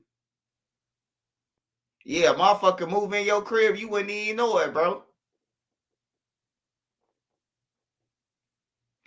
Yeah, that's a nice ass crib, man. That R. Kelly ain't want to take advantage of. Now they selling all his shit.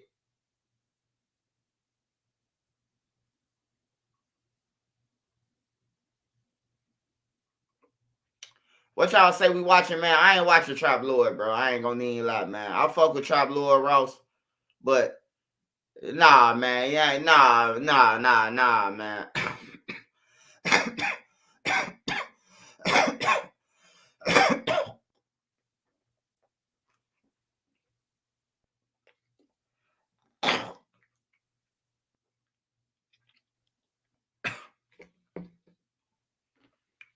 His body's being slapped everywhere now.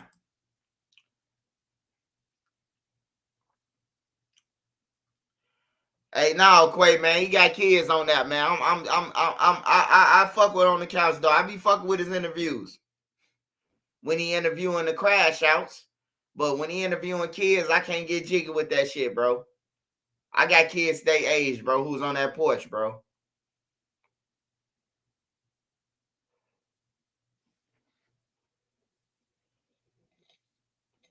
I got kids, nephews, the age of them little kids that's on there. Them little kids still in school, man. Look like 8th grade and freshman year.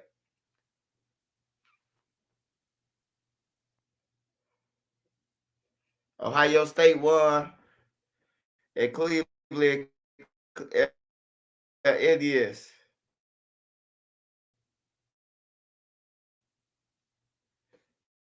Yeah, that shit was crazy, man. Nah, bro. They just waiting on the die, man. They going about the wrong way, man. They think they tough until they get folded up, bro. That's all they waiting on.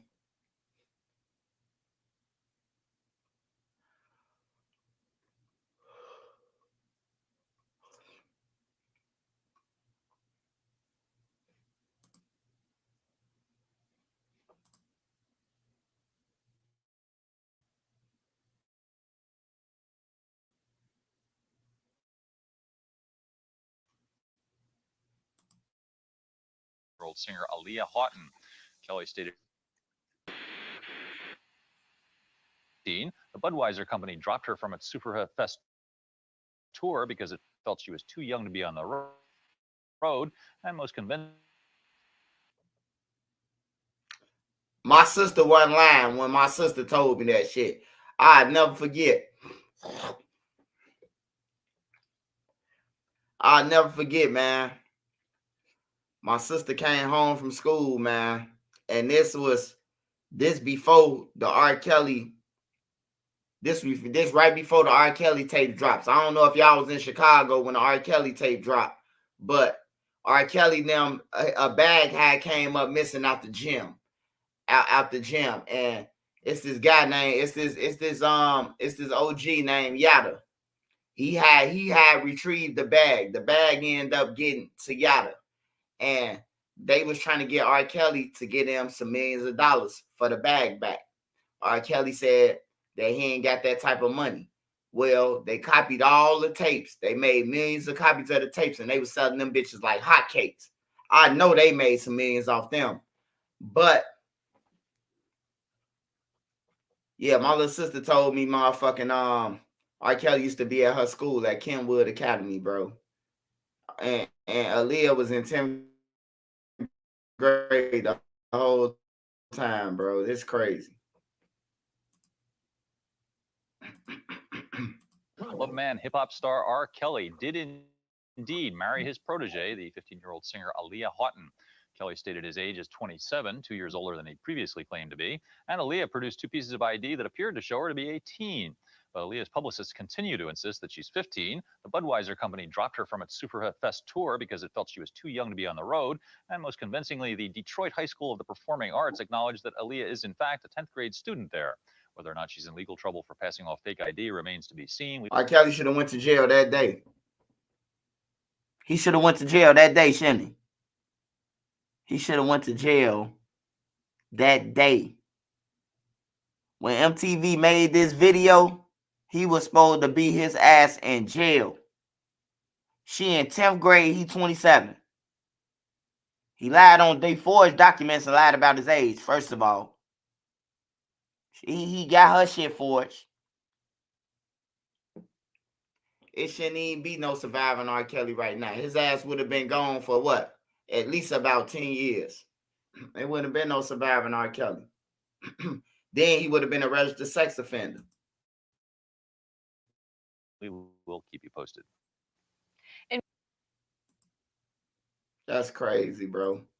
That you go back and watch this shit. Yay! Bring out the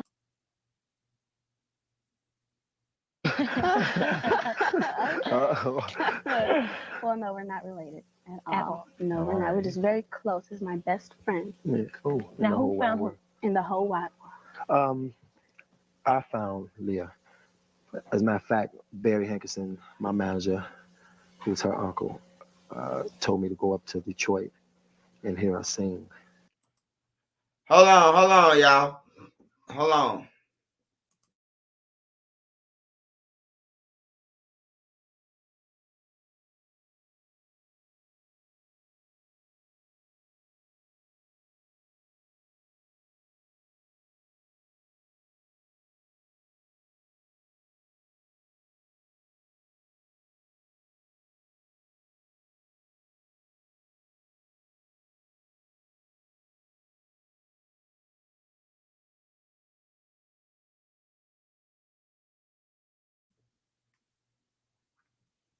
I'm back, y'all. Now let's listen to this. Once I got up to Detroit, I didn't have to hear her sing because she was glowing. I knew she had it. As soon as she started singing, that verified it. And from there, we came here, and everything was all good. Mm-hmm. Is Aaliyah your real name? Aliyah is my real name. It's very unique. It's nice, though. I think it's Muslim Arabic. Oh, all right. But, Does it? I mean, do you know the meaning, or does it have a meaning? It means the highest, most exalted one, the best. All right. Here we go. Cute. Everybody knows. You say it one more time so we make sure we get this. The highest, most exalted one, right? The best. The best. All right. Get it, y'all. Now, what does everybody call you? I know your name is Robert, but do they say, yo, Art, yo, Kelly, yo Robert, yo? Kelly. Some call me Ark.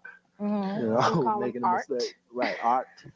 Yeah, but most people who know me call me Rob. Okay. Yeah. Okay. Excuse me, Aaliyah. I know you're a straight A student. How do you mix with, studies and / artists?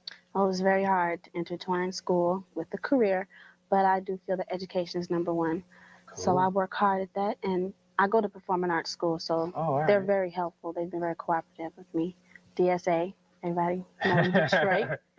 And my parents work with me, so they help me keep my grades up. What do your parents think about your career?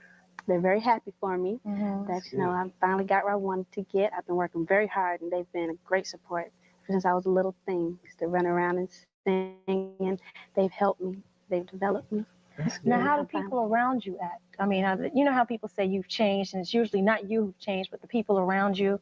Do you feel that kind of vibe going on? Well, my friends at school, they've been supportive. They don't think I've changed any. They feel the same. I'm the same. We're all the same. That's cool. Now, how is he to work with? Rob is great to work with because really it's not like we work because we're like really close. So it's like just fun, really. We just hang out, sing. I don't ever remember working. Yeah, it's just like fun. It seems like you had a lot of fun recording your album, but is there any song on the album that is your baby that you like more than others? At your best. At your best. At your best, you are loved. And that's what we're going to peek at today, right? That's right. Why that song? Because I love the Isley Brothers. And I really admire them. They're very, very unique. Their sound is very unique. You can tell the Isley Brothers song.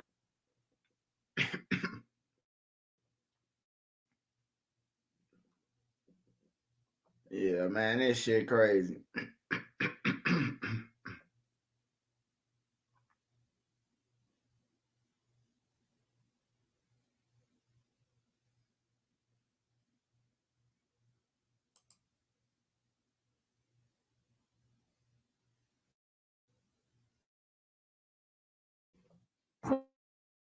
Now, see, you could be flying now.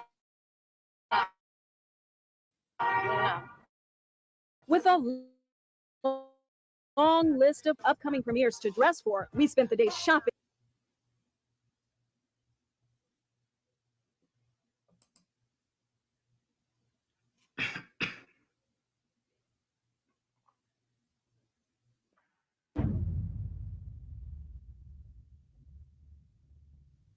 Right. I respect it. Kim Porter, you was telling me before this interview that Dallas Austin, his daughter, was at her house the day she died. Yeah, I heard that the paperclip party broke that story because it was told to them by Kim's Porter father that is in the police report. That this is in the police report that Dallas Austin's daughter, who was a friend of Kim's, left her house at 8 o'clock.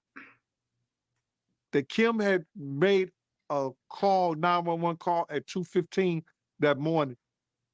And I don't know what happened in the 911 call or what was said, but they said that Dallas Austin's daughter, according to Kim's father, was the woman that left her house at 8:15. So she was the last person, according to her, to see Kim alive. And that was broken by the paperclip party because they had a conversation with Kim's Porter father. That's crazy. Now, what was Kim's state? Why did, and in the report, didn't it say she had blood on the pillow and bruises or something like that? The case needs to be reopened, man. The case really needs to be reopened. Because if that girl was there and she said that Kim was all right, what happened from 8 to 11? And why did all Kim's stuff come up missing? I ain't know any of that, man. I never heard of that. So when they found her, she had bruises and a lot of her stuff was missing. Bro, it's a lot of suspect things going on. First and foremost, in our day and time, other than our house key, a woman gonna keep her phone and she got a lot of different purses, but everybody always grab their phone. Why come right till today, right now, nobody knows what Kim Porter phone is? Damn. And they know they had iPhone. Why have nobody went to the cloud and got the text messages and the things off her phone? Because everything that came in that phone is text, and your iPhone find my phone. Nobody tried to find the phone. I would love for her son, who has all the rights, to go to and get all the stuff out the clouds. Her last text, who she calling, who she spoke to, who called her.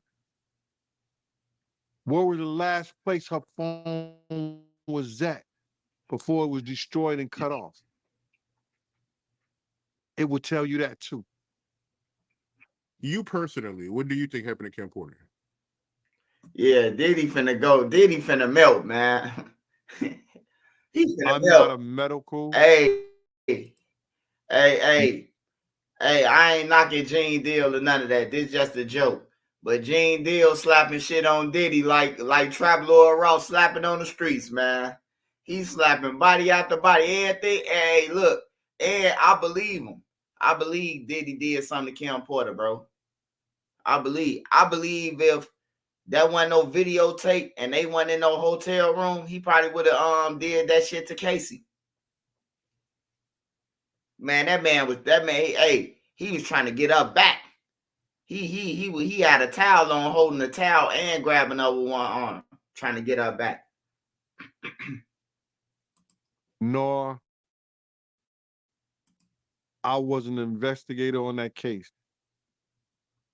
I don't believe that an individual with her, I want to say,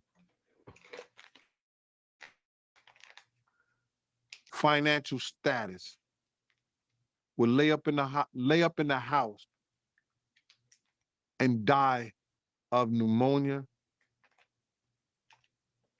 without a doctor or some kind of medical person responsible. So I think it may have been some, I guess, foul play. But we need to get what the fire department, what the coroners, what the pathologists, and everybody, say. So you feel like she was murdered? I feel that it was some foul play in her death. A lot of foul play. Why would you take somebody's phone? Why would you take somebody's tablet? Yeah, or her computer? That's It was some foul play. Why is there blood on her sheets?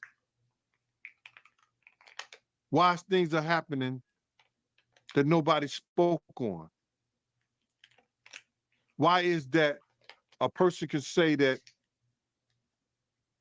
they left at 8 in the morning and Kim was alive, and 11, she's dead? Some foul play, bro. If it was foul play, why would somebody want Kim Porter killed? It's a couple of women in this industry, and for their sake, I will not mention their name. Listen to me. There's a couple of women, probably more than a handful, but I know about 4 of them that knows everybody's dirty secrets. And if those secrets get exposed and tell what some of these guys and some of these people were really doing behind the closed doors, in the boardroom, in and out I think the he's closet, talking about Beyonce, man. I ain't gonna lie. Beyonce and Jay. that their life would be in danger. Because men wasn't men, and women were acting like men. And that's all I'm gonna say.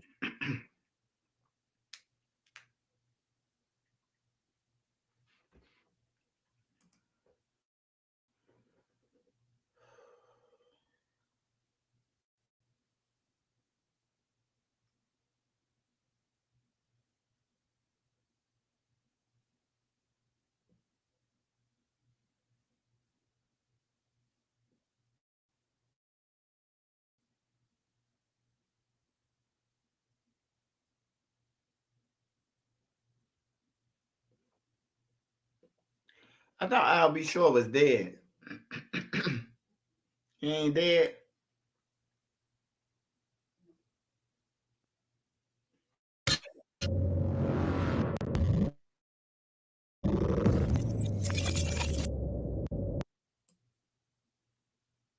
Love you, I appreciate it. I'm just reading what's on the screen there. Amen. Amen. Amen. The family and the books around you. Touch base. Beyond measure, beyond measure. Recently, 90s R&B singer Al B. Sure posted some very interesting story post on his Instagram. If you didn't know, in the summer of 2022, Al B. collapsed and was rushed to the hospital, where he fell into a coma that lasted more than 2 months. The 55-year-old off-on-your-own artist surprised those in attendance at the Equal Justice from very humble beginnings, a loving mom who made sure I went in 100% on all and made something of the music craft that I've loved dearly. I thank you for sharing it with me over the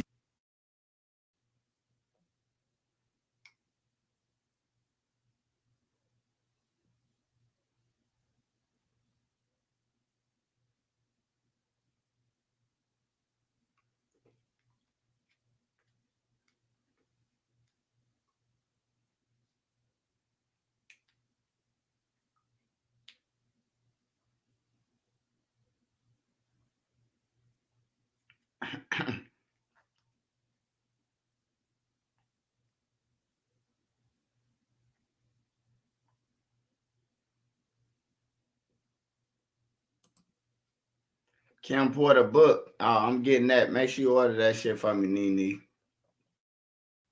got knocked the out, man.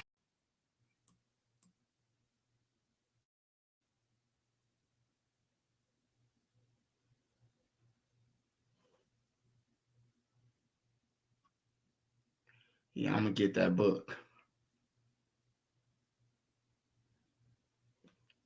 Neo got caught clapping Diddy cheeks.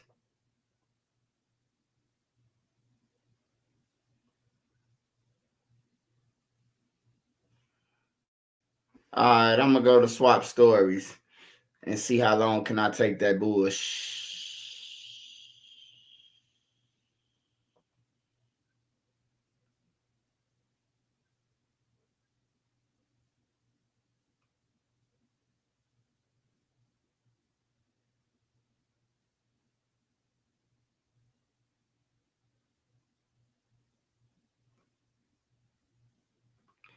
All right, so the son, the light-skinned son who they said that Diddy coaching is Kim's son, right? And then the two girls, the two twins is her daughter. Or is Christian her son? I mean, or is the one who Puff Daddy look like, is that her son?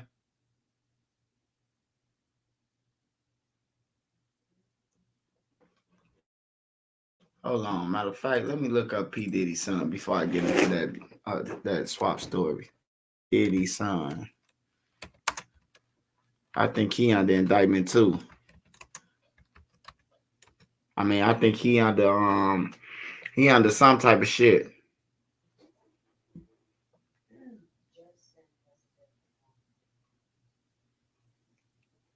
Justin is the dark skinned one.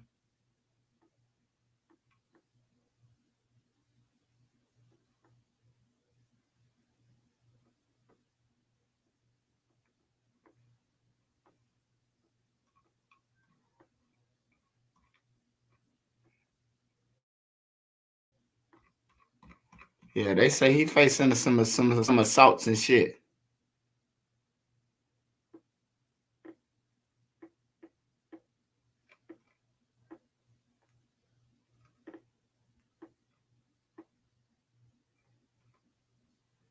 They talking about Jay-Z turning himself in.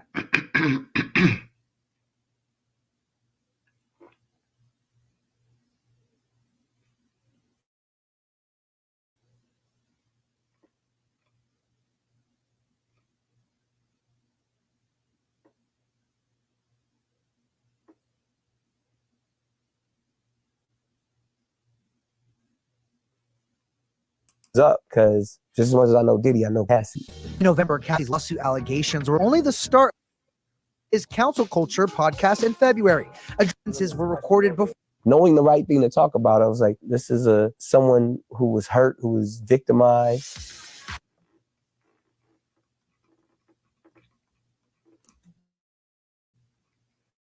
I only see like one little thing about. Hold on, let me see what Deal saying. We're gonna watch swap that to But end what you think tonight. about the diss record that King Combs came out with, where he was coming at 50 and coming at everybody, coming at his dad? Like, how you feel about that record? Well, first, I want to say to this young man, before somebody take his head off, because see, that's that new school bull crap that these kids out here, they easy to fly off their mouth with that. You don't invite a man to your private. You don't invite a man to your private unless you doing the Diddy. If two men lay down, how many homos get up? Let me tell you, young man, 2 of them. You understand? So don't invite a man to your private, because that man will see you and take your head off. Especially somebody like 50. You don't send or let a boy do a man's job. I don't know if he need that type of attention or he want that type of attention. Evidently he do. But 50 is the wrong dude that you want to do that type of attention, get that kind of attention from, bro. And the infamous words of Waka Flocka, that nigga go hard in the paint. And I don't believe that this cat would even put out some trash like that and really didn't know what he was doing. He's teasing the federal government. And I told y'all, the Southern District of New York do not play. So King Kong just put another battery in their back. And you see, after he did that shit, something get leaked to the press. Do you notice that, right? Soon as he did that dumb shit, talking about, well, we did this and we did that. We had this over here. Y'all went to the wrong house. Some went to, he said, well, we're going to show you how wrong we are. Yo, CNN, run this. Action, roll them. Hey, yeah, Don't play that with the is feds, true. bro. That's true, bro. Because you got to realize this. They got a lot of time. Hey, that is true, bro. Gene Deal is right. When Puffy's son made that song, bro, they dropped that shit on CNN, bro, when he said that we like basically they beat everybody. They beat the feds. The feds ran the wrong house. That's what he said in this song. I remember he said some shit like that. All they got is time. Yo, they gonna sit there, people sitting up there and they want something. See, people like a fix. They need that fix real quick. They want them to hurry up and charge Diddy with something or see what they got on him. The feds gonna take their time. May take 6 months, may take a year, may take 2 years. They got up to 3 years to bring their case up. They got 3 years. So they checking everything about them. They're gonna dot all the I's and cross all the T's. Yeah, I mean, a lot of people feel like he played a part in that video coming up. You know, him making a comment saying that, you know, they forgot to raid the house next door that his dad owned. Yeah, man, he was walling out, man. Yeah, I think he was just bullshitting. I don't believe he bought the house next door. Because let me just tell you something. If anything or any name that had to do with Bad Boy, the federal government gonna run that. They know all the properties Diddy have. They wasn't even talking about the raid that they did in New York, but they did a raid in New York too. Yeah, I ain't hear about that raid. I only heard about the, the LA and Miami raid. But you feel like the feds, they released that video over King Kong's comments. Oh man, I've worked in law enforcement for 27 years, and I had the opportunity to see Haida. It's a place, whereas they have the state, the feds, the NYPD, the Department of Corrections, and the state police. Yo, this place could be half of a basketball court. That's where they just got lines of computers with officers of all different people and officers just on the internet.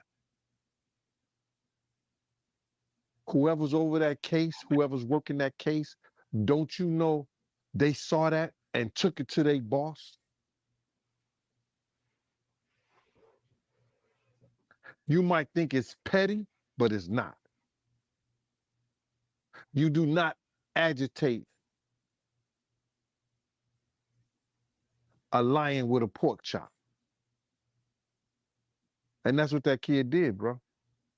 Some people feel like, Diddy, he played a part in that video coming out too. Him being spotted with Stevie J, smiling at the camera. A lot of people blame him too. But bro, what did I tell you? He's such a narcissist that he has to be in the public. Listen to me. They just caught him on TMZ today or yesterday or something like that, walking out and about. Now, I'm not telling the man what to do, what he couldn't do. I don't know if the government told he couldn't travel nowhere, he couldn't be nowhere and stuff like that. But why are you going to go outside your own compound where TMZ and every other place is waiting on you? You're not going to get any public sympathy. That's why he had that picture of him and his father around his neck. You're not going to get no sympathy. You're done. Stick a fork in it. Call it a quit. Apologize to Big's mother for putting her son in that position that he loses his life.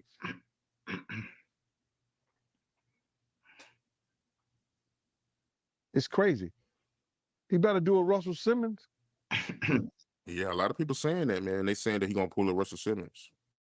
Well, anything's possible, bro. But I don't know if the feds will allow him since they got an open investigation on him.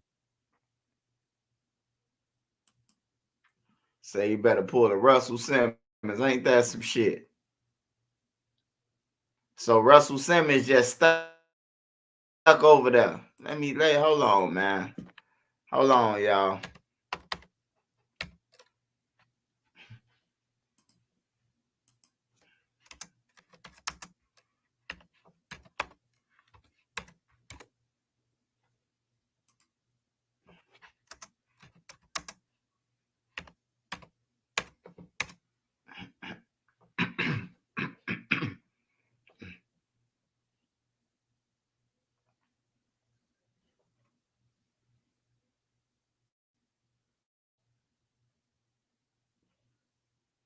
Okay.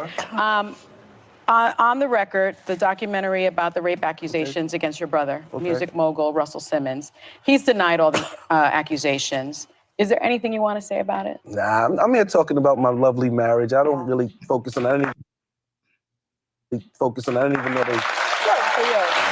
I appreciate it, though.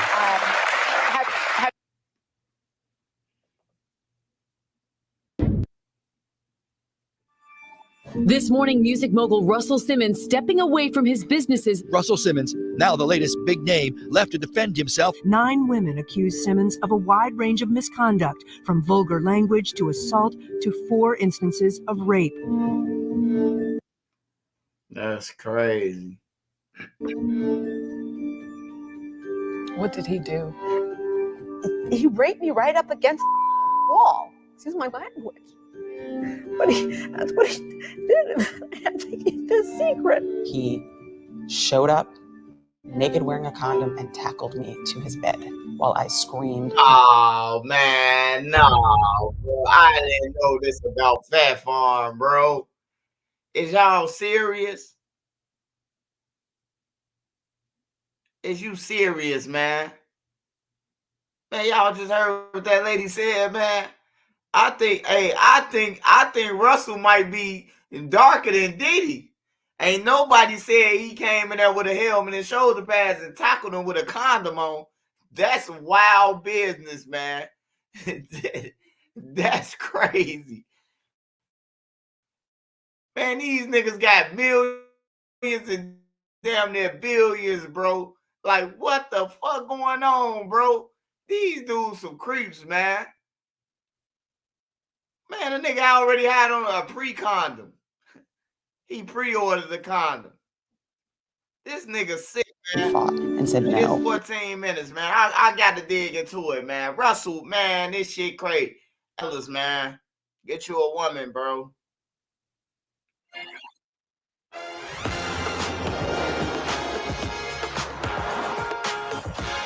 My Russell Simmons, my ex-wife stole millions to bail out her. So is Russell Simmons broke, or like what's the deal? Did he get to take his money with him?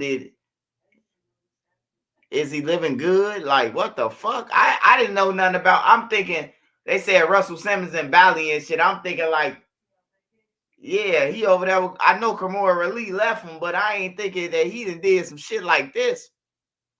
I used to rock Fat Farm shit when it first came out. And fought and said no and cried. That's rape.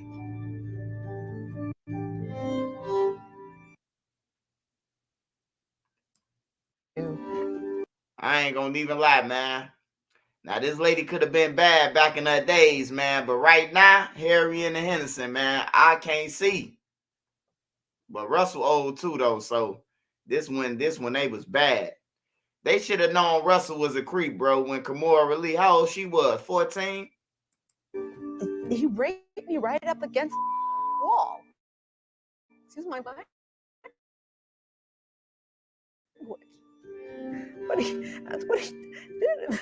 I think it's the secret. He showed up naked wearing a condom. Hey, women, this ain't funny, but this shit just crazy. That's why if you hear me smirking, it ain't funny, women. It ain't funny at all. But this shit is crazy, man. Like, these dudes are legends and icons, bro, who are we not look true, up to, bro. why Like, would what all the these fuck? women accuse you? I heard someone else say this, that I was quite frivolous. Look, there's a song by Houdini. I'm a hoe, I'm a hoe. 3 different girls after every show. Culturally, we thought that was the right way. And a number of sexual partners and compromising positions I put myself in is beyond anybody's imagination. You said you had more foursomes than most men have partners.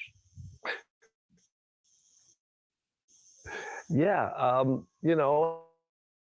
that wasn't really that. I think it was. Hold on, man. Where the fuck his legs at?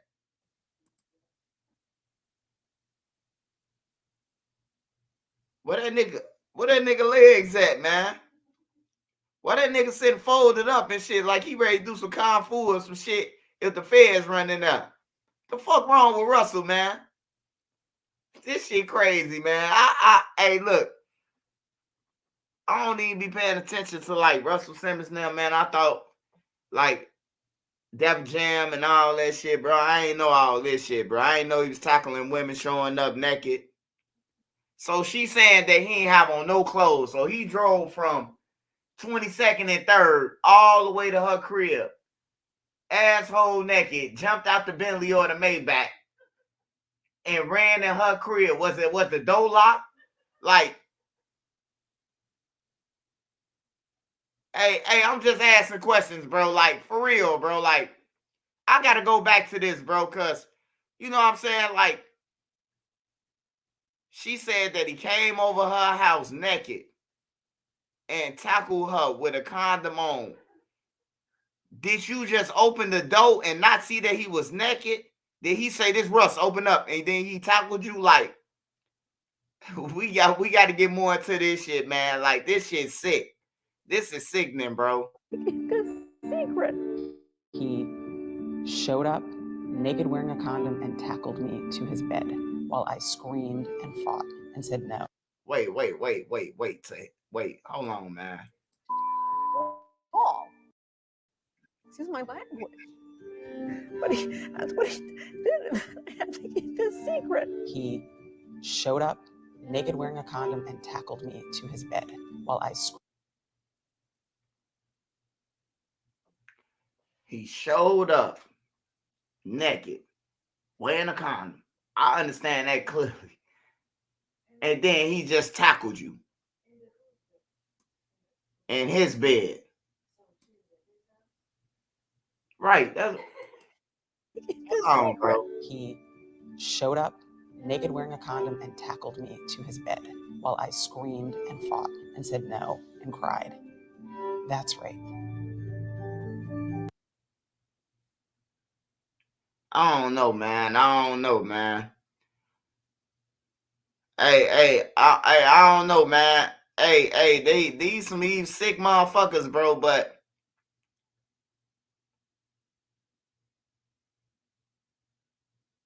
I'm just trying to see, man, like, it's his crib. So she was living at his house. It got to be, right? She had to be living with Russell, right? Because if he showed up and tackled her and held her on his bed, then that means she wasn't at home. She was at his house.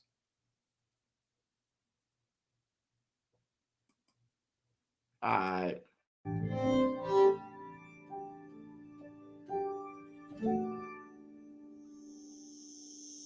If the allegations are not true, why would all these women accuse you?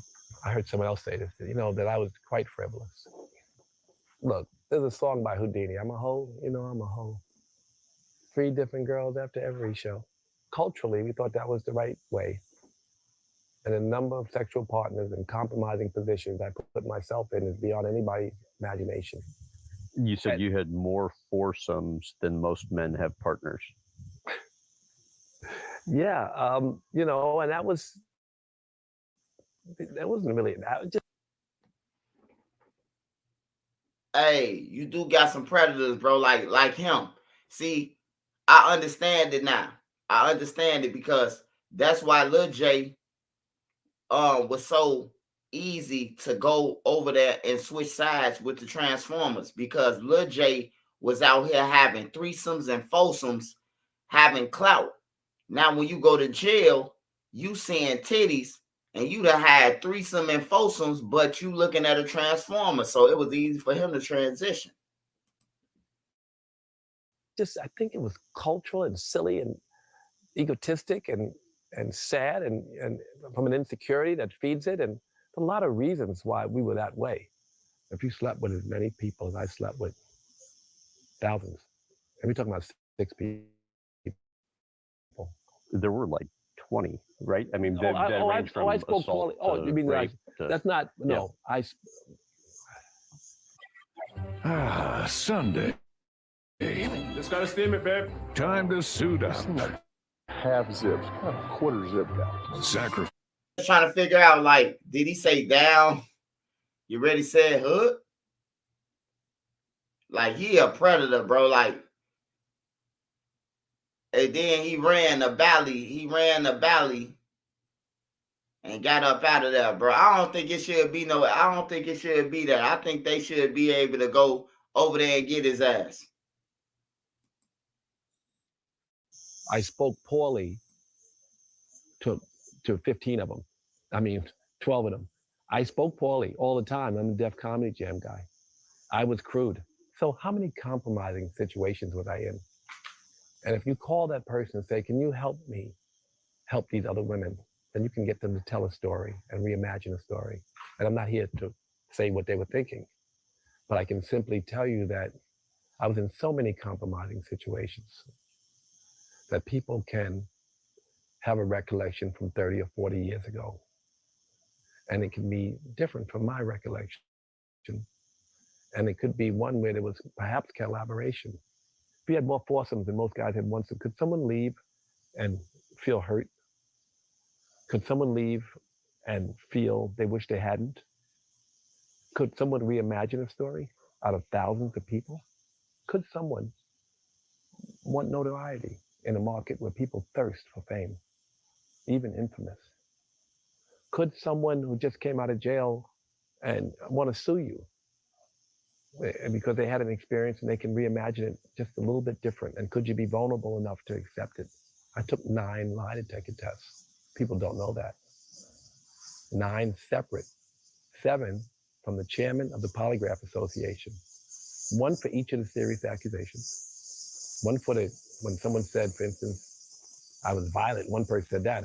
I've never been violent. Took that. And 1 for I apologized. I never apologized about assaulting anyone.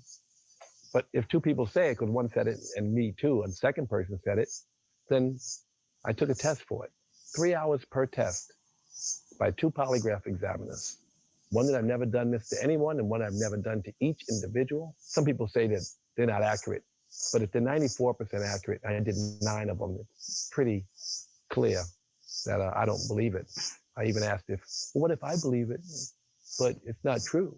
He said, your subconscious will get you. I said, I don't know how true that is, but that's what was told to me by the chairman of the Polygraph Association. He was filmed, by the way. You know. Yeah, them damn bugs where he had killing me, man. Russell on the run too. Fuck it.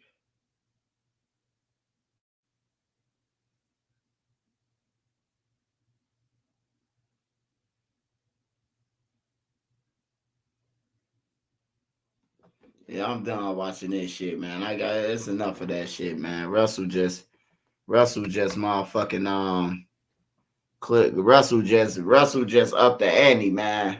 I think Russell way worse than Diddy, man.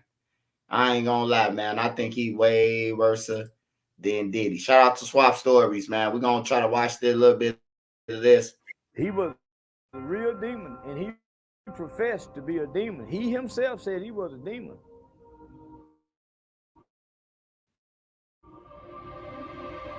Graveyard for like 3 days, 4 days to a week. Drink chicken, like animal blood. It's different stuff, though. Like, I don't really think about it. This the life we live in, shit. We know the consequences, and everybody know the consequences in the street. Dead in jail, and if you don't know the consequences, get out the street. I said what I said. Just stand on that. Welcome back to another episode of Swamp Stories. For this one, we center around possibly the most dangerous rapper of all time. Some call him evil, others call him sociopathic, but overall, this is a man who embodies every single bad aspect of being a rapper. We all know generally the terrible things he was about, but often come on, man, it off as a false alarm. What? Maybe Tupac wasn't lying when he said, they don't give a fuck about us. Like, how is it even possible that you did an investigation when somebody was literally on the street? Well, Jacksonville sucks, and because of this, Aaron's family had to worry all night, where is our son? Is he at a friend's house? Where did he go? And sadly, that takes us to the next morning. It's 7 in the morning, and a group of high schoolers are walking to the bus stop. As they're approaching the bus stop on 4th Street, sadly, that's where they notice their classmate Aaron. They're obviously terrified and they call 911. The police come and figure out who it is, and word starts to spread around Jacksonville. For Fulio, he was in 2nd period when he discovered the news, and once he learned, he completely dropped to his knees. He's absolutely devastated that he just lost his best friend, but quickly the pain turns into anger. This is Fulio's breaking point. The loss of Aaron tipped a 15-year-old Fulio over the edge as he no longer saw life in a ball. Now he was purely angry and wanted to just be a demon in the streets. And during his sophomore year of high school, an opportunity to be Hey, we'll watch this tomorrow, man. We'll watch this tomorrow. Hey, shout out to everybody who's on here tonight. Shout out to everybody who's on here tonight. Shout out to the mods. Sparks Visual, man. Make sure y'all go and follow his Instagram. Follow him on all platforms, man. Made Media Magazine. Follow on all platforms. Queen Lotus 126. Follow on all platforms. NC, the one and only NC. Make sure y'all follow her. Beezy Baby, follow her. Dro the Mob, follow him. Chris Partlow 773, follow him. King of My TV. Who else we got? All them. Shout out to everybody on here, man. Savage Black, for sure.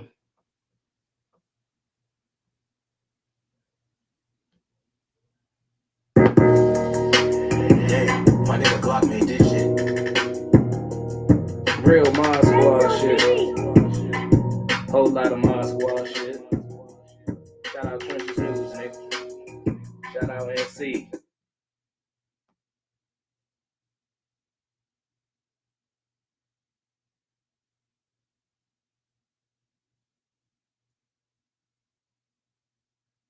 You don't fuck with me, I don't fuck with you. We don't fuck with each other, but we ain't on the same level. I be sending these niggas like I be fucking they mother. What?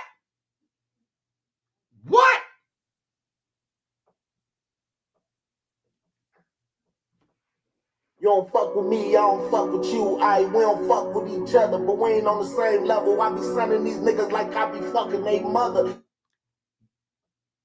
Whoa. Hey, man, I can't get this shit off my mind what Russell Simmons did, man. They got to go over there and get his ass, man. He tackling people. He don't deserve to be sitting on his knees, man, like a Buddha, man. He need to be arrested, bro. He need to be arrested, man. But shout out to everybody who's on here tonight, man. Even the haters, man. I ain't going to argue with you or go back and forth, which I just play this song, man, to remind myself every day. You don't fuck with me, I don't fuck with you. We don't fuck with each other, but we ain't on the same level. I be sending these niggas like I be fucking they mother. Yep.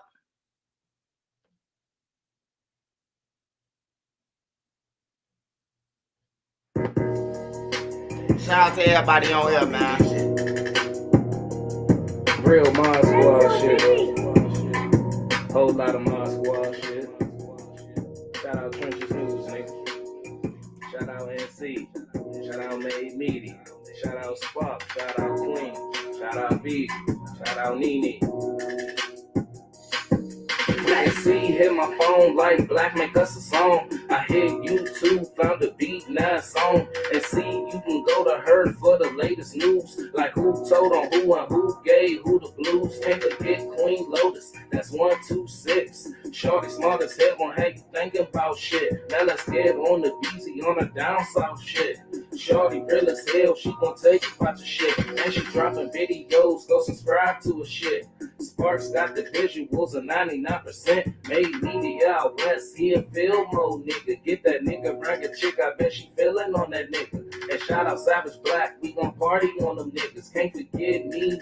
She catch bodies in the chat. It's that page fake or real shit. Shorty gon' check, she gon' come back to the chat. Wipe his nose out the chat. Can't forget Uncle Swipe, Mr. Miyagi to you niggas. You can call him Swiper Jordan or whatever, say you nigga. And to the ones that left, we ain't worried about shit. But make sure you like the video before you dip. Real Mod Squad shit, yeah. Real Mod Squad. Y'all already know, man. Shout out to the Mod Squad, man. Shout out to the Mod Squad, man. Shout out to everybody who support me. Boss Man Cino, Grandson, Trippin' Slim, Ricochet, Mr. Calvarino. Shout out the king of the neutrons, man. Mr. Calvarino, Track Boy, Styles, Quay. Shout out all y'all, man. B-World, Taz Money, Anthony Peterson, C from the 2. Shout out to everybody on here, man. Fish and Gold, A Saint, Strong Za, Christopher King. Shout out S. Denis Martinique, Mr. Wavy himself, Cameron Taylor, King of My TV, Tulsa Sauce TV, Denma.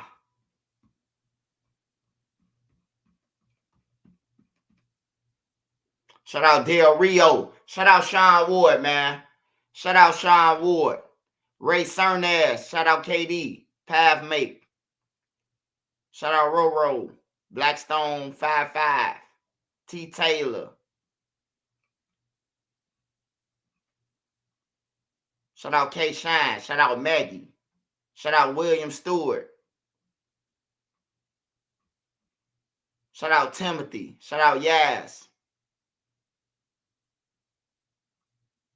Timothy Thompson. Hey, make sure y'all go and follow Made Media Magazine, man. I got an interview coming with Made Media Magazine. Make sure y'all run this shit up, man. Make sure y'all, so if y'all support me, make sure y'all run Made Media. I got an interview with him coming out.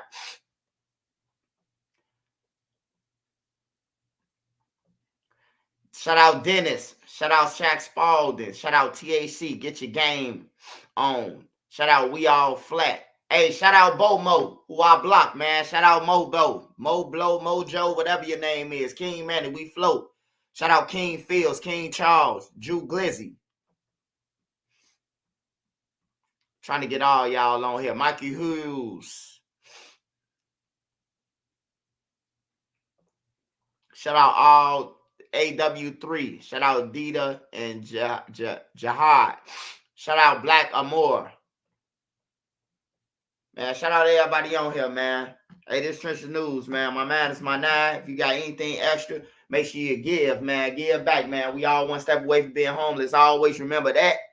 Always remember that, man. You one step away, so make sure you get back, man. My man is my nine, though. I'm up out of here, man. You want promotion? Holla at Nene Marie. You want promotion on my channel? You want a book? Holla at Nene Marie 37 on Instagram. That's NENEMARIE 37 on Instagram. Other than that, man, y'all be blessed and have a safe night, man. Praying for everybody, man. I'm out. Oh shit, yeah. Real my squad shit, yeah. Man. Hey, my nigga Glock made this shit. Real my squad shit. Whole lot of my squad shit. Shout out Trenches News, nigga. Shout out NC. Shout out Made Media. Shout out Spock. Shout out Queen. Shout out B. Shout out Nene. See, hit my phone like Black make us a song. I hit YouTube, found a beat, now song. And see, you can go to her for the latest news. Like who told on who and who gave who the blues. Can't forget Queen Lotus, that's 126. Shorty smart as hell, gon' have you thinking about shit. Now let's get on the BZ on the down south shit. Shorty real as hell, she gon' tell you about the shit. And she dropping videos, go subscribe to her shit. Sparks got the visuals of 99%. Made Media out west, he a film mode nigga. Get that nigga, bring a chick, I bet she feeling on that nigga. And shout out Savage Black, we gon' party on them niggas. Can't forget Nene, she catch bodies in the chat. It's that page fake or real shit, shorty gon' check. She gon' come back to the chat, wipe his nosy out the chat. Can't forget Uncle Swipe, Mr. Miyagi to you niggas. You can call him Swipe at Jordan or whatever, say you nigga. And to the ones that left, we ain't worried about shit. But make sure you like the video before you dip. Real my squad shit, yeah. Real my squad shit, yeah. Real my squad shit, yeah. Make sure you like the video before you dip. Real my squad shit, yeah. Real my squad shit, yeah. Real my squad shit, yeah. Make sure you like the video before you dip.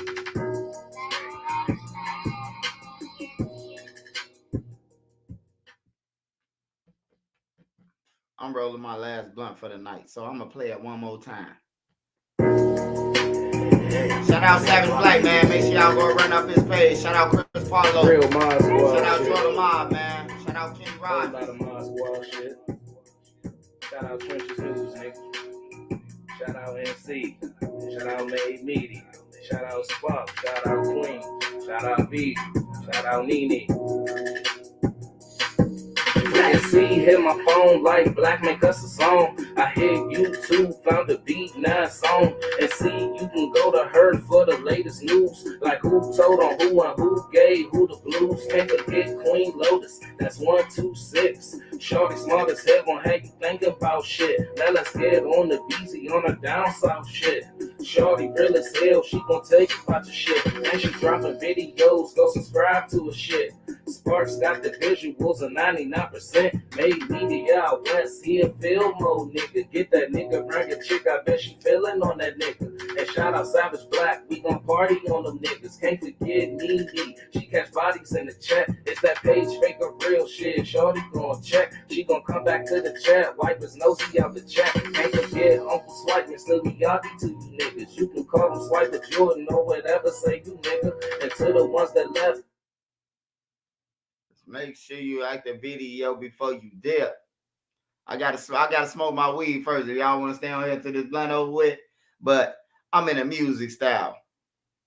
You don't fuck with me, I don't fuck with you. We don't fuck with each other, but we ain't on the same level. I be sending these niggas like I be fucking they mother.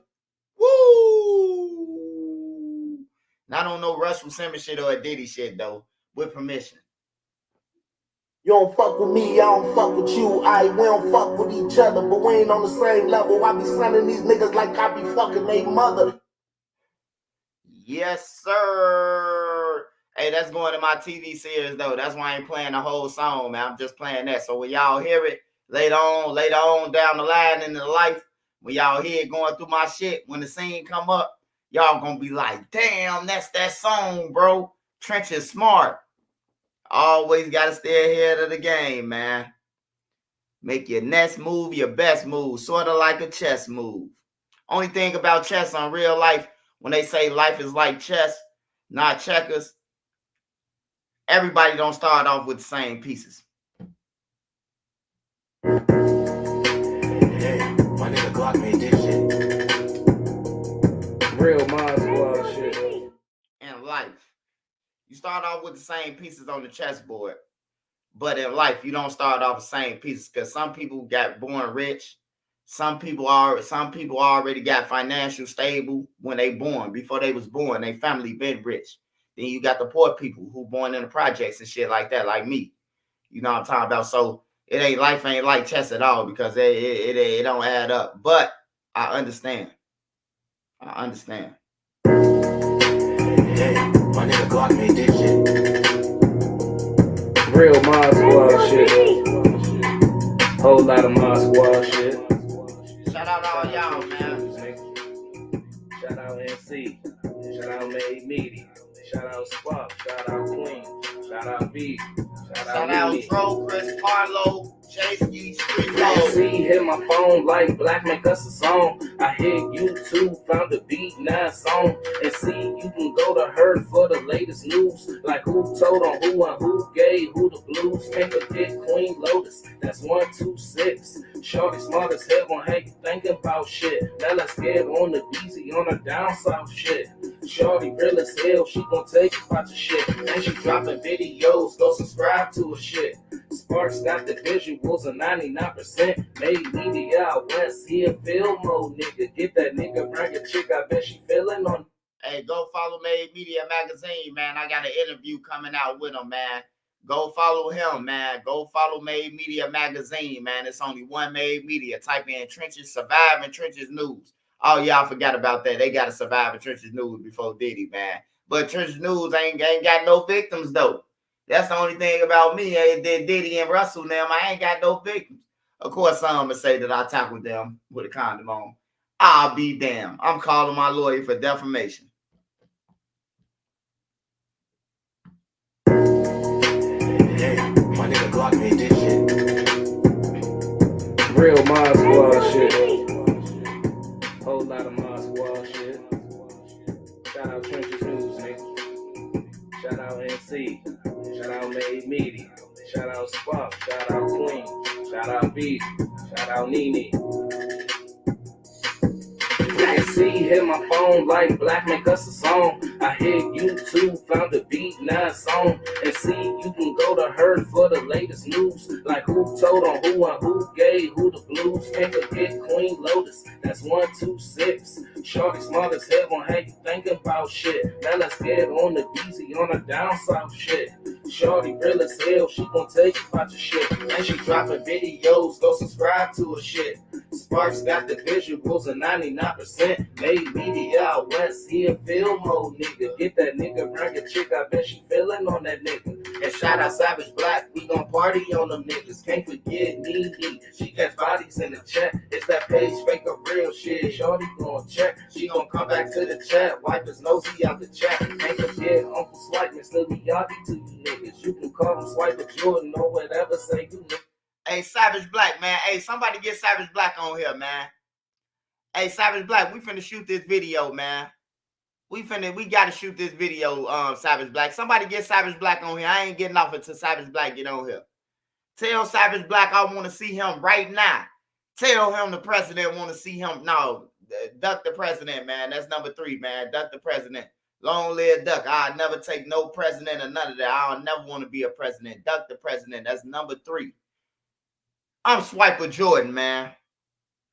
And to the ones that left, we ain't worried about shit. But make sure you like the video before you dip. Real My Squad shit, yeah. Hey, Savage Black, man. I'm finna pop up on you, bro. We finna shoot this video, man. You ready? Hey, my nigga Glock made this shit. You gotta let me in on the verse, though. Real My Squad shit. Whole lot of My Squad shit. Shout out Trenches News, man. Shout out NC. Hey, should I be in that with like Puffy with the bags on and shit? Should me and Savage Black be in there with the bags on? The shiny bags and shit? Cause that sound like Puffy when he said that, when he be like, shout out Beezy. Shout out Take That. Russell Simmons just blew my whole motherfucking night, bro. I might gotta smoke again before I go to bed, bro. Like, that was my motherfucking idol, bro. That's why I started liking music, because Russell Simmons, bro. Like, I was seeing how him and his brothers and them, like, as a kid, I'm growing up, I'm watching, you know, pictures on my wall of Ron DMC, and, you know, I'm talking about my father now, LL Cool J. They listening to I'm a Baby. I'm hearing I Need Love by LL Cool J. Mama Said Knock You Out. You know, they was under Def Jam, bro. So Russell Simmons was like my idol, bro. That's why I took it so serious to push Duck them and Young them. Even though they'll never get my credit, bro. And he talking about some clout that, hey, look, bro, y'all wouldn't have known them, bro. Of course, because they music, bro.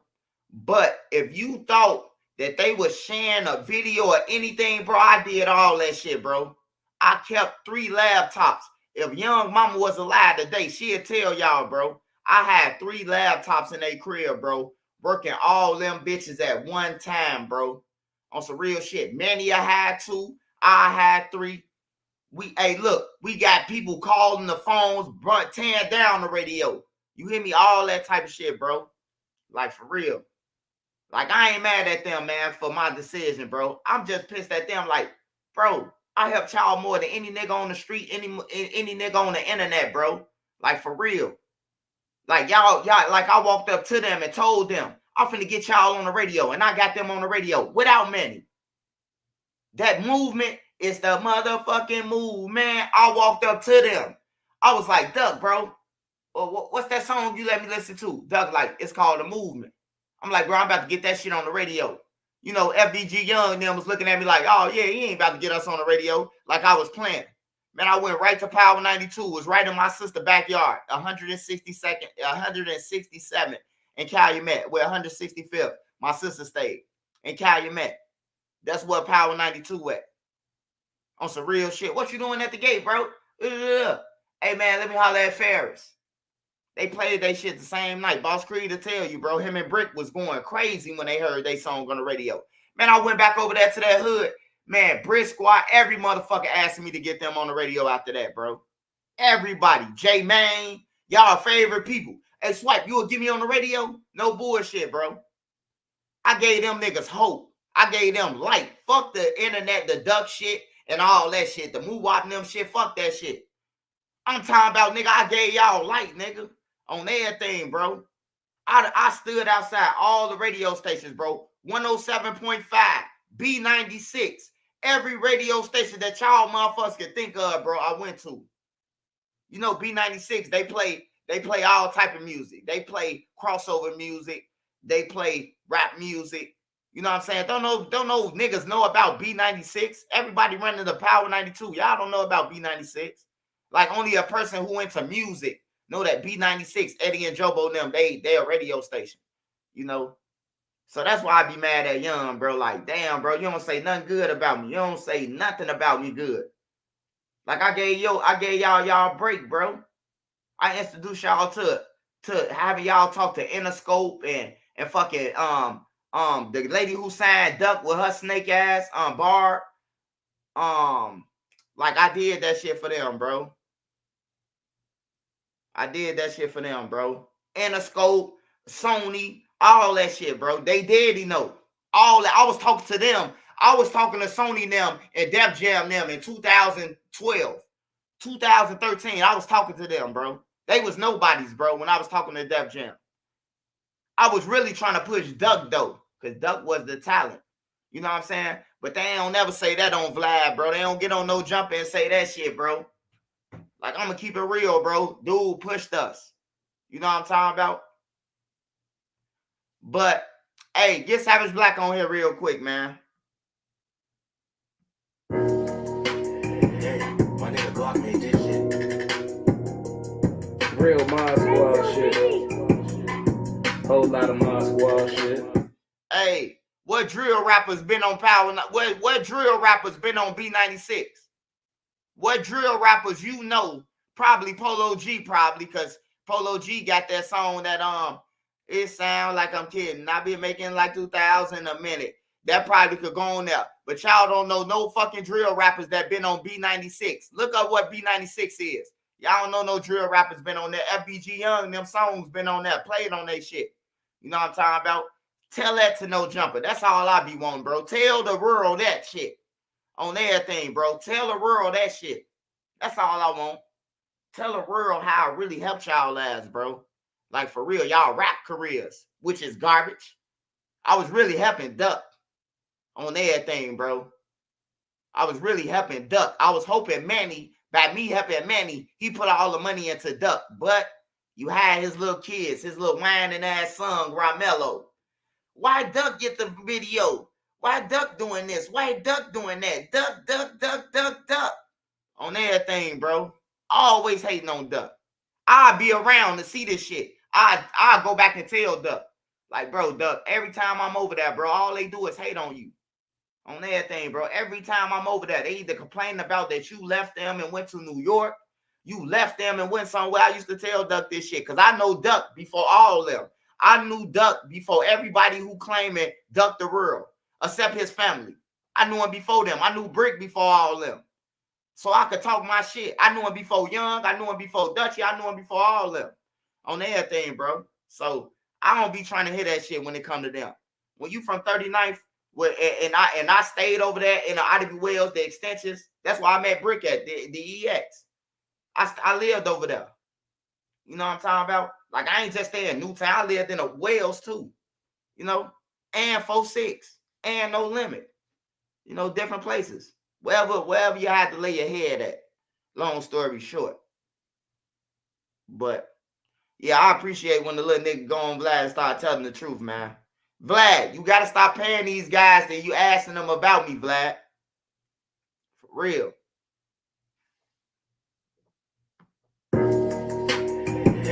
My nigga Glock made this shit. Real Mod Squad shit. Whole lot of Mod Squad shit. Shout out Trenches News, nigga. Shout out NC. Shout out Made Meaty. Shout out Spark. Shout out Queen. Shout out V. Shout out Nene. Hey, look, it goes like this. You can see, hit my phone lights like a lucky song. I hit YouTube, find a beat, 9 song. And see, you can go to her for the latest news. Like who told on who and who gave who the blues. Can't forget Queen Lotus, that's 126. Shawty smart as hell on how you thinking about shit. Now let's get on the BZ on the down south shit. Shorty real as hell, she gon' take about your shit. And she dropping videos, go subscribe to her shit.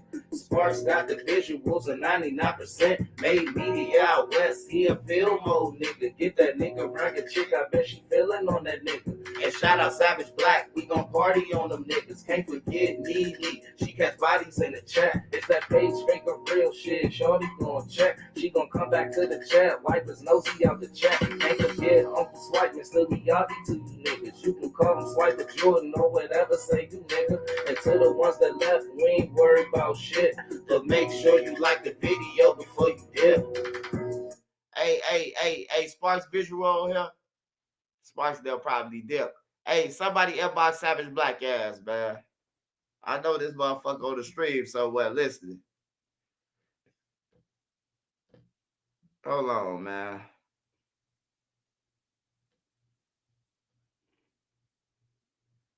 What you say, he sleep?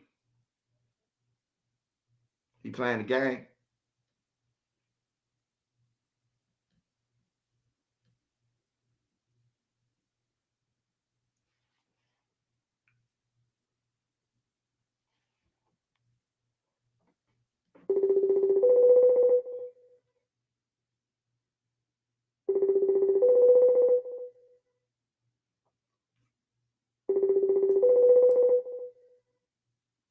Three Deezy, what's up, my boy?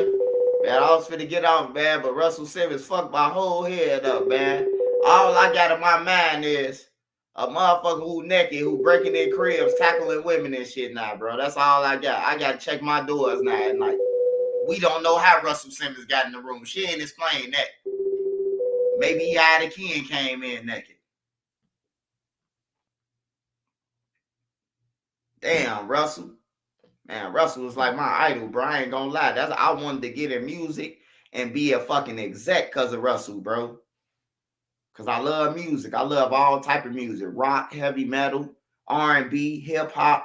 I love all the shit, bro. I listen to all music, bro. I listen to. Like I could sing heavy metal songs next to a white person. They be like, damn, bro, you know this whole song. You listen to Green Day, I listen to Nirvana and all that shit. Smashing Pumpkins. I listen to everything, bro. Like, for real. And to see him do some shit, is to see that shit, bro, that's crazy.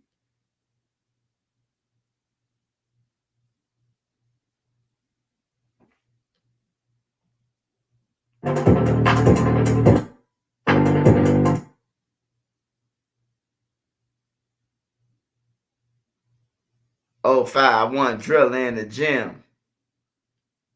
Man, that nigga can't even do a fucking push-up right. That's crazy.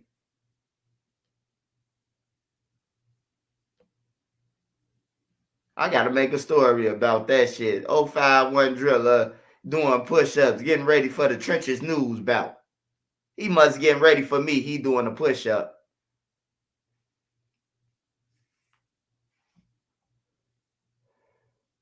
I would take he doing a push-up. They should never sent me that video because I'm thinking that he doing push-ups for me now. Now I got to ask 051 driller, is he doing push-ups for me? I feel threatened.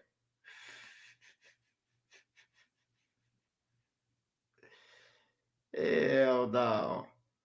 They got my boy drilling there must be broke, bro. They working out now. You don't start working out when you shoot when your name drilling until you go broke. You gotta do a push-up to think about some shit now.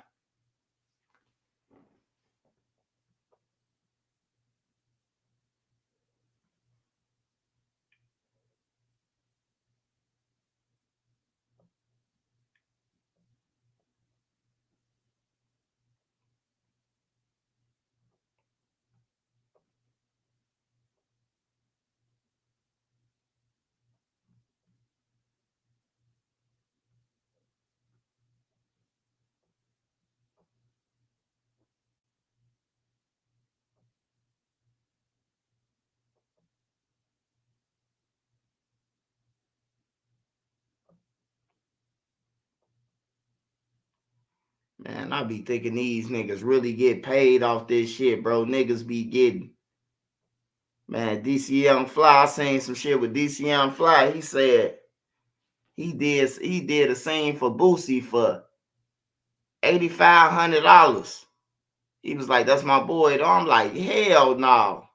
Boosie took out all that motherfucking land. Boosie gonna be paying me some real money if I do a skit with his ass. He charged everybody for everything. I remember the cleaning dude came up to Boosie, was like, hey, you know about Stevie Wonder?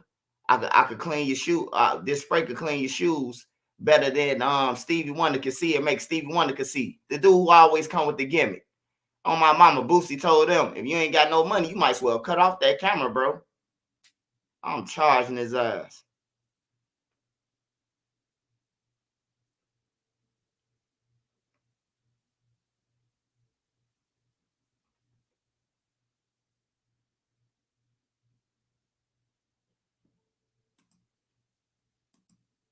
But I'm up out of here, y'all, man. I'm up out of here for real, though, man. I can't find Savage Black. I'm up out of here, man.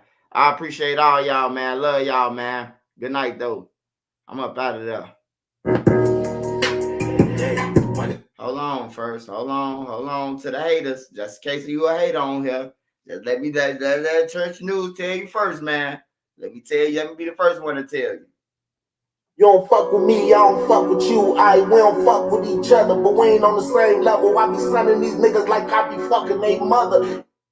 Woo! Cold-blooded. You don't fuck with me, I don't fuck with you. We don't fuck with each other, but we ain't on the same level. I be sunning these niggas like I be fucking their mother. Yep. Just to the haters, man. I'm up out of here, y'all. Love y'all, though. For real, though. I'm out this time. My nigga Glock made this shit. Real Mod Squad shit. Whole lot of Mod Squad shit. Shout out Trenches News, nigga. Shout out NC. Shout out Made Meaty. Shout out Spunk. Shout out Queen. Shout out B. Shout out Nene. NC hit my phone like Black make us a song. I hit YouTube, found a beat, now it's on. And see, you can go to her for the latest news. Like who told on who and who gave who the blues. Can't forget Queen Lotus, that's 126. Shorty smart as hell gon' have you thinking about shit. Now let's get on the BZ on the down south shit. Shorty real as hell, she gon' tell you about your shit. And she dropping videos, go subscribe to her shit. Sparks got the visuals of 99%. Made media out west, he a film mode nigga. Get that nigga, bring a chick, I bet she feeling on that nigga. And shout out Savage Black, we gon' party on them niggas. Can't forget Nene, she catch bodies in the chat. It's that page fake or real shit, shorty gon' check. She gon' come back to the chat, wipe his nosy out the chat. Can't forget Uncle Swipe, Mr. Miyagi to you niggas. You can call him Swipe at Jordan or whatever, say you nigga. And to the ones that left, we ain't worried about shit. But make sure you like the video before you dip. Real Mod Squad shit, yeah. Real Mod Squad shit, yeah. Real Mod Squad shit, yeah. Make sure you like the video before you dip. Real Mod Squad shit, yeah. Real Mod Squad shit, yeah. Real Mod Squad shit, yeah.